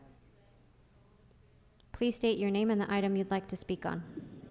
My name is Eli Henry. I'm in Council District 1. I'd like to speak on item 42. You have 1 minute. Item 42 is cruel and ineffective. To believe that making it illegal to sleep, sit, rely within 500 feet of service facilities would encourage folks to stay in those facilities is to completely misunderstand the realities of their situations. Some folks carry all their possessions to a shelter only to find that it's full. What then for them? You want them to drag all this stuff an arbitrary 500 feet away for what purpose? Because it makes you uncomfortable to see them there? And what about if it passes? The next law you'll pass will move them another 500 feet away because, you won't like where they wind up next. Look, I was raised to believe that nobody does anything cruel on purpose, that they genuinely think they're doing something good, and maybe that's naive. But if you truly want to help the Angelenos who are on the streets, then the answer is simple. You give them homes. It's cheaper, it's compassionate, and it works. And I encourage you to imagine the realities of being unhoused in Los Angeles and create policy from there, not from trying to appease your wealthy constituents who look at the people on the streets with disgust and not empathy. I encourage the council to use Councilmember Bonin's substitute motion. It's far better, and it is not cruel. Thank you. Caller with the phone number ending in 3590, please press *6. Caller with the phone number ending in 3590, please press *6. Please state your name and the item you'd like to speak on. Hi, my name is Alicia. I want to speak on item number 42. You have I 1 live minute. in the area. Oh, go ahead. You have 1 minute. Go ahead. Thank you. I live in the area of Sun Valley for 7 years. In the past 2 years, the homeless encampment has grown immensely. All the garbage, all the trash, all the fires along the 5 freeway, explosions. Few of the houses on the end of our street almost caught on fire because of this.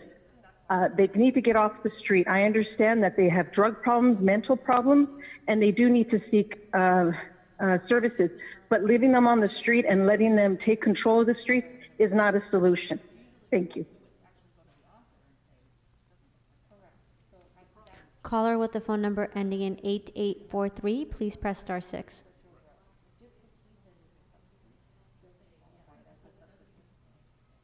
Caller with the phone number ending in 8843, please press star 6. Please state your name and the item you'd like to speak on.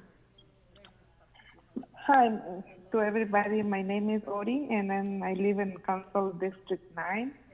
I'm here to say that homelessness is a huge problem in our community. It's an statement. For far too long, we have been pleading for sound and fair solutions to this humanitarian crisis. And while Council Member Curran Price and his staff have made a very great effort in trying to meet our request, but for us, you know, as neighbors here, I'm speaking on behalf of almost 60 families here. And it's very, very, you know, annoying living in this area. They are awake all night long. They on bikes. They, you know, they really have a very, very noisy activities at night. You know, we hear screaming. The other day, you know, one of them came and vomited right in front of my house in the driveway. And with this pandemic, you know, I think we need, you know, our authorities to do something in regards to this, you know, and then.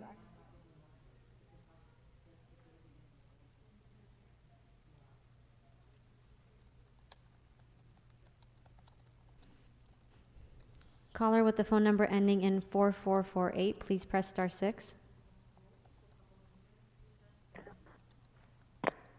Please state your name and the item you'd like to speak on.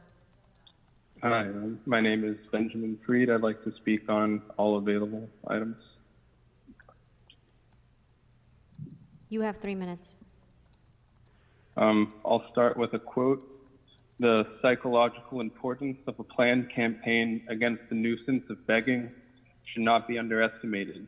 Beggars often force their poverty upon people in the most repulsive way for their own selfish purposes. If this site disappears from the views of foreigners as well, the result will be a definite feeling of relief and liberation. People will feel that things are becoming more stable again and that the economy is once again improving. A successful action against the nuisance of begging can have an important propaganda benefit for the struggle against cold and hunger.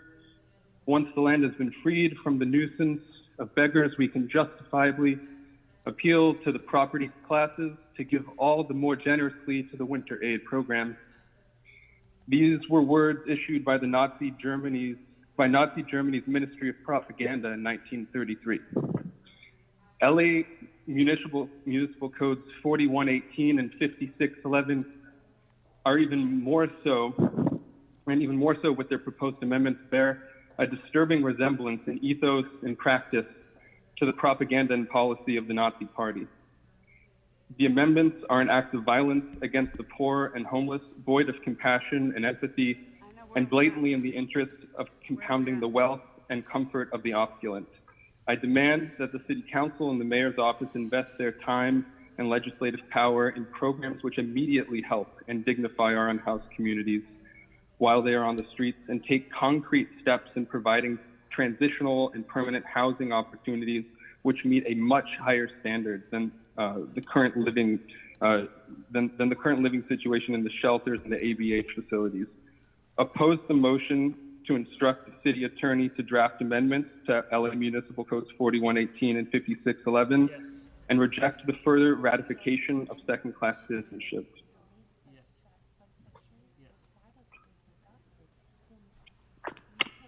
Okay, thank you, Speaker. Next caller. Yeah, well, that's right. So Bonin, we haven't voted on Bluefields, right? Caller with the phone number ending in 4843, please press star 6. Please state your name and the item you'd like to speak on. Yes, good afternoon. My name is Ana Vasquez, and I'm calling on item 42 for the general public comment. Item 42, go ahead. You have 1 minute. Okay. Yes. Hi. I live in the Council District 9, and I greatly support all these measures that are taking into our councils. For the past 4 to 5 years, we've been facing severe impact on homelessness, and we deal with the horrible smell of urine and feces on our sewers and on our sidewalks, and a lot of trash as well. And all this enables the children and elderly to walk through from and home, having to walk through the streets, and they're putting their lives in danger as being struck by a vehicle. We also experienced 2 homicides in our neighborhood due to the home theft and drug dealing. We reached over to our council district, and I got greatly thank Denise from our council district that she tries to do as much as she can, but I know that there's current laws that protect the homeless, and it's not fair that the homeowners can do anything to be heard while they have more rights than homeowners. We need resources that can help them keep out of our streets and causing these problems. You know, our streets are infested with rats and roaches, and I know sanitation could only do so much. We call them on a daily basis, and we just get Thank you, Speaker. Next caller.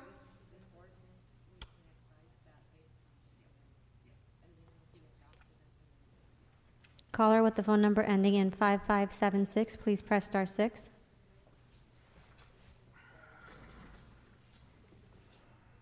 Caller with the phone number ending in 5576, please press *6.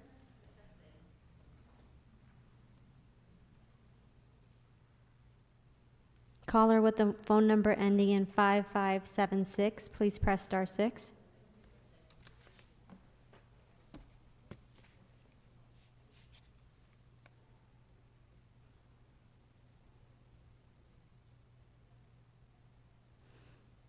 Caller with the phone number ending in 0445, please press *6. Please state your name and the item you'd like to speak on. Yes, my name is Miss Bennett. I would like to speak on all available items. Okay, you have 3 minutes to speak on all the available items. Go ahead. Okay, thank you for allowing me this time to share on this platform. My main concern, though, is item 42. And so I need to say that I moved to District 9 about 6 months ago because of a revitalization program called the Good Neighbor Next Door. And so I'm an elementary school teacher, so I was able to purchase a home. Now, Price and his staff, they have been wonderful. They have been diligent in trying to meet the demands of the community, but really it's not enough. And so from my experience living on Grand and 54th, it's been a challenge. We experienced 3 to 4 fires, violent fires a week. If you step outside the front door, it feels like an oven. Someone spoke on the rat infestation, and the rats are, after dark, they're running around in the streets like it's 12 o'clock in the afternoon, and they hang out in my backyard like they're my pets. And so the streets are totally cluttered. We know that already. But for me, I'm getting biohazardous waste thrown in my backyard, things such as needles and blades and defecation. And so I'm not as fortunate like the city. They have hazardous suits that they can put on, but I don't have that when it comes to cleaning up. And so I support the homeless too, and I'm an advocate, but I feel like we need to find some homes, some rooms for them to be housed in, because them being on the street is not a solution. So I'm asking for the community members, I'm urging you guys to please support us in this new policy. Thank you. Next caller. Caller with the phone number ending in 5436, please press *6. Hello? Please state your name. Hello? Yes, please state your name and the item you'd like to speak on.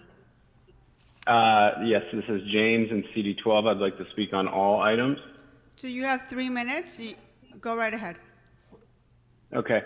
The proposed amendments to Los Angeles Municipal Code 4118 and 5611 are sadistic and cruel, and the opposite of what people in this city want you to do to address the homelessness crisis that you feckless clowns have made exponentially worse while lining your pockets with campaign contributions.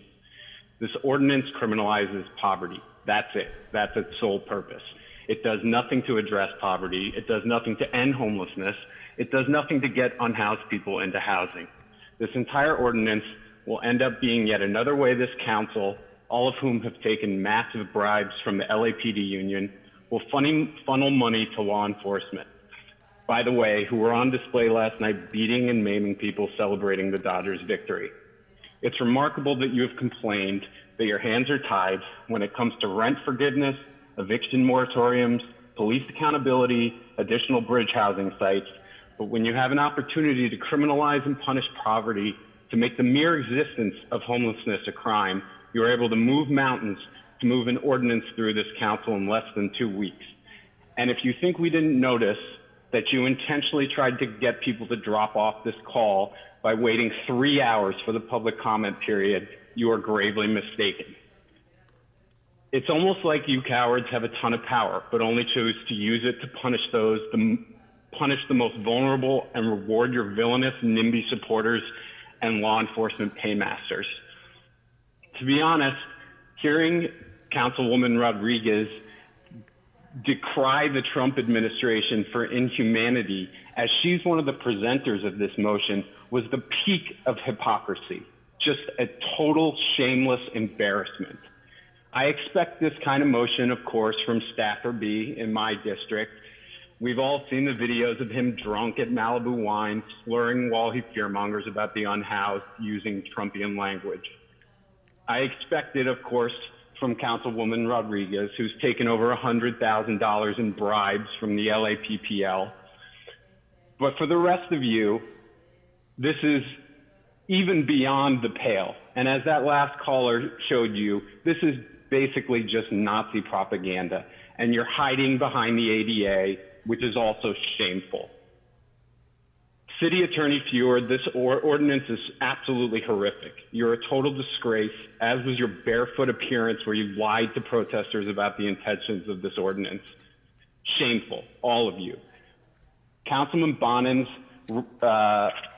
amended motion is clearly the superior decision here. And I hope that instead of this Gestapo-like tactic to criminalize poverty in the unhoused, you will instead vote for Bonin's action. Thank you. I yield my time. Thank you. Next caller.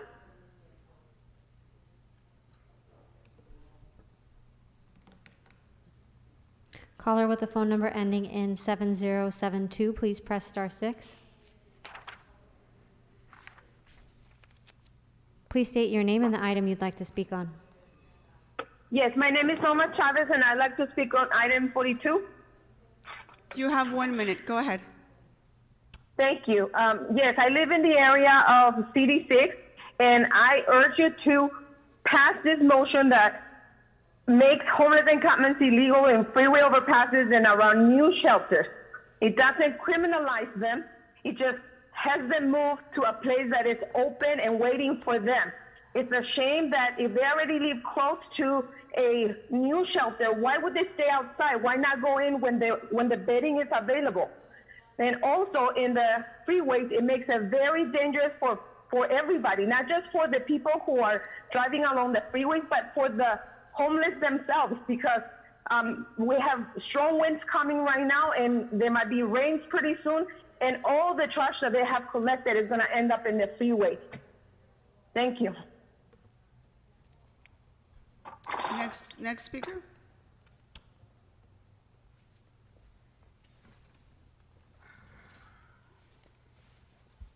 Caller with the phone number ending in 3590, please press star 6. Caller with the phone number ending in 3590, please press star 6.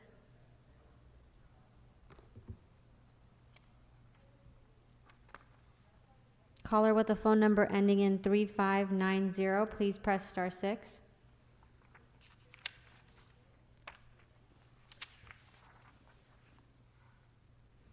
Caller with the phone number ending in 0057, please press star 6. Please state your name and the item you'd like to speak on. My name is Madeline, and I would like to speak on all items, especially item 42. You have 3 minutes to speak on all items. Go ahead. To say that homelessness is a massive problem in our community is a true understatement. I manage the office at a business that's been operating for over 20 years in Council District 9. For many years, our business has experienced extreme difficulties with the homeless and displaced population. Encampments have become a permanent fixture in our community. There's no longer just tents, it's little makeshift houses, broken down RVs, and tents that span entire city blocks with no access to the public right of way. The encampments are often the first thing I have to deal with on my way to work. They block driveways and public right of way, making it impossible for our business to load and unload merchandise, impossible to operate our day to day. The encampments steal power and water, they start fires, relieve themselves in the streets, and much worse.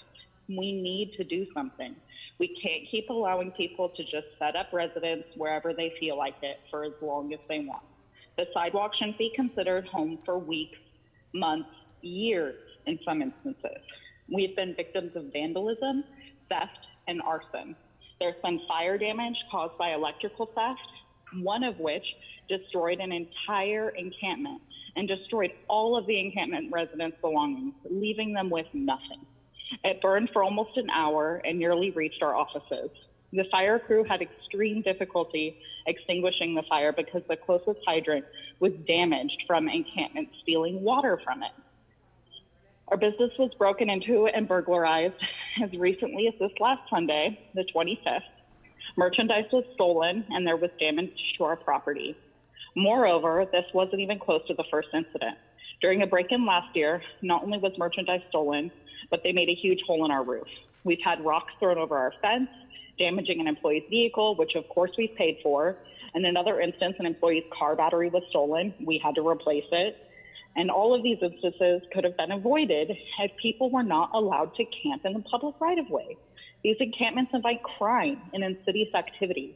Last year, I had to start taking a new route on my way to work in the morning because there was a man who would openly masturbate and do drugs in the street. I then had to walk into the street on the new route, passing an encampment that blocked the right-of-way and reeked of human waste. And now with COVID, I don't trust the neighborhood safety at all. I've been in contact with the city council and city services for years. In the last few months, I've been closer contact with hopes of finding a solution to the ongoing problem that has only worsened over the last year. We need to find a way to get people to accept the resources they're offered. Allowing the homeless to camp wherever they want is not working. The encampments refuse city services provided to them.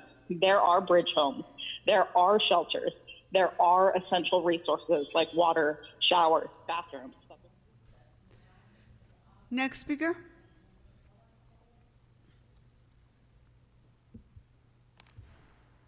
Caller with a phone number ending in 3574, please press *6. Please state your name and the item you'd like to speak on.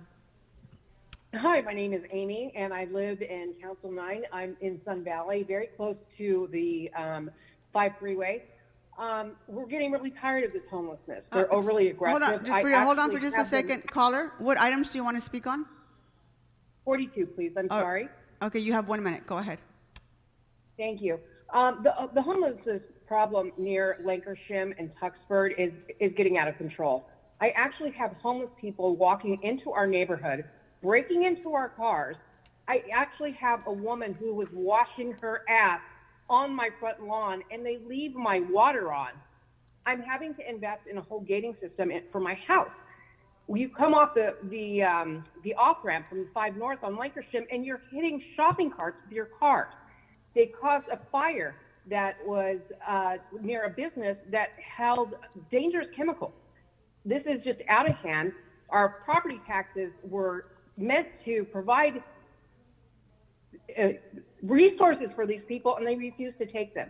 The bridge under Lancashire is absolutely, there's no way you can even walk on the sidewalk. We used to be able to walk or ride our bikes along there. It's completely disgusting. I mean, nearly to the roof of the top of the overpass. It's disgusting. Something has to be done. It's ridiculous. Thank you, Speaker. Next caller. Situation. Caller with the phone number ending in 8713, please press *6.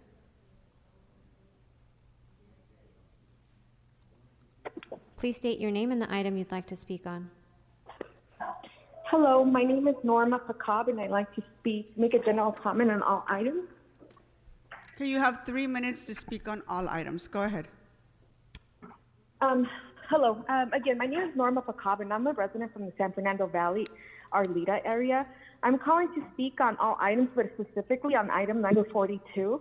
I'm calling to urge all council members to please approve the motion to allow the cleanup for these homeless encampments. Lately, more than ever, I'm sure everybody that has driven into the valley has noticed that these freeways look disgusting. They're filled with immense amount of garbage. They actually look like if we live in Tijuana or a third world country and not this beautiful city. The trash and filth is everywhere, and it's not just embarrassing because it's a beautiful city, but I'm also can imagine that it's a health hazard for everyone, including the homeless that live in it and us community members that are around it. I live in a block where there's an encampment at the end of the block, and it's as unfortunate as it is for the homeless people, which my heart goes out to, it is also unfortunate and unfair to my neighbors, the community members in this community, my family, and myself.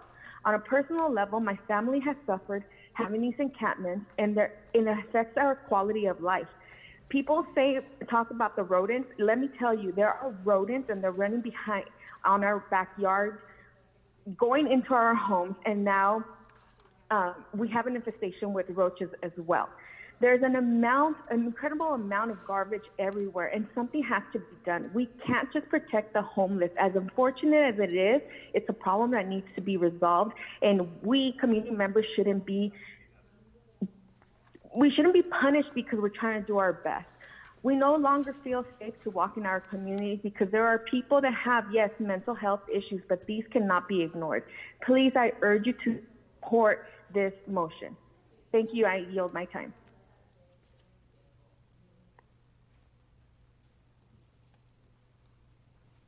Next caller.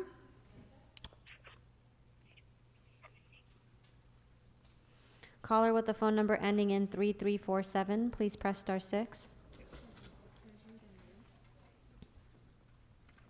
Caller with the phone number ending in 3347, please press star 6. Please state your name and the item you'd like to speak on. Yeah, my name is Zach. I'd like to speak on all items. You have 3 minutes to speak on all items. Go ahead. Thank you. I'd like to start with item number 41.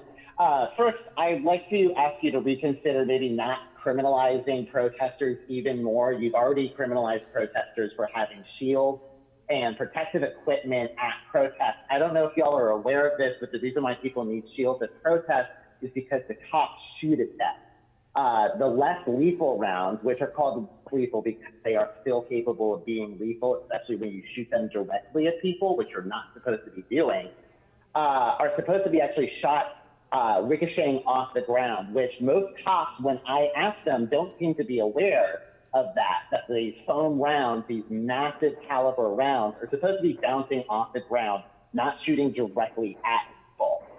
If you guys are so worried about laser pointers and eyes, you know, it's also really bad. It's foam bullets directly into the eye of someone. A dude got his eye exploded at the Lakers, after the Lakers celebration last week, and God knows what we're going to hear about what happened after everything last night. Next, I want to talk about number 42, your absurdly cruel bill to criminalize people for being unhoused. First off, it's wicked short-sighted because you guys aren't really thinking this through. If they're not allowed to be within, like, the general area of a shelter or an overpass or an interstate or a tunnel, well, all of that, it crosses over all the poor areas thanks to redlining. So all you're going to do is push the unhoused that some people apparently hate even having to see even further into the neighborhoods away from the freeway. We're not going to be like, we're talking like further over into like North Hollywood and into like the nice parts of like WeHo. That's where the freeways aren't. Also, if you're getting sick of seeing people, we all are getting sick of seeing people living in tents out on the street because they shouldn't have to, because we have hotels that are going out of business because they have all these empty rooms. And we have condos being built with corrupt money where one of your former government, we have empty condos that they built and along with many others, in the JW Marriott downtown, we have all these empty places. Put people in there. Put them in there. We can't put them in shelters where they're all together and breathing all of the same air. You guys said it yourself when you made us sit through 2 hours of listening about how dangerous it would be to send kids back to school, which is dangerous, yes. Don't do that to the unhoused either. You're not doing anybody any favors. You're pissing off the rich people by making them look at poor people, God forbid, and you're pissing off everybody else who hates to see human suffering, and you're making unhoused people suffer. Put them into the hotel room. Take them if you have to, and then when they start complaining, pay them money so they shut up. If you don't know where the money is, we've been telling you this all summer. Take it from the cops. Just take it. Thank you, Speaker. Next caller.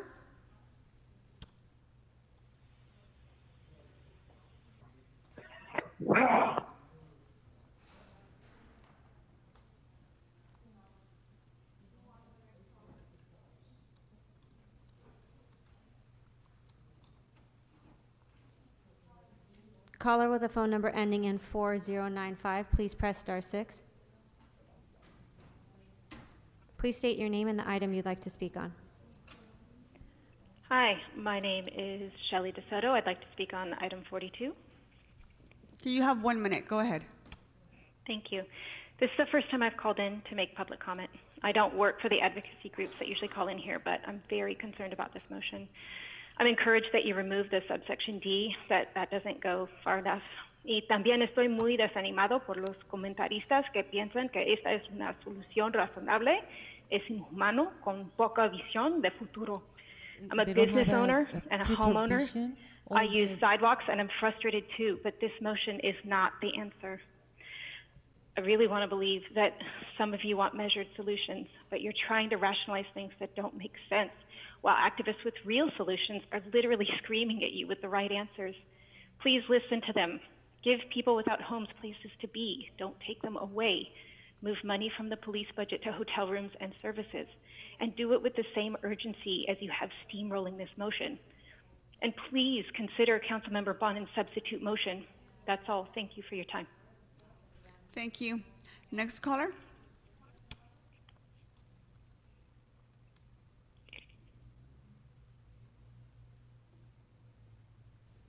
Caller with the phone number ending in 5168, please press star 6.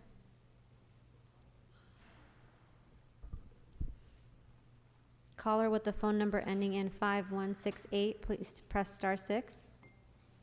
Please state your name and the item you'd like to speak on.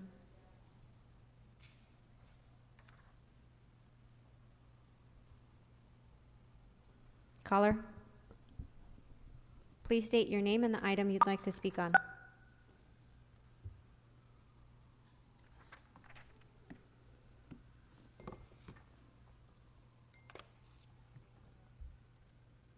Next caller.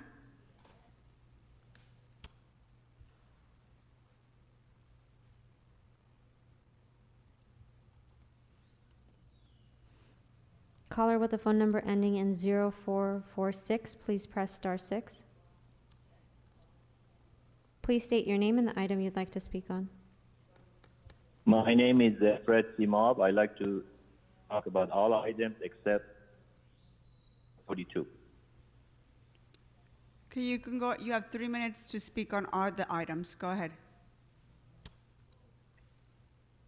I have a business next to the 5 freeway, and there is an alley between our business, which is a gas station, and the freeway. And over the past 6-7 years, we have had an encampment next to the gas station. And I understand not criminalizing the homeless, but if they do criminal things, it should be stopped and it should be corrected. We have had so many problems. They come into our business, they steal things, they go to the bathroom, stay for an hour. They come and beg all the customers. The other day, they came into my business trying to steal something, and my employee tried to stop them, and they spit on her face. We had to send her to get a COVID test. They come and they defecate in the property. They just, they bother the customers and the public so much. I can't walk through that alley because there's prostitution happening. drug use, there's needles on the floor. The people who live behind the building, they cannot walk through that alley to go to their businesses, to go to their work. The kids cannot walk through that. I myself am scared to walk through that alley. And every time it's been a cleanup, the next day they come back. There needs to be a solution, and if they do a criminal act, the police needs to show up and arrest them. Every time we call the police when something like that happens, they don't show up for three hours, and by that time, the people have disappeared. So it's a very frustrating problem, and I encourage the council members to adopt this and do something about this problem. This is a huge problem for the business, and it's not healthy, and it's also damaging a lot of people in the area. Thank you.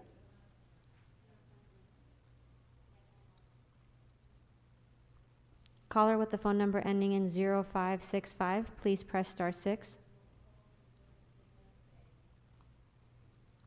Caller with the phone number ending in 0565, please press star 6. Please state your name and the item you'd like to speak on. Sí, hola, mi nombre es Ali. Voy a hablar del número 42. I want to talk about item 42. ¿Necesita traductor? Sí, por favor. Okay, un momentito. We have our translator. Yes. Can you hear me? Puede comenzar. Ok, perfecto. Me he movido de hace 9 I años aquí en la moved ciudad de 9 Arrieta. years ago here in Tengo Arrieta. una familia, tengo 2 niñas. And I have 2 Cada kids. cierto tiempo salimos a caminar And mis perros we en go el to walk our dogs neighborhood. in the neighborhood. Y hay ocasiones que nos hemos And topado in con some personas occasions que a we veces están run haciendo into sexo, some que son people that are personas sin having hogar. sex. They are Personas, homeless. nos hemos topado con personas We que salen a las run calles into desnudos these people that are y naked in the street. desgraciadamente mis And hijas a unfortunately, veces tienen que presenciar eso. my kids had Les to pido, look at this. por favor, So que please, hagan I algo beg you acerca de esas personas que no that tienen hogares. you may do something with Se these people that are supone que homeless. les han brindado ustedes la So, ayuda, pero ellos no quieren. I Por sense that you are favor, trying to give them help, but they don't debe want de to haber receive it. otra solución There must be some other para kind of que no siga solution pasando eso so y this pueda uno won't disfrutar happen anymore de nuestro in neighborhood in y our poder neighborhood, estar tranquilos sin and we can que be mis hijos o with otros our niños kids and presencien with esos other tipos de kids cosas. that they don't have to be seeing this kind of stuff. Thank you.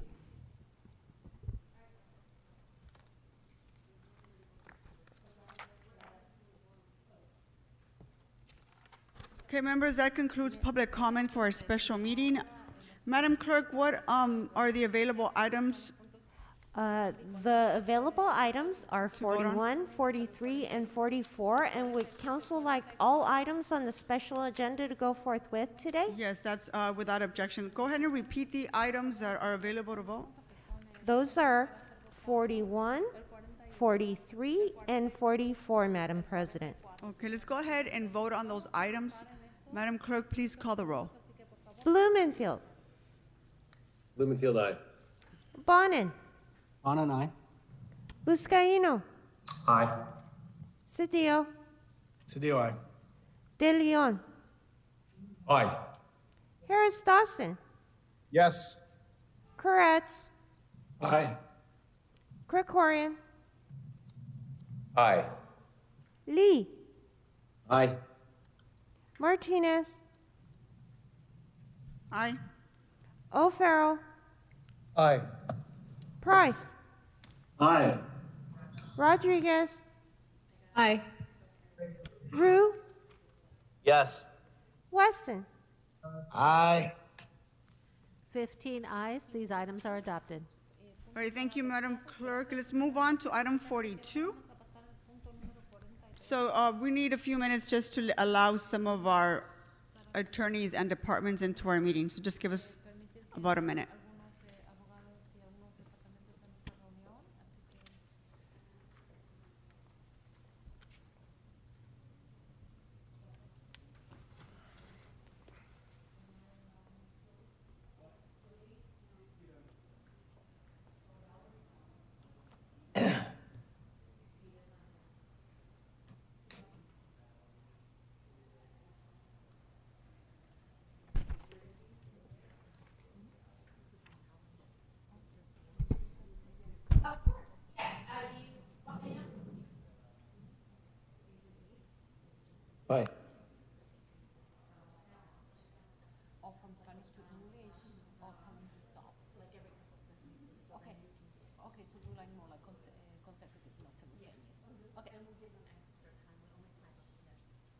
That's for the Spanish speaking, and the rest is fine like this.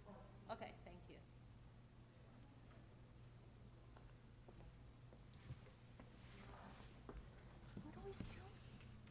Okay, just confirming, we've got Valerie. Can you hear us, Valerie?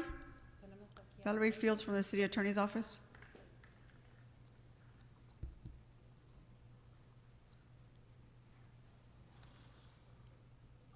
Yes, I'm here. All right, thank you.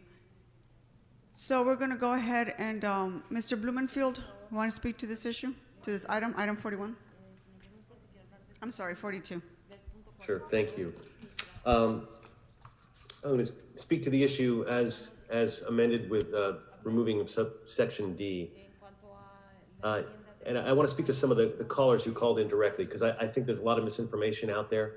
I heard people calling in support of this motion, saying, because they want to see cleanups of encampments in all these different places around the city. Well, this doesn't do that. So I want to, sorry to disappoint the folks who are calling, some of the folks who are calling in support. It doesn't do that. Also, I want to speak to folks who are calling in opposition, who are saying that they're opposing it because it's criminalizing homelessness and removing the focus away from housing. Well, it doesn't do that either. This is a very narrow motion, the way I see it. In fact, it is a way to incentivize more housing, because right now we are trying to get shelters put up. I've got a massive effort in my district where we've got cabin communities coming in, and we're working on our homeless roadmap plan, and I know all the other districts are as well. But in order to make it effective, having a 500-foot buffer from the edge of one of these new services will make a big difference. Because if we don't have it, it's going to be a heck of a lot harder after I get the one done and behind my office to get another one done that we've got scheduled to get done on the Orange Line by off of Topham, or the next one that we're doing, et cetera, et cetera. We're talking, we want these places to be good for the people inside, because we are concentrating homeless folks, getting them off the street from the proximate area and bringing them into these shelters. That's the focus. The focus should be about housing. And I am all for that. And I'm trying to go on all cylinders to create more housing in the district. I don't think that having a minor buffer of 500 feet is going to cause a big problem in terms of making homelessness, is going to be a big problem for the homeless. It's going to be a good thing for the neighbors. It's going to be a good thing for the people who live there. And then the second part of this, there's only three aspects. The second aspect has to do with the freeways. And under the Judge Carter and the case before us, we have got to get those freeways cleared, and we have to get everyone under those freeways into housing. And it can be done. For the last several weeks, we have been on an intensive pilot program in my district. We're working with LA Family Housing, and they've done miracles. Without any police or enforcement intervention, we have gotten everyone, 60 people, housed into some form of housing, whether that's rapid rehousing, permanent supportive housing, temporary housing. We have been working around the clock.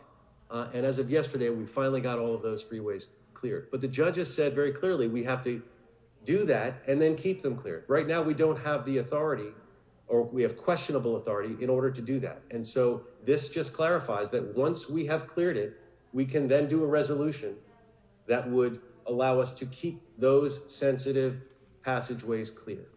And speaking for the passageways in my district, they are extremely sensitive uses. We have, it's the 101 separates a large residential area from critical services and the commercial corridor of Ventura Boulevard, with schools and houses of worship and grocery. And if you can't get through one of those corridors, in some cases, you've got to go 1.5 miles. Other cases, it's 0.6 of a mile. You've got to go your way to get there. And that's what we were seeing prior to us doing this massive pilot where we got everybody housed. Folks, kids were having to walk in the middle of the street. Elderly were walking in the street every other day. I know of somebody who was forced to walk in the street because the tents were taking up the entire sidewalk. This is a very modest bill before us, because it's saying, once we have cleared it, then we can have a resolution to allow that area to be off limits. I think that that's reasonable. We as a city have the right, and I would say the obligation, to keep certain sensitive corridors passable and free of sitting, sleeping, and lying. We're not talking about taking massive sections of the city and doing that to it. We're talking about very discrete areas. So there's three aspects. There's ADA, which is basically existing law and repeating existing law. There's the freeway underpasses, which we've got to do for the Judge Carter settlement. And then third, there is the shelters. When we put in a new shelter, we need to have that shelter look like a shelter that is part of the community. And we want those the formerly unhoused neighbors that are now neighbors to the folks who are living there to feel good about it and have something that looks good, not have tents propped up against it. We want them to, it's not healthy for the people living there or the people around there. So I think, bottom line, these are three modest things. The substitute amendment that my colleague, Mr. Bonnet, has offered, there's on there. And I would love to work with you on those ideas as a separate motion. But to make it a substitute motion is just basically trying to kill this motion that's in front of us. And I don't think it should be killed. I think we have the right to do the right and the obligation to keep sensitive corridors clear and to have our shelters have a buffer zone of 500 feet. So with that, I ask for us to move forward on this, and I urge your support of this modest motion. Mr. Koretz? Madam President, could I ask that you, I hear the sound going down. I was going to say, if it continues, there's a loud noise outside, so I'd maybe ask to be skipped, but for this moment, it's working. First of all, I'd like to say I have a lot of concerns about this entire measure. First is the element that says there's no sitting, lying, sleeping, or storing belongings in violation of the ADA, or, and this is important, within 10 feet of any operational or utilizable entrance, exit, driveway, or loading dock. This makes it not unlike the proposed ordinance from last winter that effectively would have banned the homeless from most commercial areas and many residential, and seems like likely litigation bait. Second is no camping within 500 feet of existing housing, shelter, services, or safe parking for the homeless. This seems pretty broad and would, I'm sure, be challenged and also be litigation bait. Third is the no camping within 500 feet of a freeway that we've discussed. This seems like the most legitimate part of it, although it's not entirely clear to me whether it's necessary, and perhaps the city attorney could address this, whether or not Judge Carter ordering us to do so would not cover us in terms of being able to remove folks that absolutely resist any kind of shelter offer and to avoid people coming back into that zone. So I'd be open to seeing that worked if it's actually necessary. If not, I just assume it was done through whatever order we have from the judge. Fourth is no camping on a public right-of-way after being offered shelter. And this purports to comply with Boise, but may be construed as overly broad because of the way it so dramatically eliminates options for people experiencing homelessness who may have legitimate and appropriate reasons for declining a specific offer of shelter that's offered to them, such as having to give up their pets, which I think has been brought up earlier by Mr. Gus and actually is a reasonable point. Fifth is establishing a right to clear bulky items, except tents, from the right-of-way. And this would address the question of people constructing wooden shacks on sidewalks, but it also contains a proviso that can't be enforced right now because of a preliminary injunction connected with Garcia versus City of LA. And at the end of the day, if we are allowed to push homeless people out of encampments, which we know is a bad idea in terms of COVID, and is really an offsetting consideration for the judge to consider as well in terms of forcing encampments out of a certain area and mixing with other encampments where COVID is likely to spread. I'm not sure if any of it really accomplishes much. We do have problem encampments. We can move them a couple blocks, and then the people who are having to deal with the encampments most directly will be happier, and then we'll have pushed the problem to a different part of a neighborhood. I'm not sure whether that really accomplishes much. Just on first blush, looking at Mr. Bonin's proposal and thinking of my own thoughts, one of the things that has bothered me for a lengthy period of time in dealing with the homeless is we seem to be working in opposition to the advocates, and they seem to be working in opposition to us. I think we would do better if we found a way to actually work with them cooperatively and deal with this as a common enemy that we need to defeat, being homelessness. And could we do things like having an all-day policy session or a study session where we meet with the advocates and they each propose whatever solutions they have, and we have a dialogue back and forth. And could we try and get on the same page? Not from a legal perspective, but otherwise. How do we actually solve what seems like an almost unsolvable problem? And how are we going to move people is a big question. If we decided to do all of this, who's going to do the moving?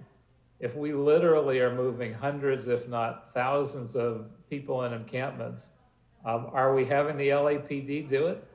While we're in a process of saying, well, they shouldn't have to do a lot of things that seem not to be in their purview, suddenly we'll be giving them a gigantic additional task, which the community probably doesn't want them to do. They probably don't want to do. And again, with COVID, I'm sure our public health people don't want us to do. So there are a lot of questions. Certainly getting everybody on the same page is one. Another area, by the way, where we're not on the same page is with the county. And we know county supervisors, some of them have been on our city council. It's not like they're unaware of our problems, yet they seem not to be willing to pick up their share of the issues. So could we have a joint meeting with them? Whether it be an open session or a closed session, our attorneys could tell us, but we need to have a dialogue directly with the members of the Board of Supervisors, because I don't believe the board is making a concrete decision not to fund LA City's homeless as much as it is. I think if we had a face-to-face dialogue with them, or as close as we can on Zoom, I think it would make a significant difference. So just a few thoughts. I think we need to get everybody concerned with this issue rowing in the same direction, and not have the judge in one direction and advocates in another, and the county in another direction and LA City in another. I would take the first step by taking a close look at Mr. Bonin's substitute motion. Thank you, Mr. Koretz. Mr. Bonin? Thank you, Madam President, and thank you, colleagues, for the attention this afternoon. Let me start by saying that I think there is unanimous agreement on one thing, and that is that the status quo is absolutely unacceptable. Where I think there is disagreement is on whether or not using the strategy that led us to the status quo is acceptable. I do not think that it is. Having encampments all around the city, tens of thousands of people living on our sidewalks, over 1,000 of them dying every year, is absolutely unacceptable. And I actually do not have a philosophical objection to the concept of saying that you cannot sit, lie, or sleep on a public right-of-way as long as there is an alternative resource available. My problem with the proposed ordinance before us, Mr. Feuer's very draconian proposal, or the modified one from Mr. Blumenfield, is that both of them assume the existence of the alternative resources, which are just frankly not there yet. They simply do not exist. I'm confused by one thing. While I support the striking of the universal application in the subsection D, I note that that's the only section that mentions an offer of shelter. So either we are, for everything else that this prohibits, every area this prohibits camping in, there is not a requirement for an offer of shelter.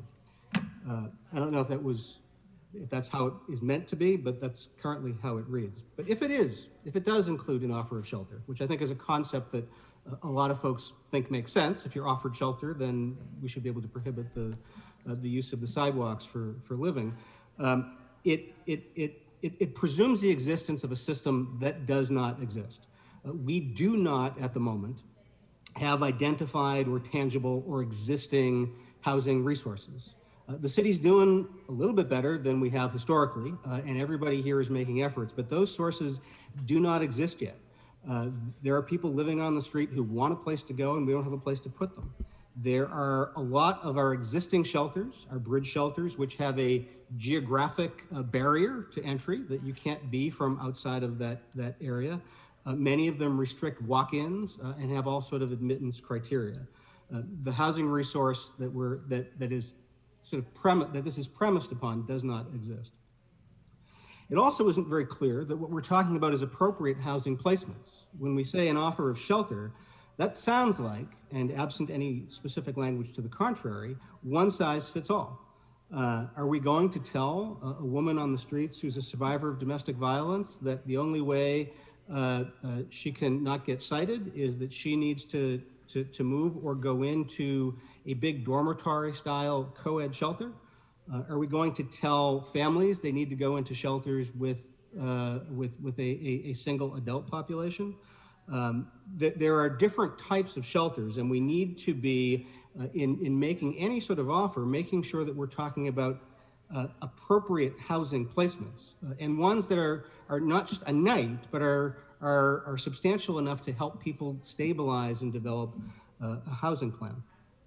We also don't have a way, even if we were going to do this, we don't have a way to offer an available bed to people. There is no database right now, there is no database right now that can tell people in real time, whoever is administering this, whoever is speaking to somebody within 500 feet of a freeway, that an available bed exists. That system does not exist, and we can't proceed until there is a system like that. And it also needs to be a commitment that housing, shelter, or services will actually be provided, not just that they're offered. There are many places that may have an available bed, but as I said, there may be restrictions on entry. We have to make sure that people actually get there. We have to be able to bring them there. And I think it's very, very important that it not be LAPD that does that. That we need to have the system of transporting people there, and the offer of housing should be done by an actual caseworker, not an enforcement authority. In Orange County, I read the settlement that they did in Orange County. I read it yesterday. The protocol they established with the input of unhoused residents and under the direction of Judge Carter requires that housing and shelter placements be made by outreach workers after consultation with professionals and after proper clinical assessments have been made to determine appropriate placements. Those are all, I think, sort of preconditions to an ability to have any system that says you can't be here as long as we're offering you an alternative. what I would say is, and I've offered an alternative way of doing this, is that if our desire truly is to clear our public rights of way by housing people, we need to get a lot more aggressive about the housing. We always push the envelope legally on doing things that restrict sitting or lying, or where people can be living in their vehicles, but we rarely push the envelope legally when it comes to being more aggressive about providing the housing solutions.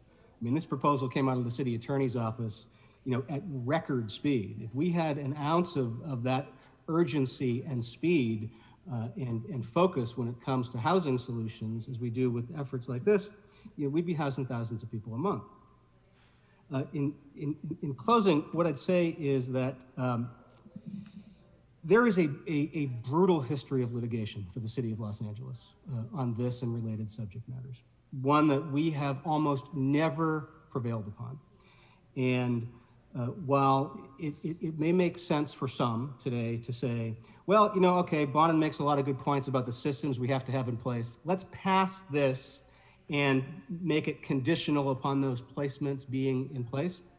I would caution against that, because the history that we have had has been so fraught with error, so fraught with ordinances that have been overturned, so fraught with the ordinances that have been challenged because of a poorly written or a poorly implemented protocol, that before we do this, we should make sure everything is in place and that we are actually offering the alternative solutions.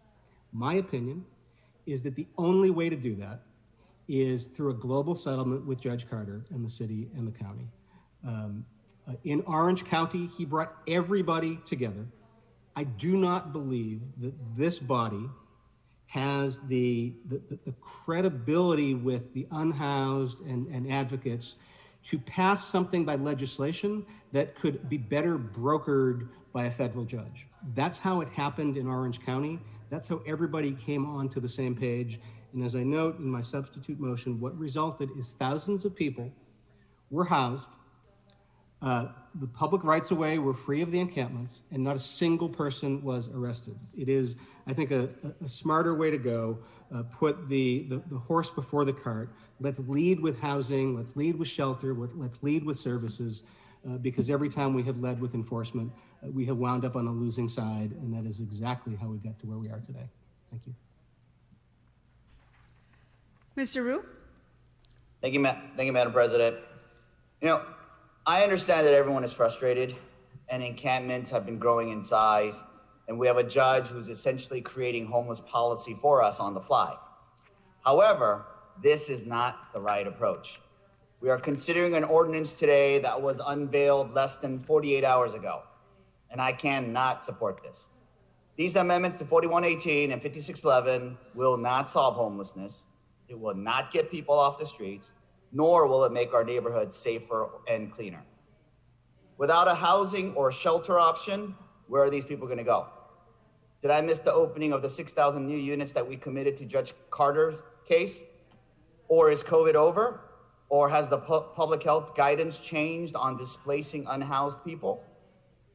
Moving our unhoused neighbors from one block to another, especially against public health officials' recommendations during a global health pandemic, squanders precious time and city resources that could be better used in providing services and building housing. I don't understand the rush effort here for approvals of such a far-reaching piece of legislation without first consulting public health or even homeless experts. The city, we already have the authority to make sure sidewalks are passable according to the Americans with Disabilities Act, as well as to making sure that entrances are not blocked. And the additional restrictions that are proposed today are unnecessary and being rushed before any shelter and housing that the city that we promised to build have been built. The current situation is unacceptable. That much is clear. And Angelenos are fed up. They're fed up with false promises. They're fed up with the absence of leadership. And in that absence, we do have a federal judge trying to take control because City Hall and the County Hall of Administration have failed. And we're trying to legislate to his whims. Let's remind my colleagues that there is no court order at this point. It's just a financial agreement that we have with the county to build new beds. But what we lack is a citywide approach with emergency powers to direct agencies and grant swift approvals. You know, I've introduced legislation on this, and we hope that we could discuss how we could move our city forward together instead of having 15 different approaches, one for each one of our districts, and have our city controller issuing another set of recommendations, and our mayor with his own team on his own path. So I really understand the frustration driving us to just start somewhere, but this piecemeal approach that we are taking right now is by a council district by district approach only creates further inequalities in Los Angeles. Wealthy districts with fewer unhoused neighbors like mine are going to meet these housing goals much quicker than districts with higher homeless populations. However, even when my district meets these housing goals, moving homeless individuals from one underpass like Cahuenga in Council District 4 to Gower Underpass in Council District 13 does not solve homelessness. Our unhoused neighbors don't know or care about which council district boundaries they're in, nor do Angelenos care when they're asking for solutions, because moving an encampment 500 feet away is not a solution. So I ask you, are we gonna have one set of rules for Sherman Oaks and Woodland Hills and another one for Boyle Heights in South LA? If we spend as much time working on a citywide approach to end homelessness, rather than how we're gonna move our unhoused neighbors from one block to the next, perhaps we will be closer to having enough beds for everyone. Thank you, Madam President. Mr. O'Farrell? Thank you, Madam President. Thank you, colleagues. And thank you. I'm glad we're having this discussion. That's why I wanted to waive this to the floor so we could have this discussion. And considering that this is the issue of the day, pre-pandemic, during the pandemic, it'll be the issue of the day post-pandemic. These are the types of discussions that we need to have. We need to provide beds under a roof in a safe environment. That includes a mix of temporary and permanent lodging, availability for everyone who can accept the offer, and available in terms of what their particular needs are with lodging. In other words, an opportunity for people experiencing homelessness to be on a path to health and wellness. Never has that been more important than now during this pandemic. We've made great strides in this endeavor, despite what we hear every day on a daily basis.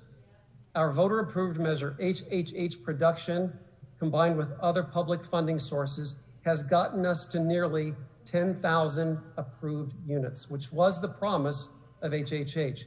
That means that we have over 9,500 units that are either complete, nearing completion, under construction, entitled, or approved with construction documents being prepared, or in architectural design.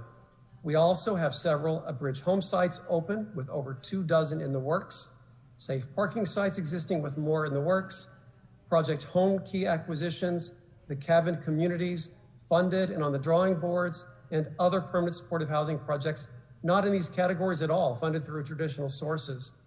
In all, we are in the several thousands of current and future safe places for people who are currently unhoused.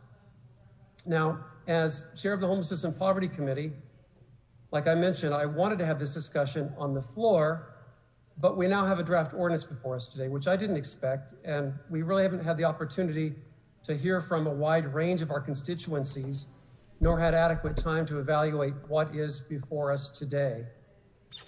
And so just some of my thoughts to take into consideration for the sake of argument.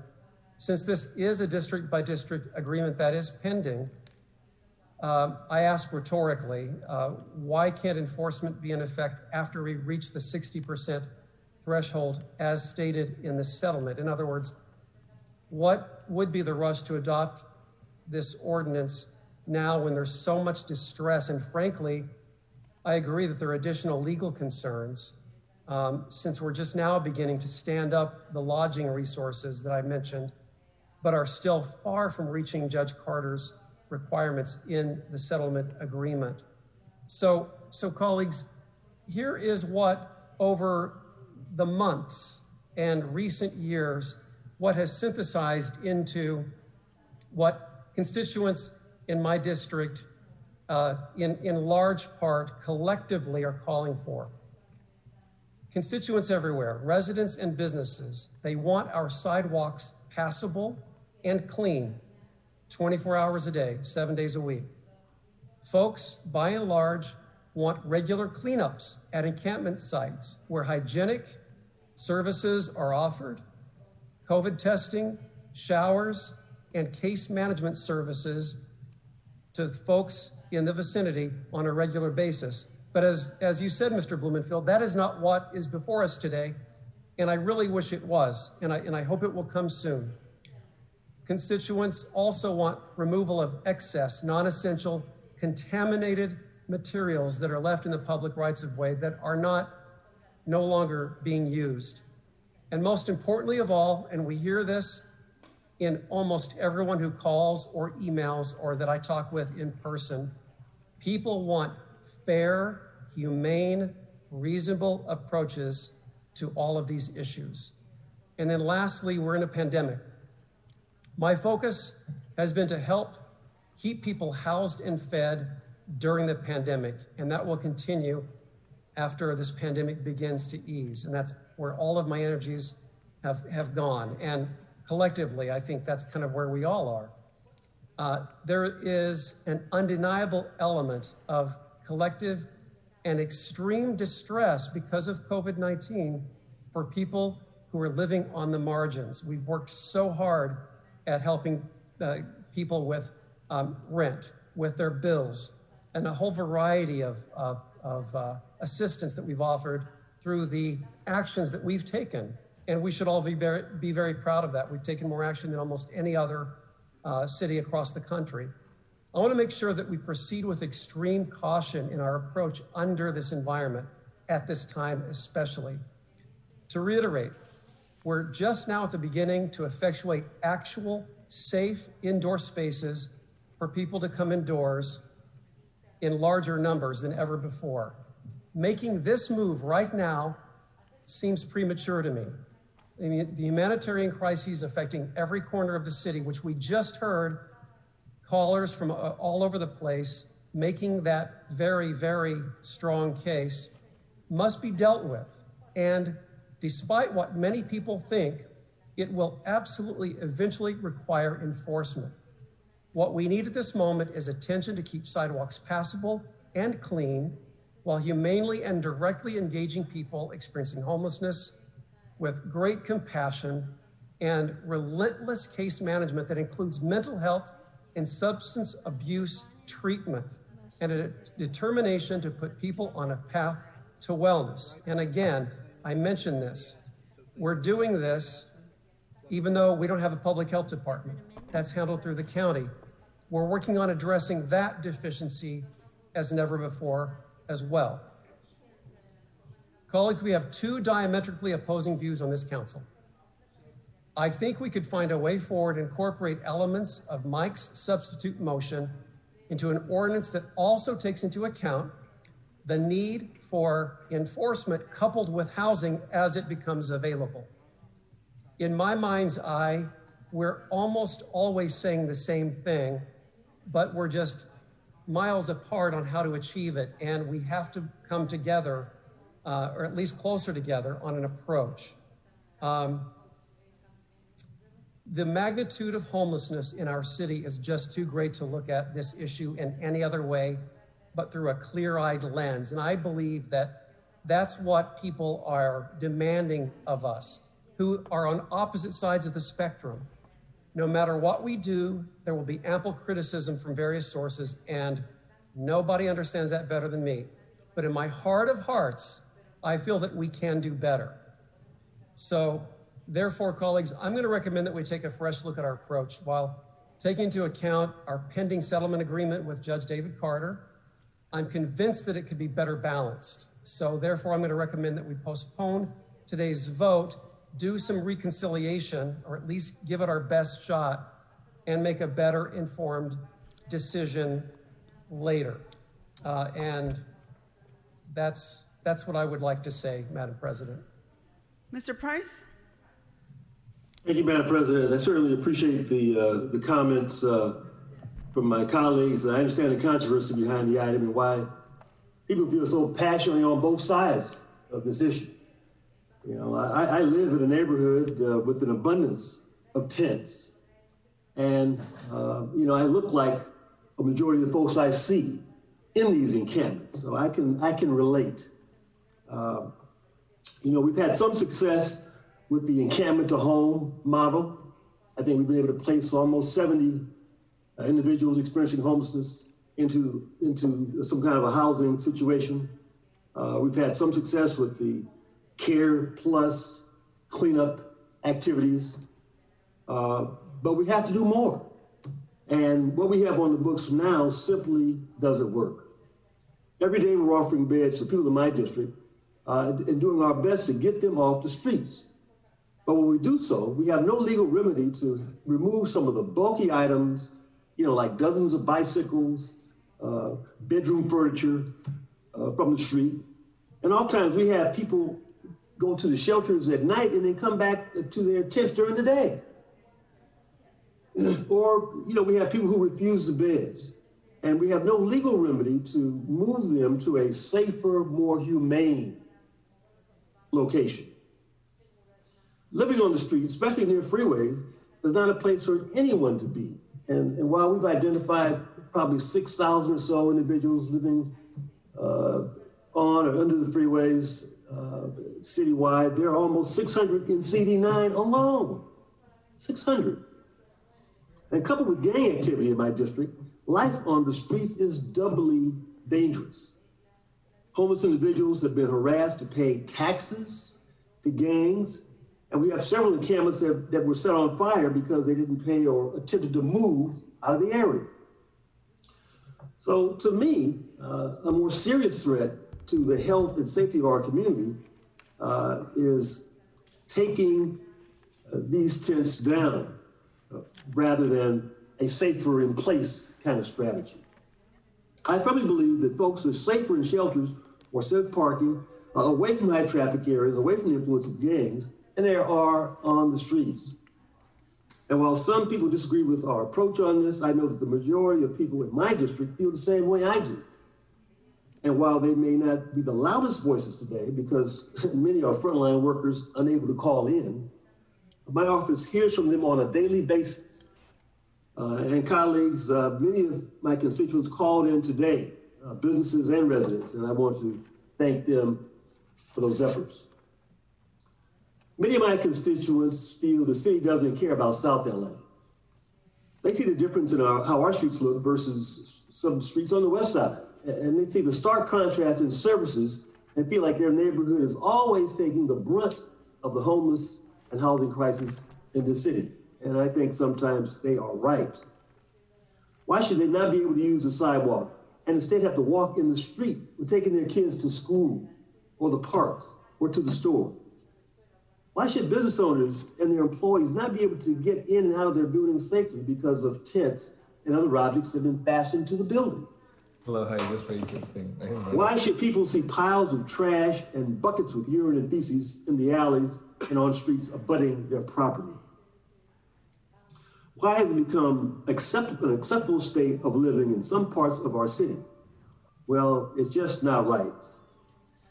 In CD9, we're committed to building temporary and supportive housing units. We're committed to rapid rehousing, committed to safe parking, and to any solution that will help move people off the streets. In fact, we have almost 1,000 beds in the pipeline, permanent supportive housing and affordable housing that will be coming online in the next 12 months.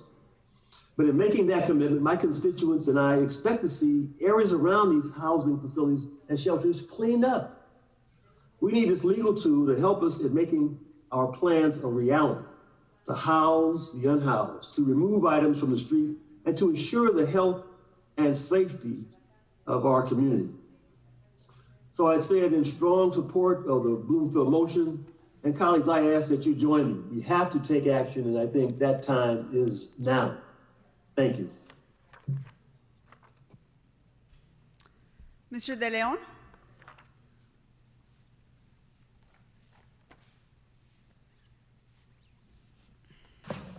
Thank you very much, Madam President. First, let me say that I have tremendous respect for Councilmember Blumenfield. His deeper frustration is shared by many, including myself.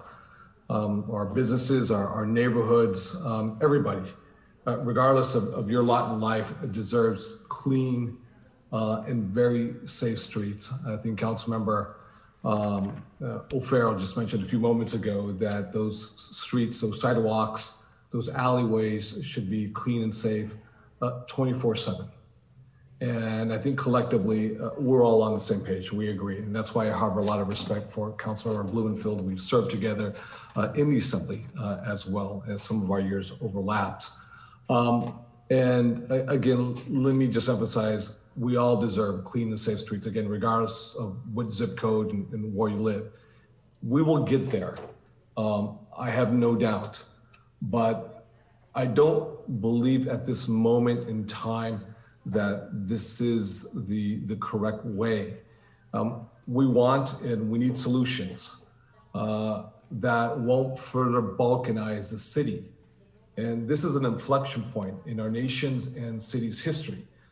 This will make our city possibly even more inequitable because what I'm deeply concerned about is that the unintended consequences, that this motion will have the practical effect of walling off certain wealthier communities and force our unhoused neighbors into communities already suffering from the bulk of this crisis. The potential unintended consequences, the net result will be areas in the least impacted areas will be walled off from the homeless communities. And a lot of our neighborhoods will have to burden the shelter, I should say, burden the crisis even more so. And that's a lot to ask for many of these communities. The bottom line is we are one LA, and that means that our actions, our solutions have to reflect that first and foremost. Now, one thing I want to underscore is that Judge David Carter has done an extraordinary job in bringing the parties together to avoid a courtroom decision. And I think Councilmember Paul Koretz alluded to this very eloquently. My fear is that if this does pass, that we will welcome another lawsuit and we'll be on this litigation merry-go-round once again, where the taxpayers will actually be footing the bill. Now, we already have 6 major lawsuits. We have the Jones lawsuit, we have the Levon lawsuit, we have the Desert Train lawsuit, we have the Mitchell lawsuit, we have the Garcia lawsuit, and right now we have the LA Alliance lawsuit that Judge David Carr is trying to find a deal. And I can tell you this, interveners must be licking their chops right now, hoping and anticipating that this in fact becomes ordinance in the city of LA, because they probably have a lawsuit that's ready to go. At this moment right now, the ink hasn't been dried. They're waiting for proactive action on our part. And that's why it's absolutely critical that we really think about this very carefully. I want to go back again, because again, Jones lawsuit, Levon lawsuit, Desert Train lawsuit, the Mitchell lawsuit, the Garcia lawsuit, and then once again, we have the LA Alliance lawsuit that Judge David Carter is trying to figure out with the city, with the county, if we can get all the parties together and work out the deal. And so far, at least theoretically, we have a deal. Now we have to execute it and actually make sure that we follow through. Now, the question for me is, if this were to come to fruition, is if we move folks along, is where do they go? Where do we actually move folks along? And if we don't have stock, if we don't have inventory, we're putting the LAPD once again in a very difficult position. Quite frankly, I know a lot of LAPD officers who frankly don't want to be in the business of engaging and dealing with our unhoused community. But once again, we'd be putting them in that position. And Madam President, as well as colleagues, if I'm looking at the language here in subsection C, for example, subsection C would authorize the council by resolution and postage of signage to ban sitting, lying, sleeping, or placing of personal property within 500 feet of a freeway, overpass, underpass, ramp, tunnel, or pedestrian subway upon finding that the ban serves the public health, safety, or welfare. The question is now, does someone come out with a measuring tape and go 501 feet or 502 feet? How do we enforce that? And are we just moving folks along 100 plus feet, but we're dealing with the same situation? We're still dealing with unhoused individuals who are living on our sidewalks, on our streets, in our alleyways, our parks, overpasses, and underpasses. I think that, you know, all of our colleagues, whether you're for this motion or against this motion or a little in between, everyone is really on the same page and they want action. And I'm not sure if this is going to get us where it needs to get us to. If LAPD starts giving citations out, for example, as per the language drafted, what happens after that? Presumably, you're living on the streets or the alleyways because you have no money. How are you going to pay for that citation? And then what's predictable, when you don't pay your citation and you get an FTA, a failure to appear, and you are stopped or apprehended by local law enforcement, and they find out you have an FTA, do you get arrested? Do you get booked? Is there a court date? Do we just spend and waste more tax dollars and we go around and around and around?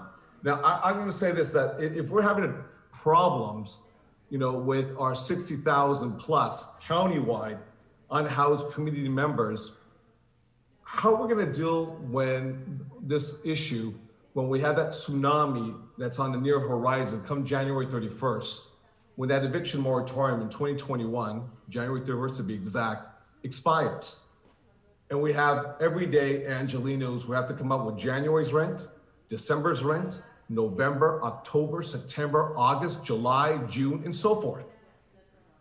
So now we're gonna have a tsunami of all these individuals who are gonna be unhoused all of a sudden, living on the streets, sidewalks, and impacting the situation even more so. So whether it's 500 feet, 250 feet, 501 feet, at the end of the day, functionally, I'm not quite sure it's gonna get us where we need to get. And I like, you know, some of the comments that, you know, our council member from CD13 made, you know, again, you know, Councilmember Mitchell Farrell, you know, there are great considerations to be made or to debate on the motion that's been made by Mr. Blumenfield, as well as the substitute motion that Councilmember Bonin has made. I appreciate the aggressiveness because the intent is clear. We need to be very aggressive. We need to be very assertive. But quite frankly, this assertiveness should have been there 8 months ago in the beginning of the pandemic, not 8 months, you know, going into late fall into Thanksgiving. It should have been there 8 months ago. And that's, again, we're dealing with this situation. Let me say this, colleagues. We cannot be playing at the margins on this situation. And the days of being an incrementalist are long gone. Because as polarizing as the issue is, and there's a few colleagues here, Monica Rodriguez, Nori Martinez, yourself, as well as Gil Cedillo, we had a press conference earlier this morning on the issue of children being caged. The issue of immigration is a very controversial, polarizing issue. The issue of climate change, whether you're for climate change or against climate change, very polarizing. I will submit to each and every one of you, as well as to all Angelenos, that the issue on homelessness is not controversial at all. It's not polarizing at all whatsoever. Whether you're on the left, whether you're in the middle, or whether you're on the right, it's not polarizing at all whatsoever. Everyone agrees that we need to provide dignity and respect to our unhoused community members and get them off the streets so we can have clean, safe parks, clean, safe streets, sidewalks, alleyways, overpasses, and underpasses. Everyone agrees. Whether you're a big business or small business, whether you're a neighbor in Brentwood, Pacific Palisades, or in Bow Heights. everyone agrees on the political spectrum, unlike immigration or like climate change. Now, of course, we have tactical differences.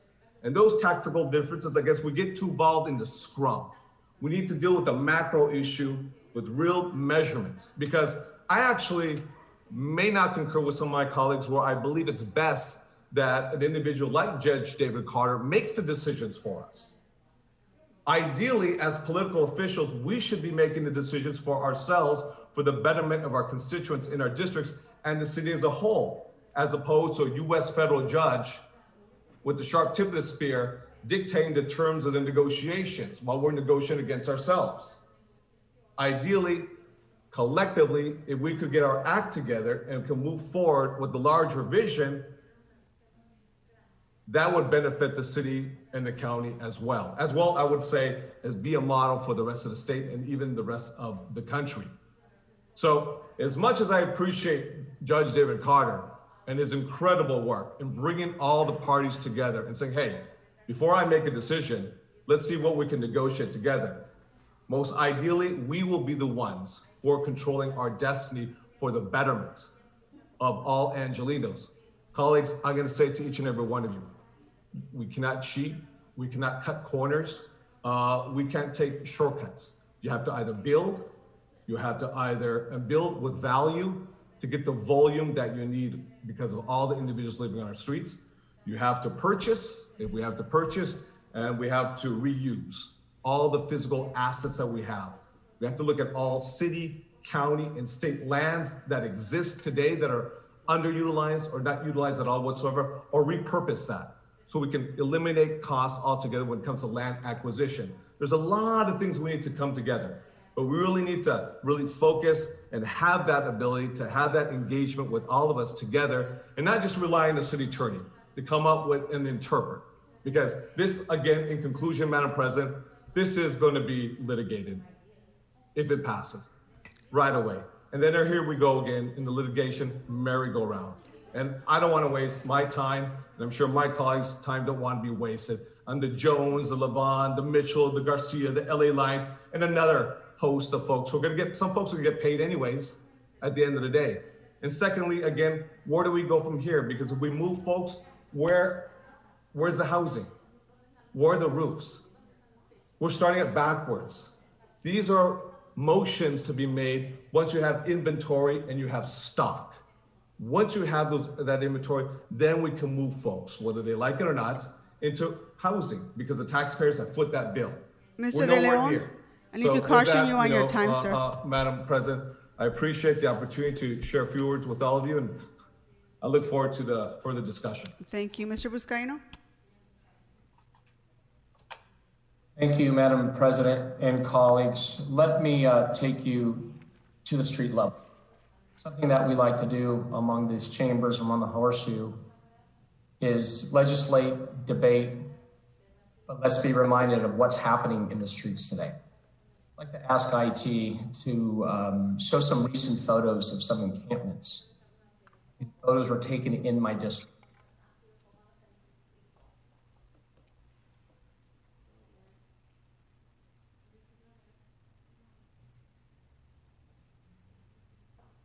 Thank you.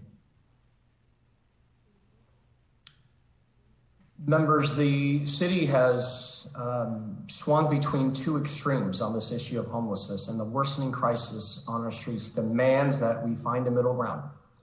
This ordinance doesn't make it a crime to be homeless. This ordinance is about managing the crisis on our streets, and most importantly, it's about striking a better balance. There are over 10,000 miles of sidewalks in the city of LA. It simply gives the council the ability to establish a small number of sidewalks where camping is not allowed so that we can strike that better balance. Those located around freeways and those located near homeless shelters. The ordinance before us today will not solve homelessness, and no one has suggested it will. But we have to balance the rights of the homeless to sleep, which is an unavoidable consequence of being human, with the rights of physically disabled residents who are legally entitled to a clear path of travel under the Americans with Disabilities Act. Now, balancing these rights of those who are unsheltered to keep a reasonable amount of personal property with the rights of the public at large to have a clean and sanitary sidewalks. And balancing the impacts of those battling addiction on our streets with opportunities for those in recovery to resist temptation around them and provide them a fighting chance to get their lives back on track. And I say this to our residents, from Pacoima to San Pedro, from Boyle Heights to Westwood. We all made a promise to you. We made a promise when speaking to you and asking for your support on homeless solutions and bridge home shelters. We promised you that in exchange for your support, the areas around the shelter would be clean. By approving this ordinance today, we are making good on that promise. By keeping areas around the shelters clean, we also make the solution of beds more attractive to all communities and neighborhoods in the entire county. Yes, even Carson, even Torrance, even Glendale and Burbank. And I say this to my colleagues, if you don't want clean and passable sidewalks per the ADA and per our another lawsuit, $1.3 billion Willits case, then vote no. Thank you.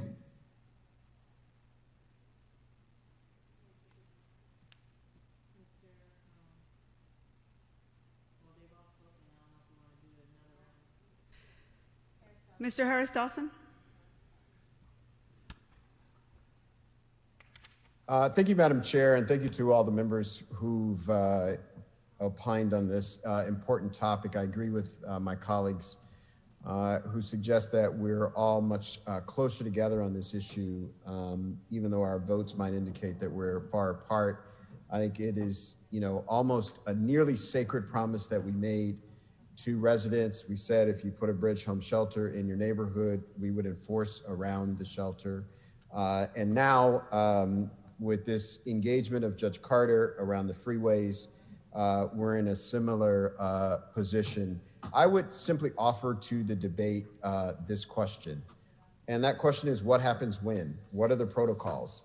Building shelter is not controversial. There's a whole set of requirements for how high ceilings have to be, where it can be built, the HVAC, the electrical, the square footage, the height of door jambs.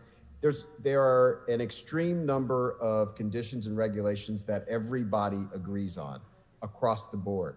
And all of our structures meet those requirements. And in fact, the only thing that we debate over is, what I will call, which sometimes expresses itself as just rank classism. Well, I don't want this near me because these people that are living in it are poor. And I don't want poor people near me is what many of the arguments boil down to. That's the only controversial part about housing. On enforcement, though, enforcement is different. Enforcement hasn't been thought out. We don't know what happens when we say move along and the person doesn't move along. I haven't seen protocols for that. I haven't been to meetings about that. I haven't seen that discussed and debated. Certainly not with the advocates, not with the people who are going to go to court with us. And it seems to me that we ought to take some time to do the right thing the right way. Because if you do the right thing the wrong way, what's going to happen is we're going to inherit and leave to the next set of people trying to figure this out a bunch of onerous rules that cannot be figured out, like the ones that we have in front of us today that on their face seem unreasonable to the average person. But we often forget these settlements and these lawsuits don't fall out of the sky. They're directly connected to the way we went about trying to deal with homeless people and frankly, trying to enforce. And so, I, for one, need to see more thinking, more proposals around what enforcement's going to be. What's it going to be for a person who has a mental health problem, an obvious mental health problem? What's it going to be for other sets of people that are there? How are we going to keep track whether or not a person's been offered housing or not? Like that, I haven't heard an explanation to that. Because a person can say, you didn't offer me housing, and the worker can say, well, you look like the person that I did offer housing to. How do we know that was the case? And again, I'm not saying these things can't be figured out. I have every confidence that they can. What I'm suggesting to everybody today is that they haven't been figured out. And we need to figure them out before we jump out on the streets and in our eagerness and in our zeal, begin, and again, I believe it's righteous zeal and justified zeal and moral zeal to provide, to return some of the public spaces back to the people, back to the public. We need to make sure that our actions are not characterized by zeal, not according to knowledge, discipline, or rigor when it comes to taking on these things. And so, I am very uncomfortable moving forward with this today without seeing more information about what this looks like, as Mr. Buscaino said, on the ground, in real life, every day on our streets, and how do we do it in a way that at least gives us a shot and not ending up in court and losing even more ground in this fight to again, provide safety and safe streets to both homeless people and housed people in this city. Thank you, Madam Chair. Thank you, Mr. Harris-Dawson. So I'm debating whether we should allow the city attorney to explain what's in the ordinance, because I'm hearing a lot of misinformation. And so Thank you. Hear, hear. There is a lot of misinformation, and unfortunately it's coming from our body. So I'm going to go ahead, and there's Ms. Rodriguez who's on the queue to speak, but I think it'd be beneficial just for members of the public, because I know we should have all had some time to read over the ordinance, and there shouldn't be any confusion, but there apparently continues to be confusion, and I think we just need to have an honest conversation with ourselves and not lead to the misinformation that I'm sure is being tweeted in the universe. So why don't I hear from Ms. Rodriguez? Then I'm going to ask Ms. Valerie Flores if you're still with us. I need you to just walk us through the facts of the ordinance, because we just have to clarify some of this stuff. And I'm not lobbying for or against it. I just want to make sure we have the facts in front of us, because I think it's important. Ms. Rodriguez? Thank you, Ms. Martinez. And Mr. Harris-Dawson, I think to underscore your point, the motion that I introduced yesterday on the Paxton and Bradley protocols is to memorialize that very process. I recognize, and I think we have to recognize this citywide, how we approach homelessness in this city. We're not going to have the singular solution to lay out across the city in a way that meets all of our needs and all of the circumstances of each area. When we approached Paxton and Bradley, we did it with intention of memorializing exactly what the protocols would be, to assure outreach, to assure placement. We weren't clearing an area without placing these individuals into housing.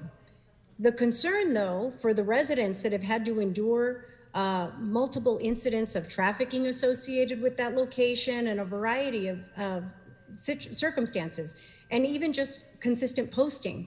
We had to memorialize a process working very closely with LAHSA, working very closely with LA Family Housing, with the county supervisor's office to do just that. And so the goal, and with the motion that I introduced, is to memorialize what worked, because it was the single largest encampment citywide that has been cleared, with 100% of those encamped at that location being housed.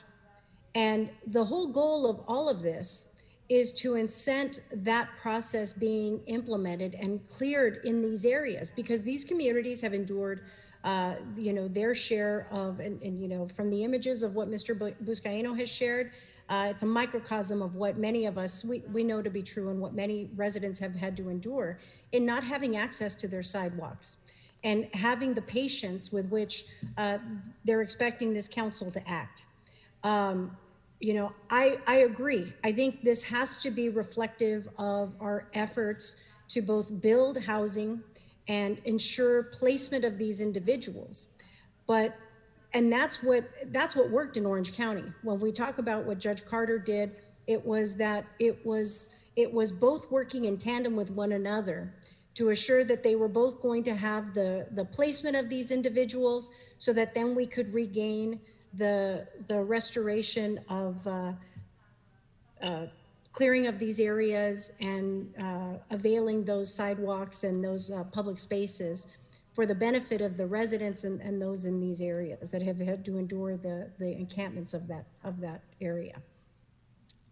This ordinance is about making sure that we can get us to a point that when we clear these areas, we're able to maintain them. Because otherwise, with these orders, and we're going to continue to be on the receiving end of these orders, but unless we're memorializing and documenting that, in fact, individual A has been offered housing, because this is the same ordinance that other municipalities currently have at their disposal, but they have the housing units that are offered and available to these individuals to be sheltered.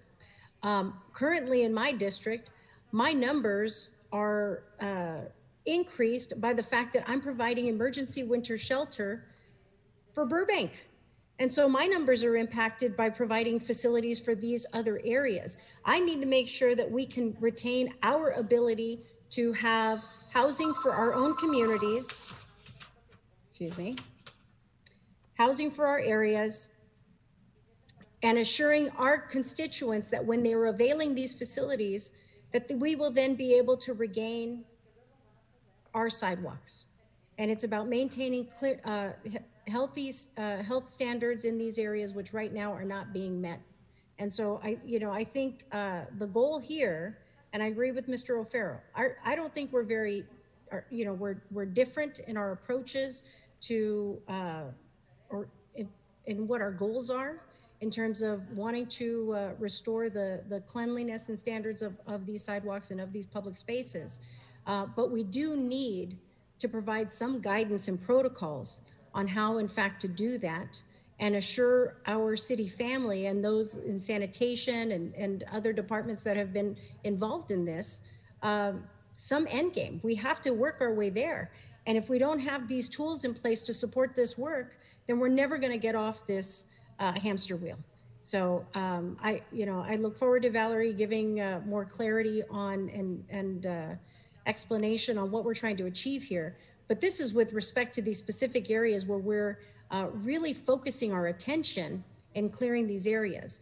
And I know Paxton and Bradley was one of the examples that we've used, in fact, with Judge Carter, and we've been able to maintain the clearance of that area as a result of these protocols. And I think memorializing that is going to be an important part of how we also implement the clearance of these areas once these individuals have been offered housing. So I'm going to leave it at that. Thank you, Ms. Rodriguez. Valerie Fields, are you there? Can we let Ms. Fields into the meeting? I'm sorry, Fields. Laura. Valerie, thinking of Valerie Hello, Fields. yes, I'm here. Thank you very much. Valerie Flores. I do appreciate the hold on for just a second, Valerie. To hold on for just a second. I just want to make sure everyone has a copy of the ordinance in front of them, so you can help folks walk through it. Why don't you go ahead and start? Thank you. I'm Senior Assistant City Attorney Valerie Flores. Again, thank you for letting me clarify a few things. Council members requested our office to redraft LAMC Section 4118, especially D, to comply with the requirements of the Ninth Circuit decision in Boise versus Martin. We were also asked to add some new subsections to deal with spot issues, including some issues that have been the focus of Judge Carter's priority, namely freeway underpasses, but also to align 4118 with 5611, which deals with storage of property. And the reason we acted quickly to transmit an ordinance is because, as Councilmember Blumenfield and Councilmember Rodriguez mentioned, some of these efforts to get people away from freeway underpasses, which again, Judge Carter has prioritized, are happening now. So it is very timely that we have an ordinance in place that gives us the best tools to effectuate the judge's priorities. There is no order in place, and we have taken great pains to reach agreement in the LA Alliance case with the county so that we don't have an order hanging over our head. We don't want that. We want to work cooperatively, but Judge Carter really believes that we need to clear our underpasses. So we drafted several subsections, repealing the old version of 4118, which, by the way, is on the books but does not require an offer of shelter before enforcement is taken. The new version of D would require that before any enforcement occurs, an offer of shelter would be required. And as we noted in our cover report, there's a lot of work that needs to be done by the city before that section could really be effectuated. We would need to make sure that we have a system in place where we can assure that when we're offering shelter to someone who's homeless, that we are being sensitive and appropriate to their various needs, which I know is very important and was mentioned by Councilmember Bonin. We also certainly need a system in place to know how many shelter beds we have open at any given time. So there are protocols that our office would recommend be adopted prior to the city ever exercising its authority to take enforcement action in connection with offering shelter to someone. With regard to the new sections that we were requested to add to 4118, they do three things. Subsection A is an effort to try to enhance our ability to keep sidewalks passable. And they would do that in two ways. One, by ensuring that we have tools to require ADA clearance, and also by ensuring that the egress and ingress for businesses and their customers, driveways, loading docks, remain clear. Last thing we want is to have any vehicle interaction with a homeless person. So that is Section A. Section B deals with, I think, the desire of many communities, as many of our council members have expressed, to have assurances if they cite new homeless services in their district, that those new facilities will not become a draw for neighboring encampments, to create a buffer zone. And so I believe that having a provision B that allows the city to enforce a 500-foot buffer zone from a new homeless facility helps council members place those facilities. And as you know, we are desperately trying to find space in our very built out city to house people. So again, this is a tool for the city. It would require city to pass a resolution first. It's not self-executing. The resolution would designate a particular facility as an area where a buffer zone may or may not be needed. Subsection C is similar, but it applies to the freeway underpasses that, again, are very much a priority for Judge Carter. And it would allow us, as Councilmember Rodriguez mentioned, to clear them in the first instance, but also to ensure that they remain clear. Because right now we don't have an effective tool on the books once we've gone through Herculean efforts to clear encampments under freeways and find housing and build new housing. They could just be repopulated right away after the clearing if we don't have a tool that designates those specific sites as areas where the city, even before we have 100% shelter, do not believe people should be residing. And again, that's to comply with Judge Carter's concern. We also put into the ordinance a provision that would allow for 4118 and 5611 to be enforced versus with prosecutorial diversion programs and alternatives to traditional enforcement. So rather than fines or jail, we could offer intervention, something that would actually help homeless people get back on their feet. We actually have someone from our office here, Jose Egurbide, who's a senior assistant city attorney. If you have any questions about our diversion or restorative justice programs, that would be an option. And again, 5611 changes were made to it that would align 5611 to 4118 so that the two statutes would be compatible, and that one, again, for example, once you've cleared a freeway underpass, got people into shelter, storing their stuff, that you could keep that area free of people and property. So that was what we transmitted and why we transmitted it, and I'm happy to answer any questions you have. Okay, thank you, Valerie. Mr. Blumenfield?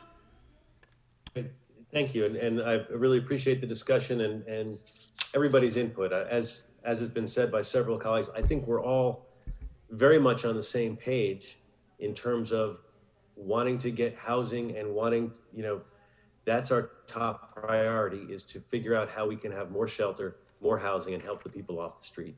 And even we have the same shared desire that we want to make sure that our freeway underpasses, after they've been cleared, remain clear, and our shelters have some sort of a buffer. But I understand folks have different questions of how that can work. I want to point out something that Valerie pointed out, which is none of this is self-executing. It requires a resolution. So before we were to say this particular freeway underpass is going to be clear, you then have to put a resolution forward. I'm ready to put a resolution forward on my underpasses because I can document that we offered every single person shelter in those underpasses. LA Family Housing, everyone else was there, and that they are now clear. So it makes sense to have a resolution at this point on that. Again, it doesn't mean that you have to. You can decide that you've cleared a sensitive underpass, but it's not that sensitive, and you don't want to make it clear in the future. But we need to have the authority to do it. And something else that I wanted to ask Valerie about this too is that in the substitute motion, they're talking about, well, let's just let Judge Carter come up with a solution, and he can come up with a solution, and then we can enforce it then. But from what Judge Carter has told me, there's a big difference between LA and those 28 other cities. Those 28 other cities had laws on the books. They had anti-camping laws that they could then enforce. And all the judge can do is say, you can now enforce your laws if you get this shelter. So it's my understanding, and I want Valerie to speak to this, that if we're going to comply with Judge Carter's orders, and then ultimately, if we get a global settlement, don't we need to have a 4118 to do that? Can he give us that authority? I didn't think he could. I thought we had to have it, and then he can basically allow us to use it. Exactly, Councilmember Blumenfield. We need some underlying statute or ordinance that actually authorizes us to take action. Because remember, any homeless person who's under a freeway right now is not a party to the LA Alliance case. So they would not be bound by an order Judge Carter issued, even if he ordered one, versus just setting a priority. So we need independently as a city to have a legal tool that is compliant with Boise and also gives us the legal authority once an area's been cleared to be able to post signs so everybody knows where the boundary is. Say you cannot camp or store your property beyond this line next to a freeway or next to a housing, new housing project or shelter. And so without that tool, and again, right now we don't have a tool that would let us do that. We could not effectuate if Judge Carter issued an order, we couldn't even effectuate it without fear of litigation. Whereas if we put this in place, we would be able to effectuate his order. We would be able to carry out the issue with his desire on the freeways. And then if we ever got to a global settlement, we would still have to establish our protocols.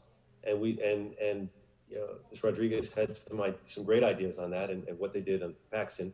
But all of that is contingent in the future. In fact, my original amendment before I was going to get rid of D entirely was to make it contingent on those protocols and everything else. And then, which I'm still happy to do, because at the end of the day, whether or not we make it specifically contingent, it is contingent. We need to come up with those protocols before we could ever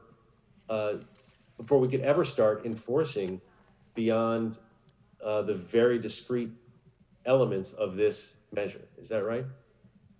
Yes, that's correct. Okay, thank you. Mr. Bonin? Thank you, Madam President. Thanks, everybody, for the dialogue. Ms. Flores, a quick question for you. Thank you for the presentation, and I apologize for my lack of understanding. If Mr. Blumenfield's amendment is approved and that section is stricken, is there a requirement for anybody who is not allowed to be under a freeway to be offered housing? Not through the ordinance. It would not be mandated by the ordinance, but as you may know, Judge Carter has insisted that we provide shelter and offer shelter to anyone under a freeway. And you could also add it. You could also add it to the ordinance. But under Boise, even if shelter is not offered, even if shelter is not available because the city just doesn't have enough beds, you can still designate certain sites as areas where you do not want to have camping. So currently, again, B and C provisions in 4118, the new ordinance, are written not to require an offer of shelter first. You could put that in, or you could just do it voluntarily as a city, as we are doing now. Okay, thank you. Appreciate that. Let me underscore, as written, the provisions here would not require an offer of shelter unless this is further amended after Mr. Blumenfield's amendment. Judge Carter is not going to stay engaged with this forever, and he does not have an order for anything right now. So nobody is compelled to offer housing. Anybody could enforce this without housing being offered. But let me just go back to a broader point. A few minutes ago, Mr. Buscaino asked ITA to show a few slides which showed encampments around the city. And I think each of us has portions of our district, I certainly have several, that look like that. And it is absolutely unacceptable. And we need to make that not the case anymore. And the way to do it is to have an alternative. So ITA, could you show the slides of all the housing that we have already built that is an alternative to all those encampments? I don't think they can, because that does not exist. And absent that existing, I do not think it is wise or prudent for us to move forward on this. Our history on homelessness, Mr. De Leon listed all of the lawsuits. Back of every bottle of shampoo, there's directions: lather, rinse, repeat. If there were a bottle of directions for homelessness policy in Los Angeles, it would be legislate, litigate, lose, and start over again. And that's what we have done. And there's a common denominator to every single one of those pieces of legislation.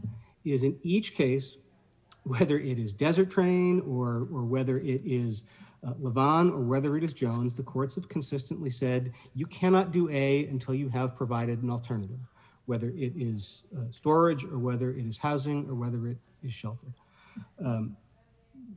We need this to be fully baked. We need this to have protocols before we approve it.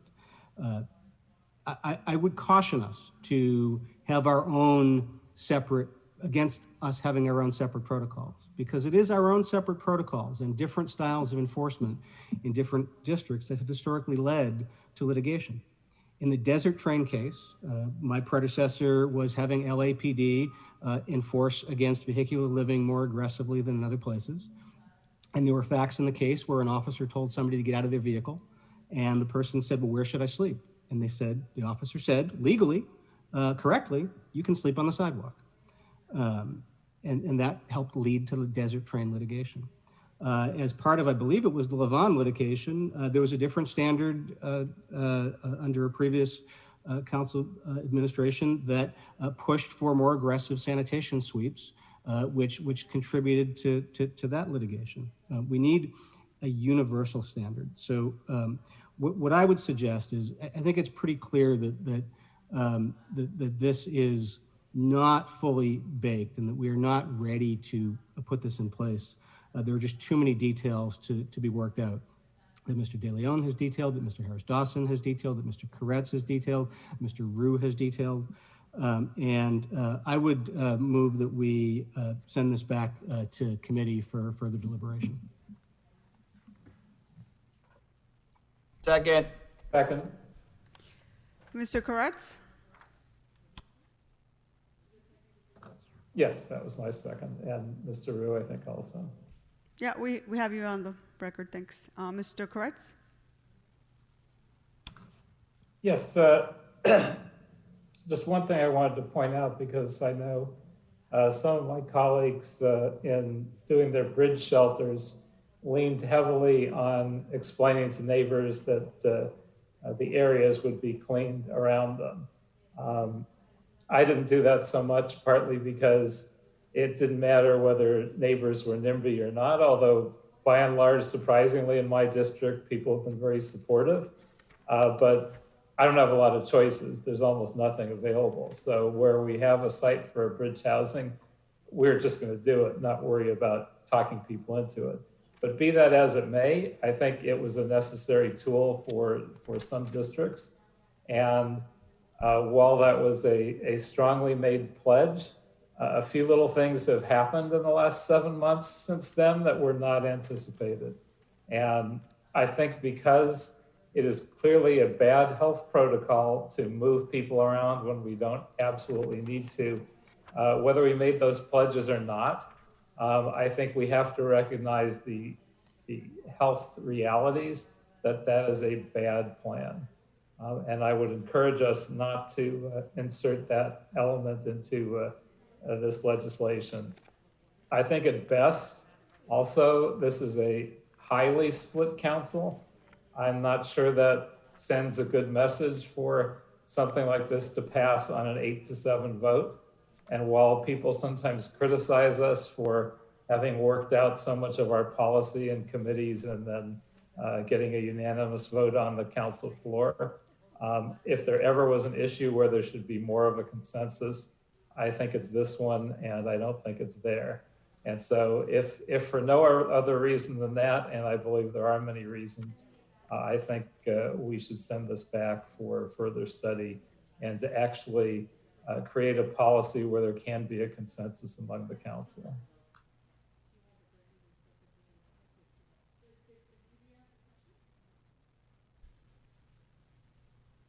Mr. Buscaino? Thank you, Madam President. And thank you, Mr. Bonner. You're absolutely right. We should be sharing the good news, the stories, the photos of in CD15, particularly the 3 bridge home sites, 127th Street apartments, permanent supportive housing, the El Segundo apartments, permanent supportive housing, Vermont Villas, permanent supportive housing. And we're not done. The 1,891 units in CD15, and we're not done. You're right. But I'm also hearing the issues of, or the concerns about criminalization, imprisonment. The reason I know the OC cities don't have a single arrest, because there was that threat of arrest.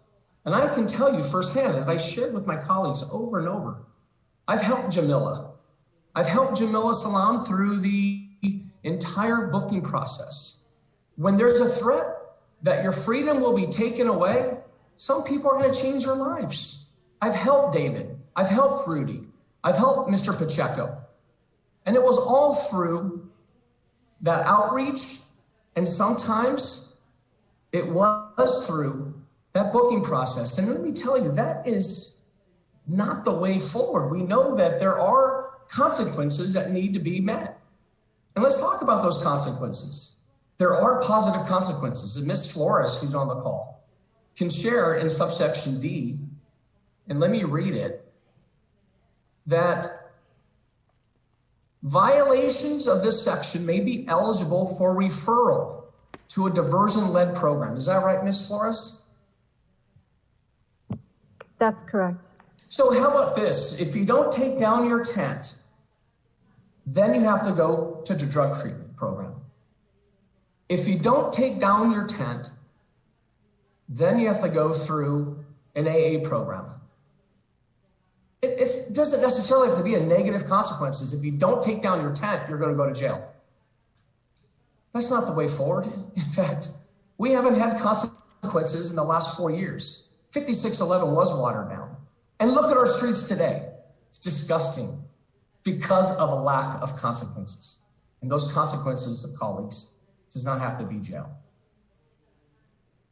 So with that, the individuals who are out there, and I can tell you, and I thank my residents in CD15 for saying yes to solutions of all sorts. I say thank you to the businesses, the San Pedro Chamber of Commerce, the Wilmington Chamber of Commerce, who've been vocal and visible on this issue. We owe it to them. In fact, I struggle with striking subsection D because I can tell you and just talk to my amazing team who is on the ground every damn day, who are suiting up with sanitation, reaching out. The Gally Medinas, the Alexis Loros, go talk to them. They're busting their asses on the ground every damn day with frustrations because they're reaching out to these individuals knowing that there are beds available at the San Pedro shelter, the Wilmington Bridge home. There are 60 beds available on the Wilmington Bridge home site, guys. 60. Would you rather have them melt away, these individuals, our homeless folks, destroy themselves, or give them that true consequence? That if you say no to a bed tonight, then there will be some consequences. I'll leave you with that.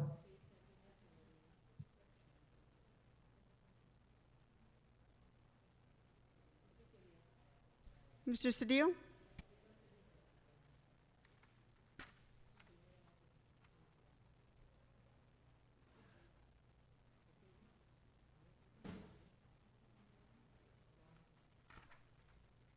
Mr. Cedillo?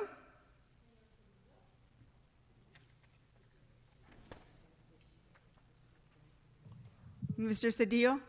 Yes, Madam President. Okay, thank you so much for convening this and giving us. My staff wants to make sure that you see me.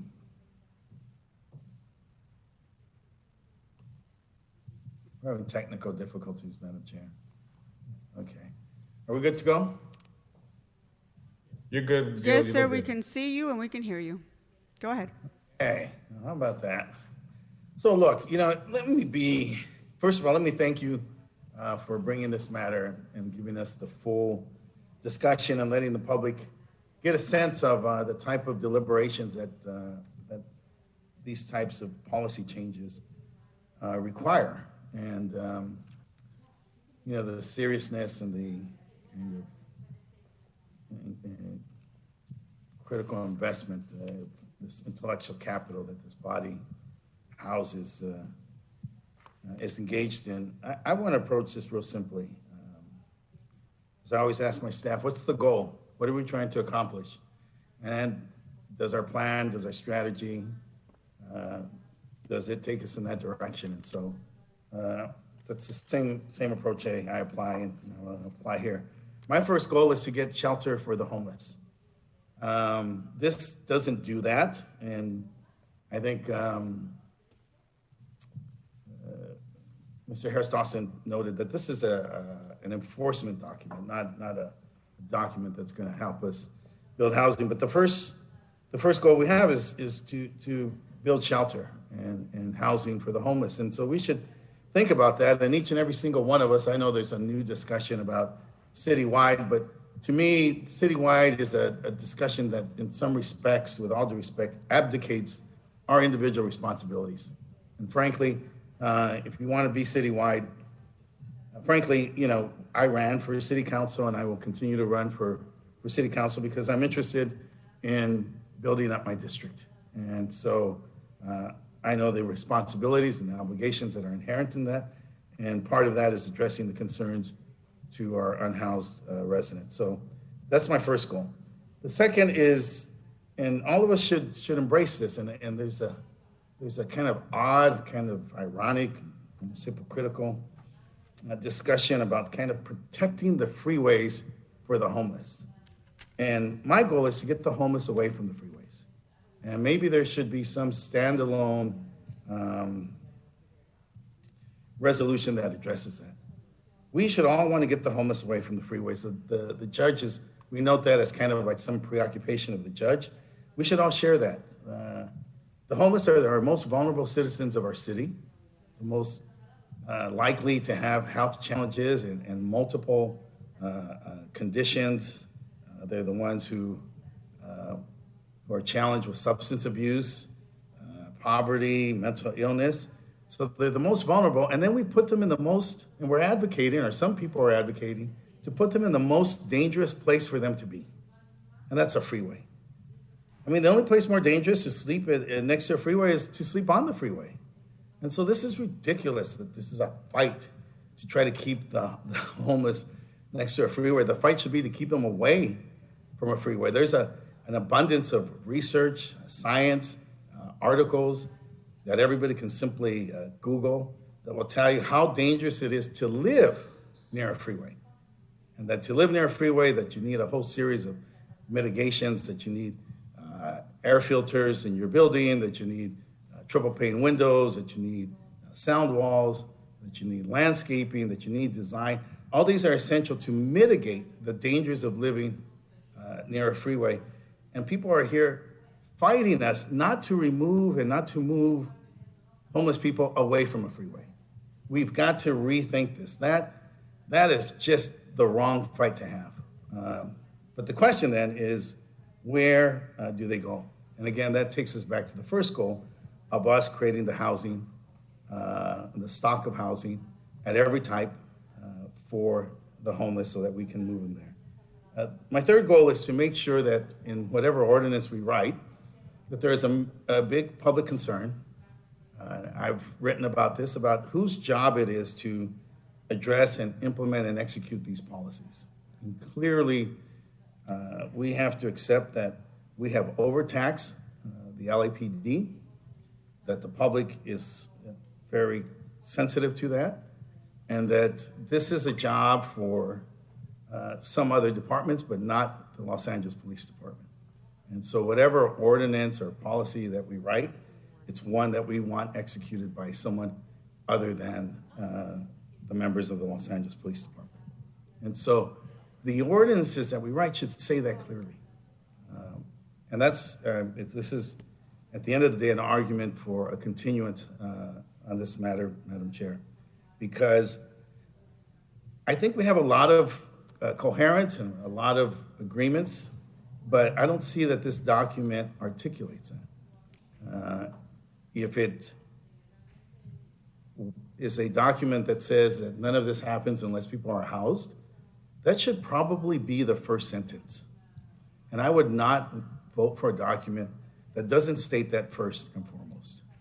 That this is a document that should state first and foremost that unless we provide you with housing, then none of this is effectuated. And that's not clear. This discussion, a room full of 15 council members, an attorney, people who have written legislation, we have grappled to get that meaning.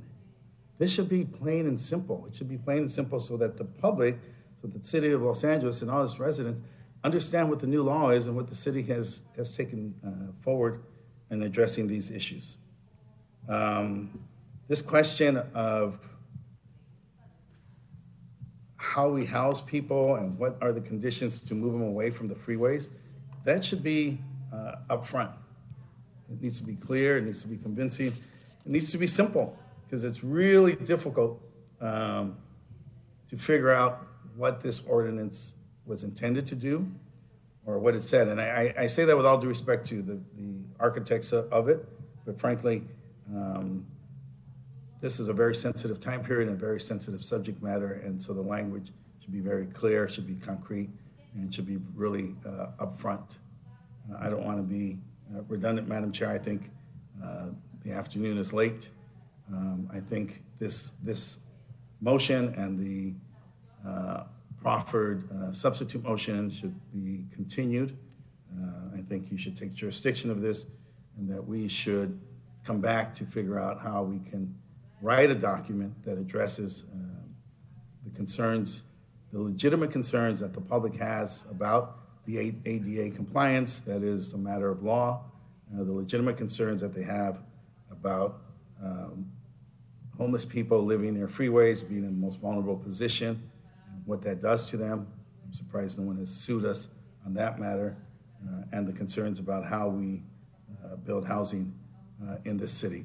I wish that those advocates who are so adamant, demanding, forceful, would be the same advocates who were at our hearings, at our planning meetings, advocating for the housing that we try to build. I think one thing that gets missed frequently is that the city of Los Angeles is not a developer. We do not build housing. We have land use powers, but they're limited, and they're very limited by the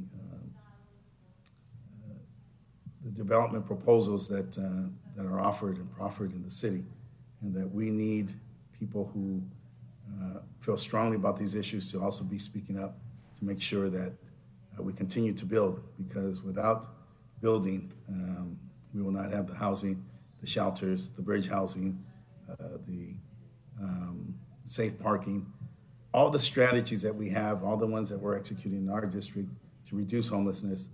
We will not have that without that type of advocacy. So I would ask them to sharpen that focus on the issues that we can have control of. Obviously, there are some issues. The last thing I will say, there is a very good point that was raised by Mr. Bonin about us being more efficient and more effective. It seems amazing that in a time where you can have Postmates and Uber, Lyft and Amazon and track purchases and products, that we cannot figure out who has a room available in the city to shelter a very deserving and needy resident of our city, or unhoused resident of our city.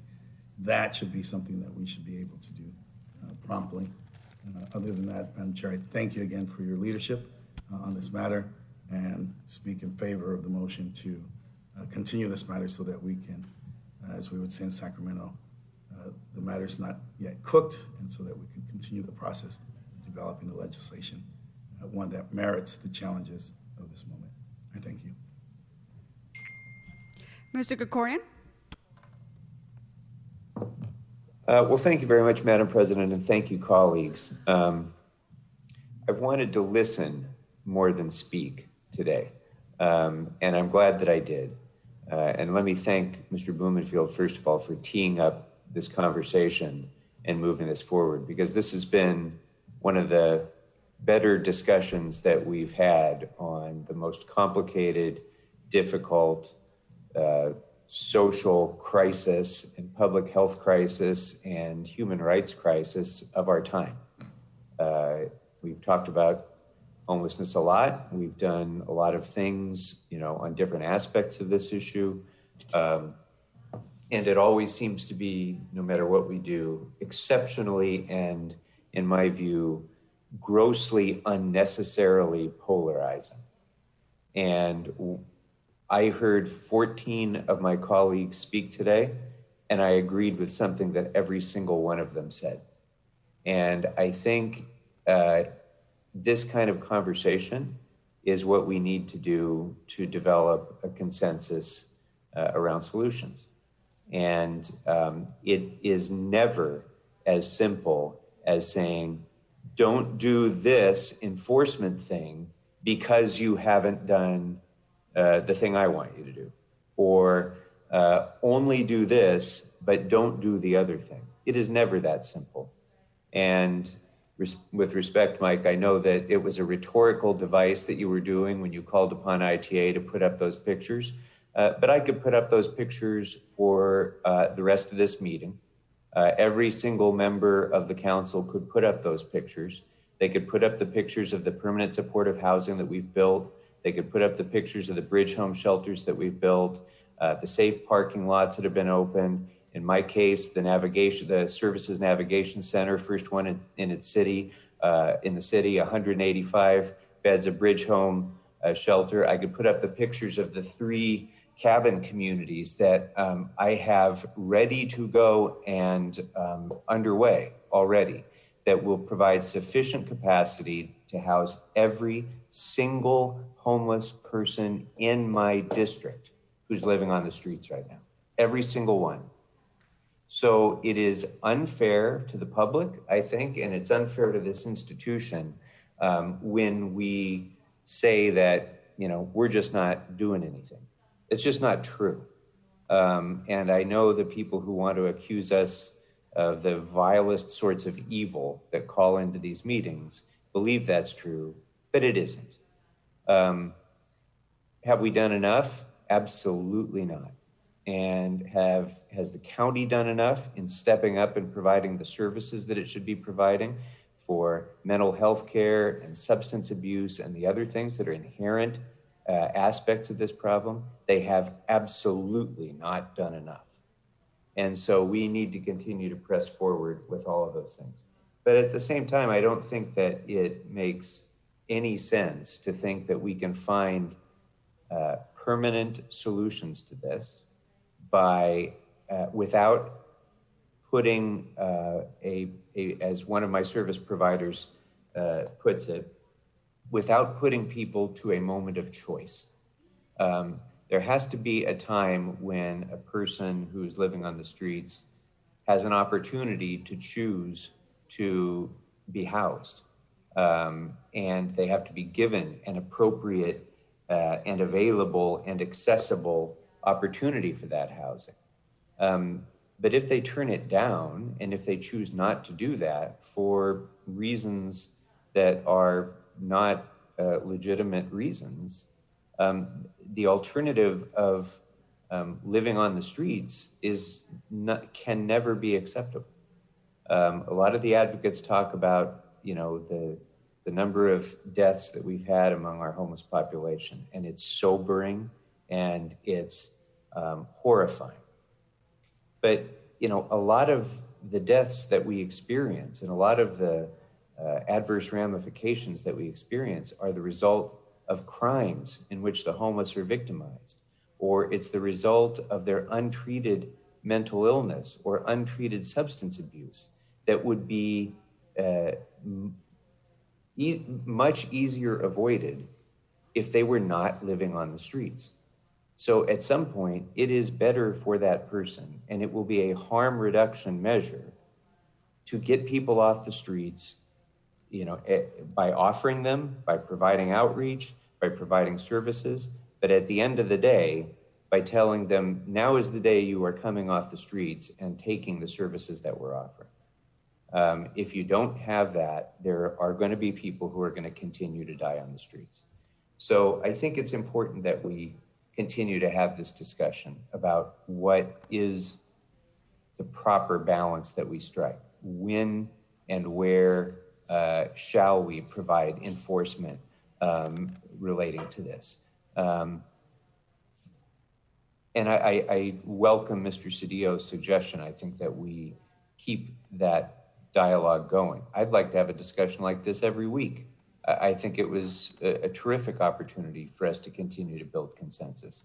I will say that there are multiple things that Mr. Blumenfield is attempting to address in this motion, and each one has different policy aspects that we need to take into account.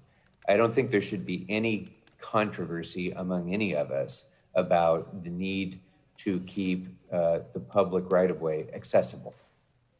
That should be a non-controversial issue, that people are entitled to be able to use our sidewalks, and our disabled community in particular is able to use our sidewalks. So Section A should be a relatively easy one for us to resolve. The issues around freeways, I get that argument is mostly being driven by Judge Carter's prioritization of those areas. I don't know that that would necessarily be my first priority for who should be housed.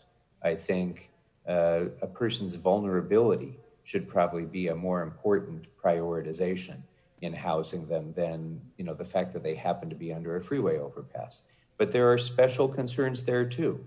Overpasses, in particular, are constraining infrastructure that if somebody is blocking the sidewalk or living on the sidewalk, it can cut off entire neighborhoods. It can cause people to have to go into the street who don't have any other option because of the nature of overpasses. So there are special considerations there.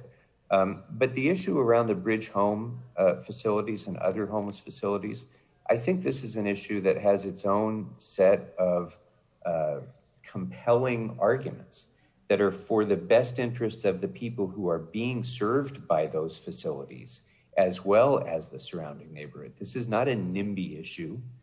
This is an issue that we want to encourage more development of more shelters and more housing. We do want to do that. And it makes it easier for our city to accept that need if they realize that with that comes a certain amount of area that is going to be safer on the streets and cleared of street camping, of encampments.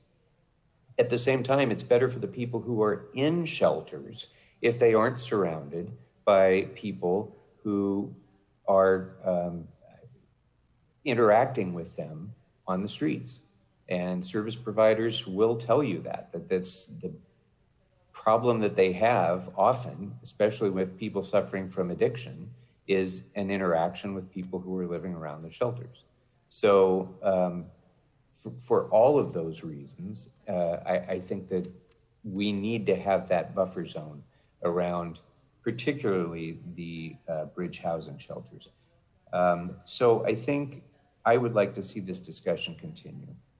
I think we all should embrace, you know, a set of goals that we should collectively embrace and not polarize this issue just because the public is polarized about it. We should accept as our priority, we should accept as one of our goals the fact that we acknowledge, and Mr. Bonin, I think, said this very eloquently to start us off, you know, the status quo is not acceptable to any of us, and we have to ensure that living on the street is not seen as a norm. This is not something that can be acceptable no matter where we are in this issue, number one. Number two, we have to redouble our efforts to ensure that the people who are living on the streets because of mental health and substance abuse issues are getting help that they need with full funding for that from the county and the state so that we can ensure that the root cause of their homelessness is dealt with. Number three, we have to continue to press forward with the housing resources that we're building, but also other resources, the navigation resources, potentially additional outreach that we would control, and other services to help address this and to build more temporary and permanent housing.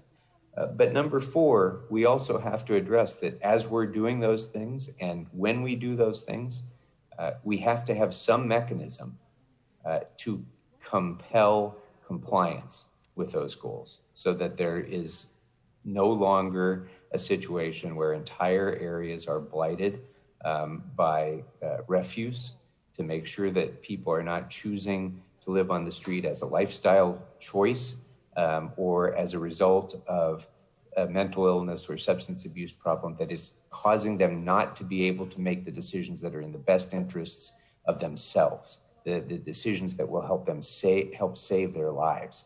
So without some kind of an enforcement mechanism, we're never going to get over that bridge.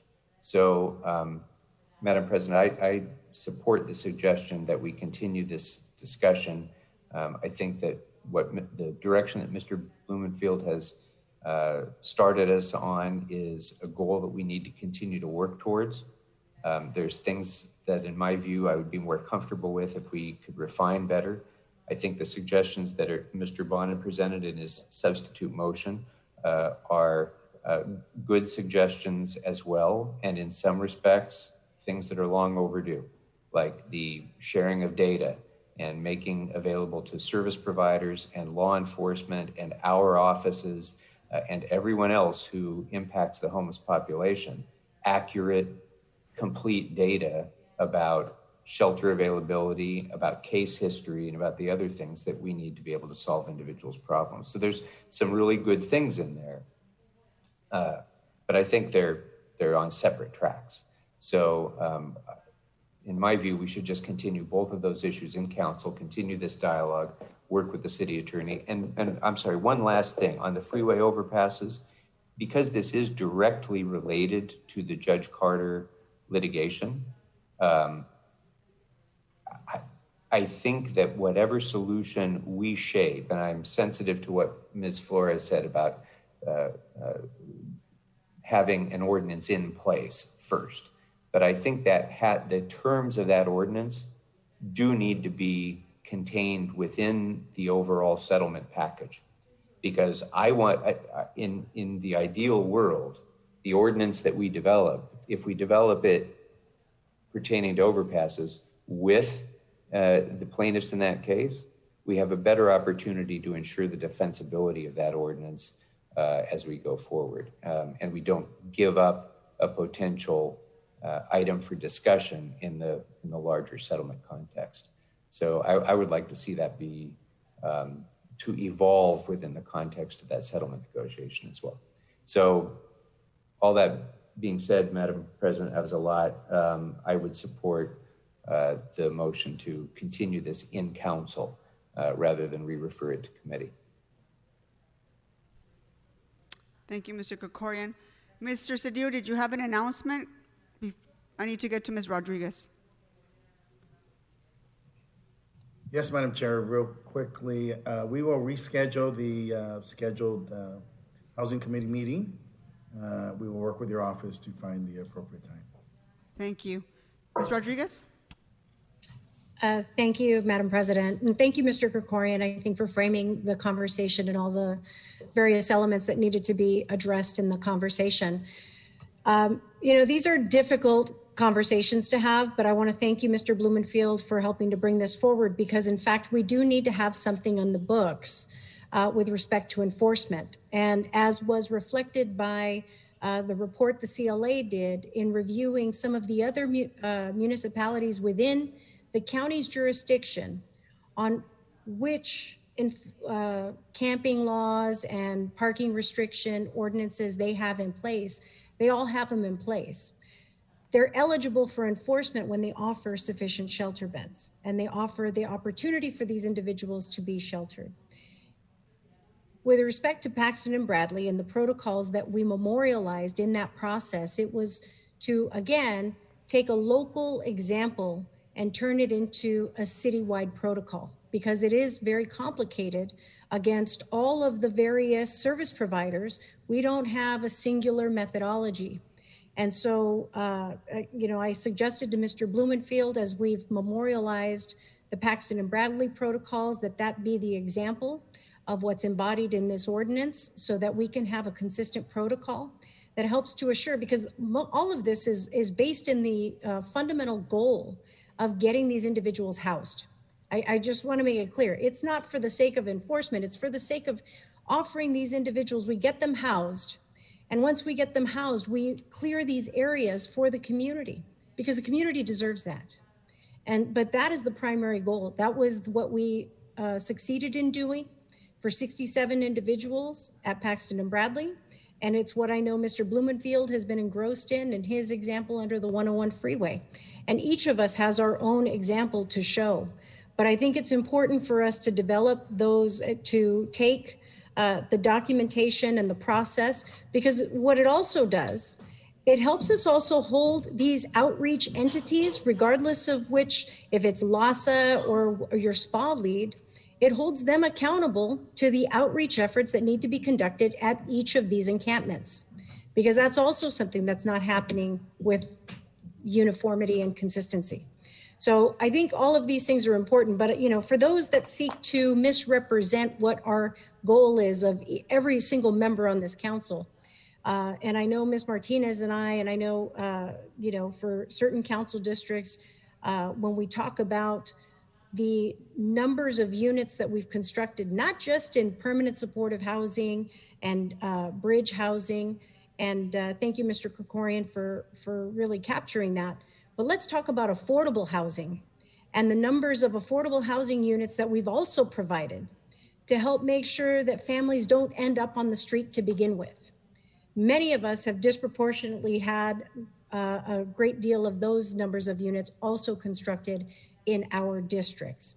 And so while we're working to fulfill housing for everyone, we should reserve the right for those communities to also still be respected by having cleanliness and quality of life standards that would be given to any other part of this city. And so the whole intent is to put something on the books that will help to honor that. But it is through the initial goal of offering housing to these individuals. And frankly, when we talk about what's happening at these encampments, adjacent to these that are within the 500 feet of the overpasses, many of these, there have been many deaths associated with people just on the on-ramps and off-ramps who have gotten hit by cars. And the trauma that inflicts to those individuals that are encamped in those areas, but more importantly, you know, individuals that are just going about their daily life. So we have a multitude, we have like a very complicated set of goals here. I think it's important for us to continue with this conversation. I'm hoping, my goal is that this is not something that's just going to get kicked down the road, but that we continue to engage in these very difficult conversations, that we memorialize protocols that will in fact allow us to effectuate the enforcement and protections of these areas once we have housed individuals at those encampments. But the reason why places like Long Beach in the county, that are also in the county of Los Angeles, are able to do their enforcement, and Judge Carter, to your point, Mr. Blumenfield, Judge Carter was explicit in this, is that we need to have something on the books in order to protect these neighborhoods once we have offered and successfully placed these individuals into housing. And that is what we need to be doing. We have to put something on the books. And our communities deserve it, our residents deserve it.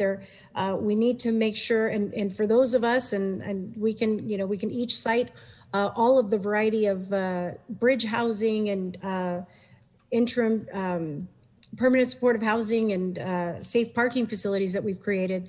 But we do need to have an end game here, because otherwise we're going to continue on this cycle with no end in sight.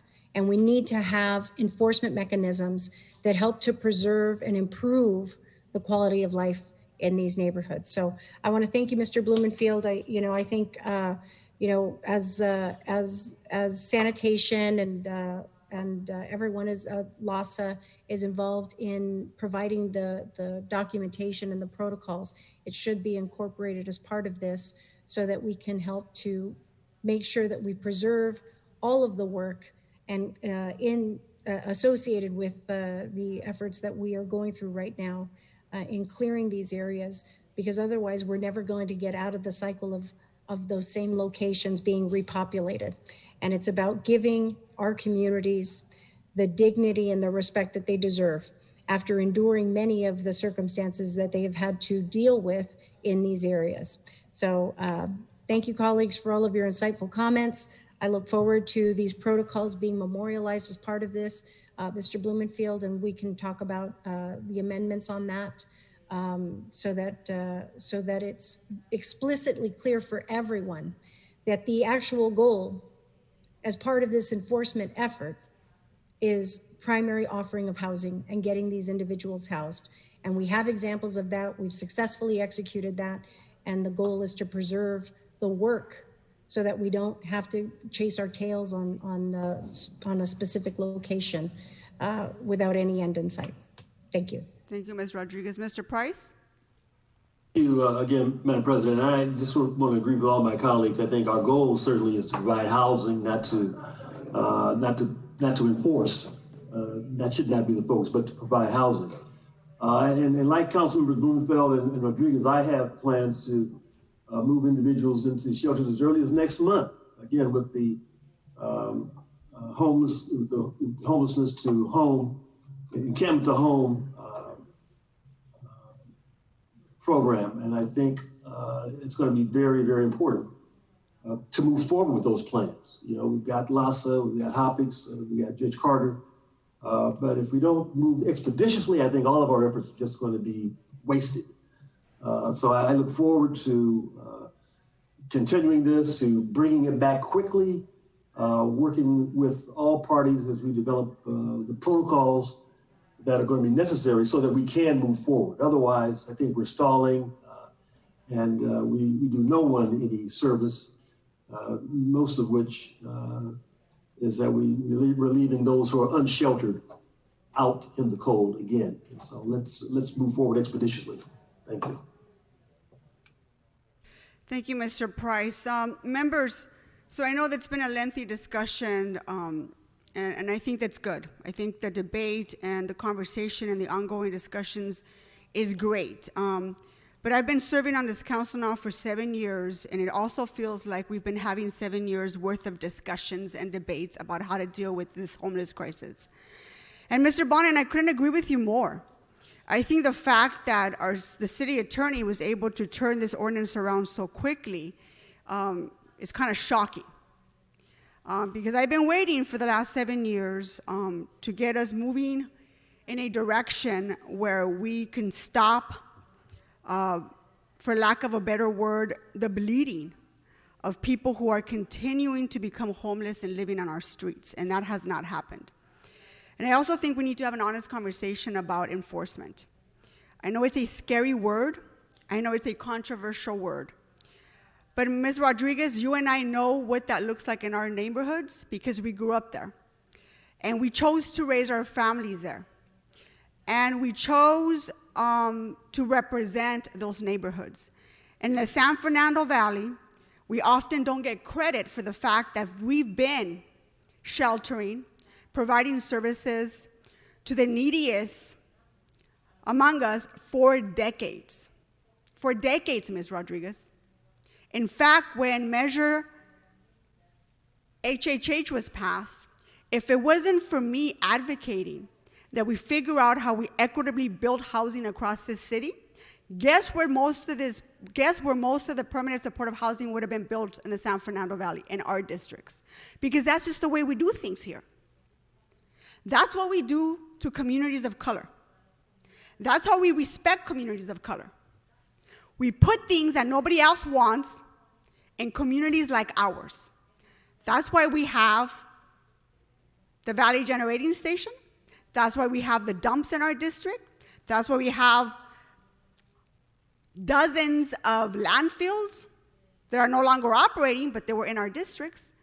And the majority of services and affordable housing that nobody else wants to build. And so members, we keep talking about the status quo, but that's exactly what we do every time we don't act. We choose to continue our failed policies and our legal settlements that get us absolutely nowhere. And what does that mean? That means we're choosing to let Black and brown homeless people live and die in our streets every single day. And we are also choosing to let Black and brown neighborhoods, which have more freeways than most, continue to be overwhelmed with encampments. That's what we say every single time we don't act.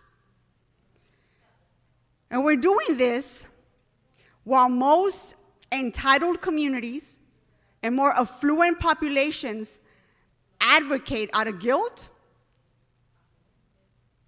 because they have the luxury to ask for more time. And how do we allow that? When I look out and I see our brothers and sisters being homeless, and it's often our neighborhoods that are overwhelmed and their families have to witness things that they shouldn't. Our children. Ms. Rodriguez, we represent immigrant communities in the San Fernando Valley. People who've come here with absolutely nothing, and they've built something.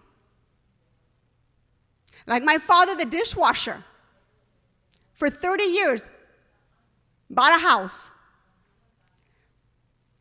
was part of the American dream, but yet it's not good enough because our neighbors have to deal with an overburden of things that other neighborhoods don't have to see every single day. And that's the message we send. And we get vilified. We get vilified for standing up for our neighborhoods, for saying we've built the housing, we're trying to make sure people have access to a bed, and we're trying to clear the right of way because we deserve clean streets just like the West Side does. We deserve that. Every neighborhood should. And we get vilified for that. Members, I think the conversation is going to get tougher. I think people are fed up, no matter how you look at this. People are done with seeing people living on our streets and seeing homeless folks not getting the services that they deserve. Black and brown people have been victims of a failed mental health system and a failed healthcare system that has not produced anything for us. And the result is our people are dying on the streets. So members, Mr. Bonin, I hear what you're saying about sending this to committee, and I would agree, with the exception is that I think we need to have this conversation in public, and the entire council needs to engage and be honest about what we're going to do about the enforcement piece. I keep hearing members are going to meet their housing needs, their building as fast as they can, and they're going to be at capacity, and God forbid that their homeless population move into my district. I'll tell you what, build more. Build more. That's what you can do. Don't stop building. Continue to build so that your homeless population doesn't have to move into my district. Continue to build. That's the right thing to do. That's the human thing to do. And that's what we should all be doing. We shouldn't stop building. We should continue to build to make sure our homeless population doesn't move from community to community, from district to district. That's what we all should be doing. So, Mr. Bonin, I hear what you're saying, but I'm going to continue this item to November 24th in council so that we can continue to dive in and continue to come up with real solutions and not just kick this item down the road because it's convenient, because it's an election year, whatever the case might be.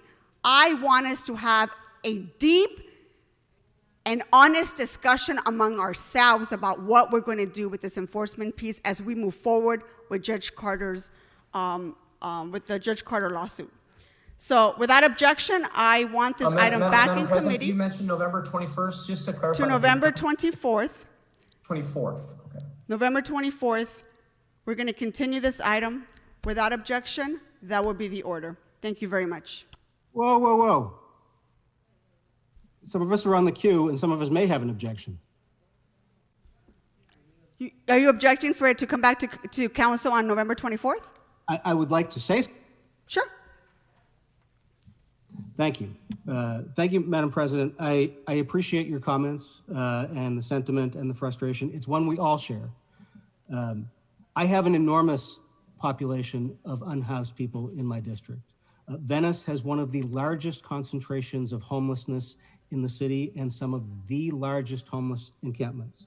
And I think it would do all of us well. I would be more than happy to come to your district if we all went to each other's districts and saw the commonality of what we are dealing with. People are done. People across the spectrum are absolutely done. And the only thing that we can do to make them more angry is to do the wrong thing, which is why I'm glad we are continuing this matter today, because we were rushed, I think, into the wrong situation. We have all done a lot in our districts in building housing and shelter and safe parking, but we still have not done what we need to do to get to where we can do the type of enforcement that has been envisioned in what was originally before us today and what I hope will change. We will either wind up with a system where we will do an enforcement with no alternatives, which will be litigated and make things worse in the long run, or we will tell people that we are putting an enforcement law on the books and then not enforce it, and just make the situation worse.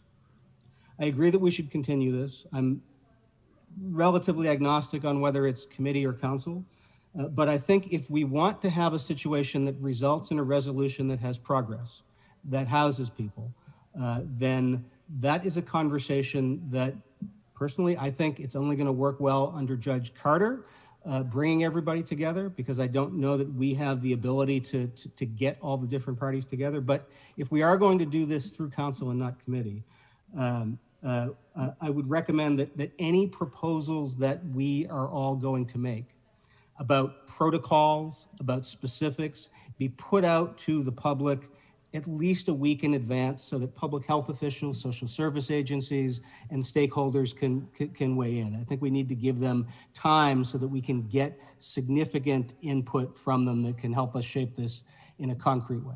Thank you. Thank you, Mr. Bonney. Mr. Blumenfield? I'm okay with continuing it. I think it's the right thing. I just want to say though, from my perspective, I spent the last several weeks housing 100% of the people who were under my underpasses. And by not having a mechanism now, by punting in essence, and I know we have to because we don't have agreement, but those underpasses will then fill up with new folks. And we're going to have to repeat the effort all over again. And I know Mr. Price has some underpasses he's been working on housing people, just like we housed people first. No enforcement, no police, there was no enforcement, but there was a choice date. We did tell people that there was a choice date. And I just want to end by, it made a difference. There was a gentleman who was featured in the LA Times. His name is Andrew. He lived under the Fallbrook underpass. I had a lot of conversations with him. And he said to me, thank you for that choice date. He said, I wouldn't have, I needed something to get me to that next step. And he's like, I want to leave. And he had taken up 40 feet of space with this long tarp, and it was a huge area that he had taken up. But he said, I want to leave here with dignity on the 27th, which was our choice date. I'm going to take 2 suitcases and everything else can go. And fortunately, he signed some documents. There were actually protesters, advocates who went there to try to convince him to stay at the underpass. But we had spoken to him so much that he's like, no, I'm going to leave with dignity. And I want to go. And so he signed over and said, everything I'm leaving behind is trash. So it wasn't a question of deciding what was what. And he left and went into shelter. But we're going to have more Andrews and more folks like that who are going to end up in those underpasses. And that's a problem for me in my district. But as we move forward, it's going to be a problem for all of you in your districts if you're going to try to make the efforts that we've made to get those underpasses cleared. And that's, again, it's all about housing and getting people housed and not having to have enforcement. But we have to come up with something to make those choice dates real. Because for people like Andrew, it made the difference.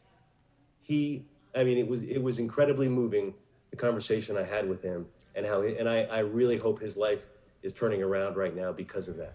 But I'll end on that, and I support the effort to continue it. Thank you, Mr. Blumenfield. This item will be continued till November 24th without objection. What's next, Madam Clerk?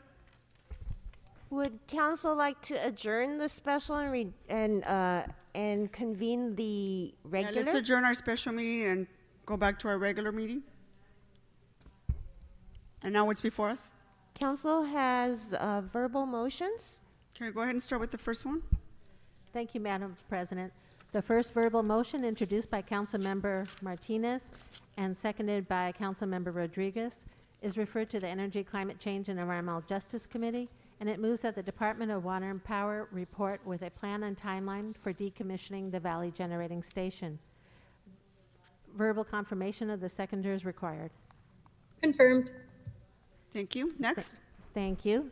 The next motion, referred to HENPAR and Budget and Finance Committee, is co-presented by Councilmember Martinez and Rodriguez and seconded by Councilmember O'Farrell. And this moves that the CLA and other departments report back on a new department regarding Department for Families, Children, and Community Investment. Confirmation of the co-presenter is required. Confirmed. Thank you. Mr. O'Farrell, can you confirm that for us, please? Confirmed. All right, Thank you. Thank you. Next. Thank you. The next is a commendatory resolution introduced by Councilmember Wesson. This recognizes Mrs. Agatha Daniels Lang and extends birthday wishes on her 95th birthday. And a seconder? Is there a second? Second. Second by Ms. Rodriguez. Next one. Thank you. The last commendatory resolution introduced by Councilmember Wesson commends Frederick and Lori Samatar Smith for their commitment to urban renewal in Los Angeles and their devotion to conjunctive points. And a seconder? Second. Second by Mr. Koretz. Thank you. That completes all the motions the clerk has. Okay, thank you. Members, Mr. Buscaino. Thank you, Madam President. I have two resolutions. The first one, members, is in regards to the rebound of the tourism industry. I'd like to, and it offers a number of local, state, and tax incentives. It's called the Hospitality and Commerce Job Recovery Act of 2020. Would establish and improve travel-related tax incentives, among other incentives. So with that, therefore, let it be resolved that with the concurrence of the mayor, that by the adoption of this resolution, the city of Los Angeles hereby includes in its 2019-2020 federal legislative program support for Senate Bill 4807, the Hospitality and Commerce Job Recovery Act, which would establish and approve travel-related tax credit programs to support tourism and hospitality industries. Is there a second? Second. Thank you. And lastly, let me pull this up here. It's a resolution of a surplus donation to Beirut. Move that the city clerk be instructed to inform the city of Beirut, Lebanon. The surplus equipment must be claimed within 60 days from the date of council approval of the request or notification of availability of equipment, whichever occurs first, at which time the equipment will revert to the city's surplus equipment pool for disposal by the Department of General Services, and the said equipment is a LA Fire Department Seagrave triple engine fire engine. Second. Thank you. Second by Mr. Krikorian. Thank you. Madam President, for clarification, did Councilmember Krikorian second the first resolution? No, that was Mr. Blumenfield. Blumenfield, thank you. Okay, Ms. Rodriguez.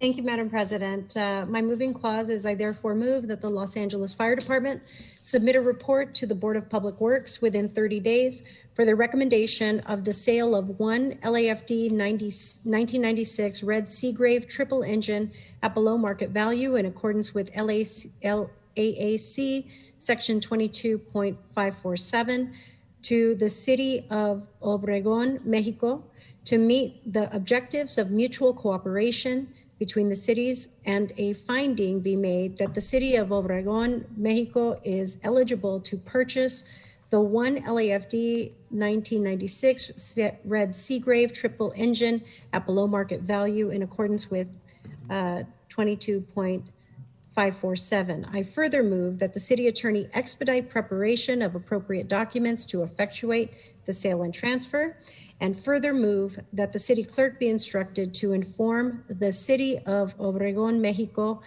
that the surplus equipment must be claimed within 60 days from the date of council approval of the request or notification of availability of equipment, whichever occurs later, at which time the equipment will revert to the city's surplus equipment pool for disposal by the Department of General Services. Second. Was seconded by Mr. Cedillo. Any others, Ms. Rodriguez? Nope, that concludes. Thank Okay, you. Mr. O'Farrell? Thank you, Madam President. I'd like to introduce a resolution demanding reunification of 545 toddlers and children to their parents. That was the result of Donald Trump's administration's zero tolerance policy. Joining me in this resolution as the movers are yourself, Mr. Gil Cedillo, Ms. Monica Rodriguez, Mr. Kevin De Leon, Mr. Herb Wesson, seconded by Curran Price. It reads as follows. Now, therefore, be it resolved with the concurrence of the mayor that by adoption of this resolution, the City of Los Angeles hereby includes in the 2019-2020 federal legislative program sponsorship and or support of legislation to ensure that under no circumstances, aside from any threat of abuse or neglect, should children ever be separated from their parents as they seek to enter the U.S. through asylum or any other means, including legislation that strengthens and guarantees the right to family integrity and procedural due process laws, U.S. asylum statutes, which guarantee the right to apply for asylum, the Administration Procedures Act, which prohibits arbitrary government action, and the Flores Agreement, which prescribes national standards for the housing, detention, and release of children detained by federal immigration authorities. I will confirm that I'm co-presenting this with Mr. O'Farrell. Confirmed. Mr. Rodriguez as well. Mr. O'Farrell, do you have any other? Yes, and it's also Mr. Cedillo, Mr. De Leon, Mr. Wesson, and seconded by Mr. Price. Okay, thank you. Do you have another motion? That is all, Madam President. Okay. Thank you. Thank you. Madam Clerk, where are we at now? Council has motions for posting and referral. Posted and referred. Any announcements, members? Adjourning motions? Mr. Rue? Thank you, Madam President. Colleagues, I'm very sorry to share with you today the passing of Stephen Dean Cuccinello. Steve was born on October 7th, 1948 at St. Joseph's Hospital in Burbank. He grew up in Tarzana. He attended Notre Dame High School in Sherman Oaks, and later he attended Valley College in Los Angeles. His life changed in the summer of 1964 when he met his future wife, Paulana, at Sorrento Beach in Santa Monica. He lived in Studio City for 47 years and then moved to Toluca Lake. His family was his life, and he was married to his wife, Paulana, for 52 years. His greatest joy in life was his son, Nino, and the gifts that followed, his daughter-in-law, Marissa, and his two grandchildren, Santino and Nina. Steve worked in his father's cabinet shop, designing and selling custom cabinetry. Ever since he was 14, he had an incredible eye for design, and he knew that was his passion. His career, his reputation, and his great success in life are all attributed to his kind and generous personality. Steve was an incredibly loving man who treated everybody with kindness and respect. He will be deeply missed by all that knew him. May he rest in peace. Thank you, Madam President. Any other adjourning motions, members? Okay, seeing none, thank you so much. I know it's past 4 o'clock. It's been a very, very long meeting, but certainly appreciate your patience, including everyone, members of the public who are listening in. Our meeting is adjourned. Thank you.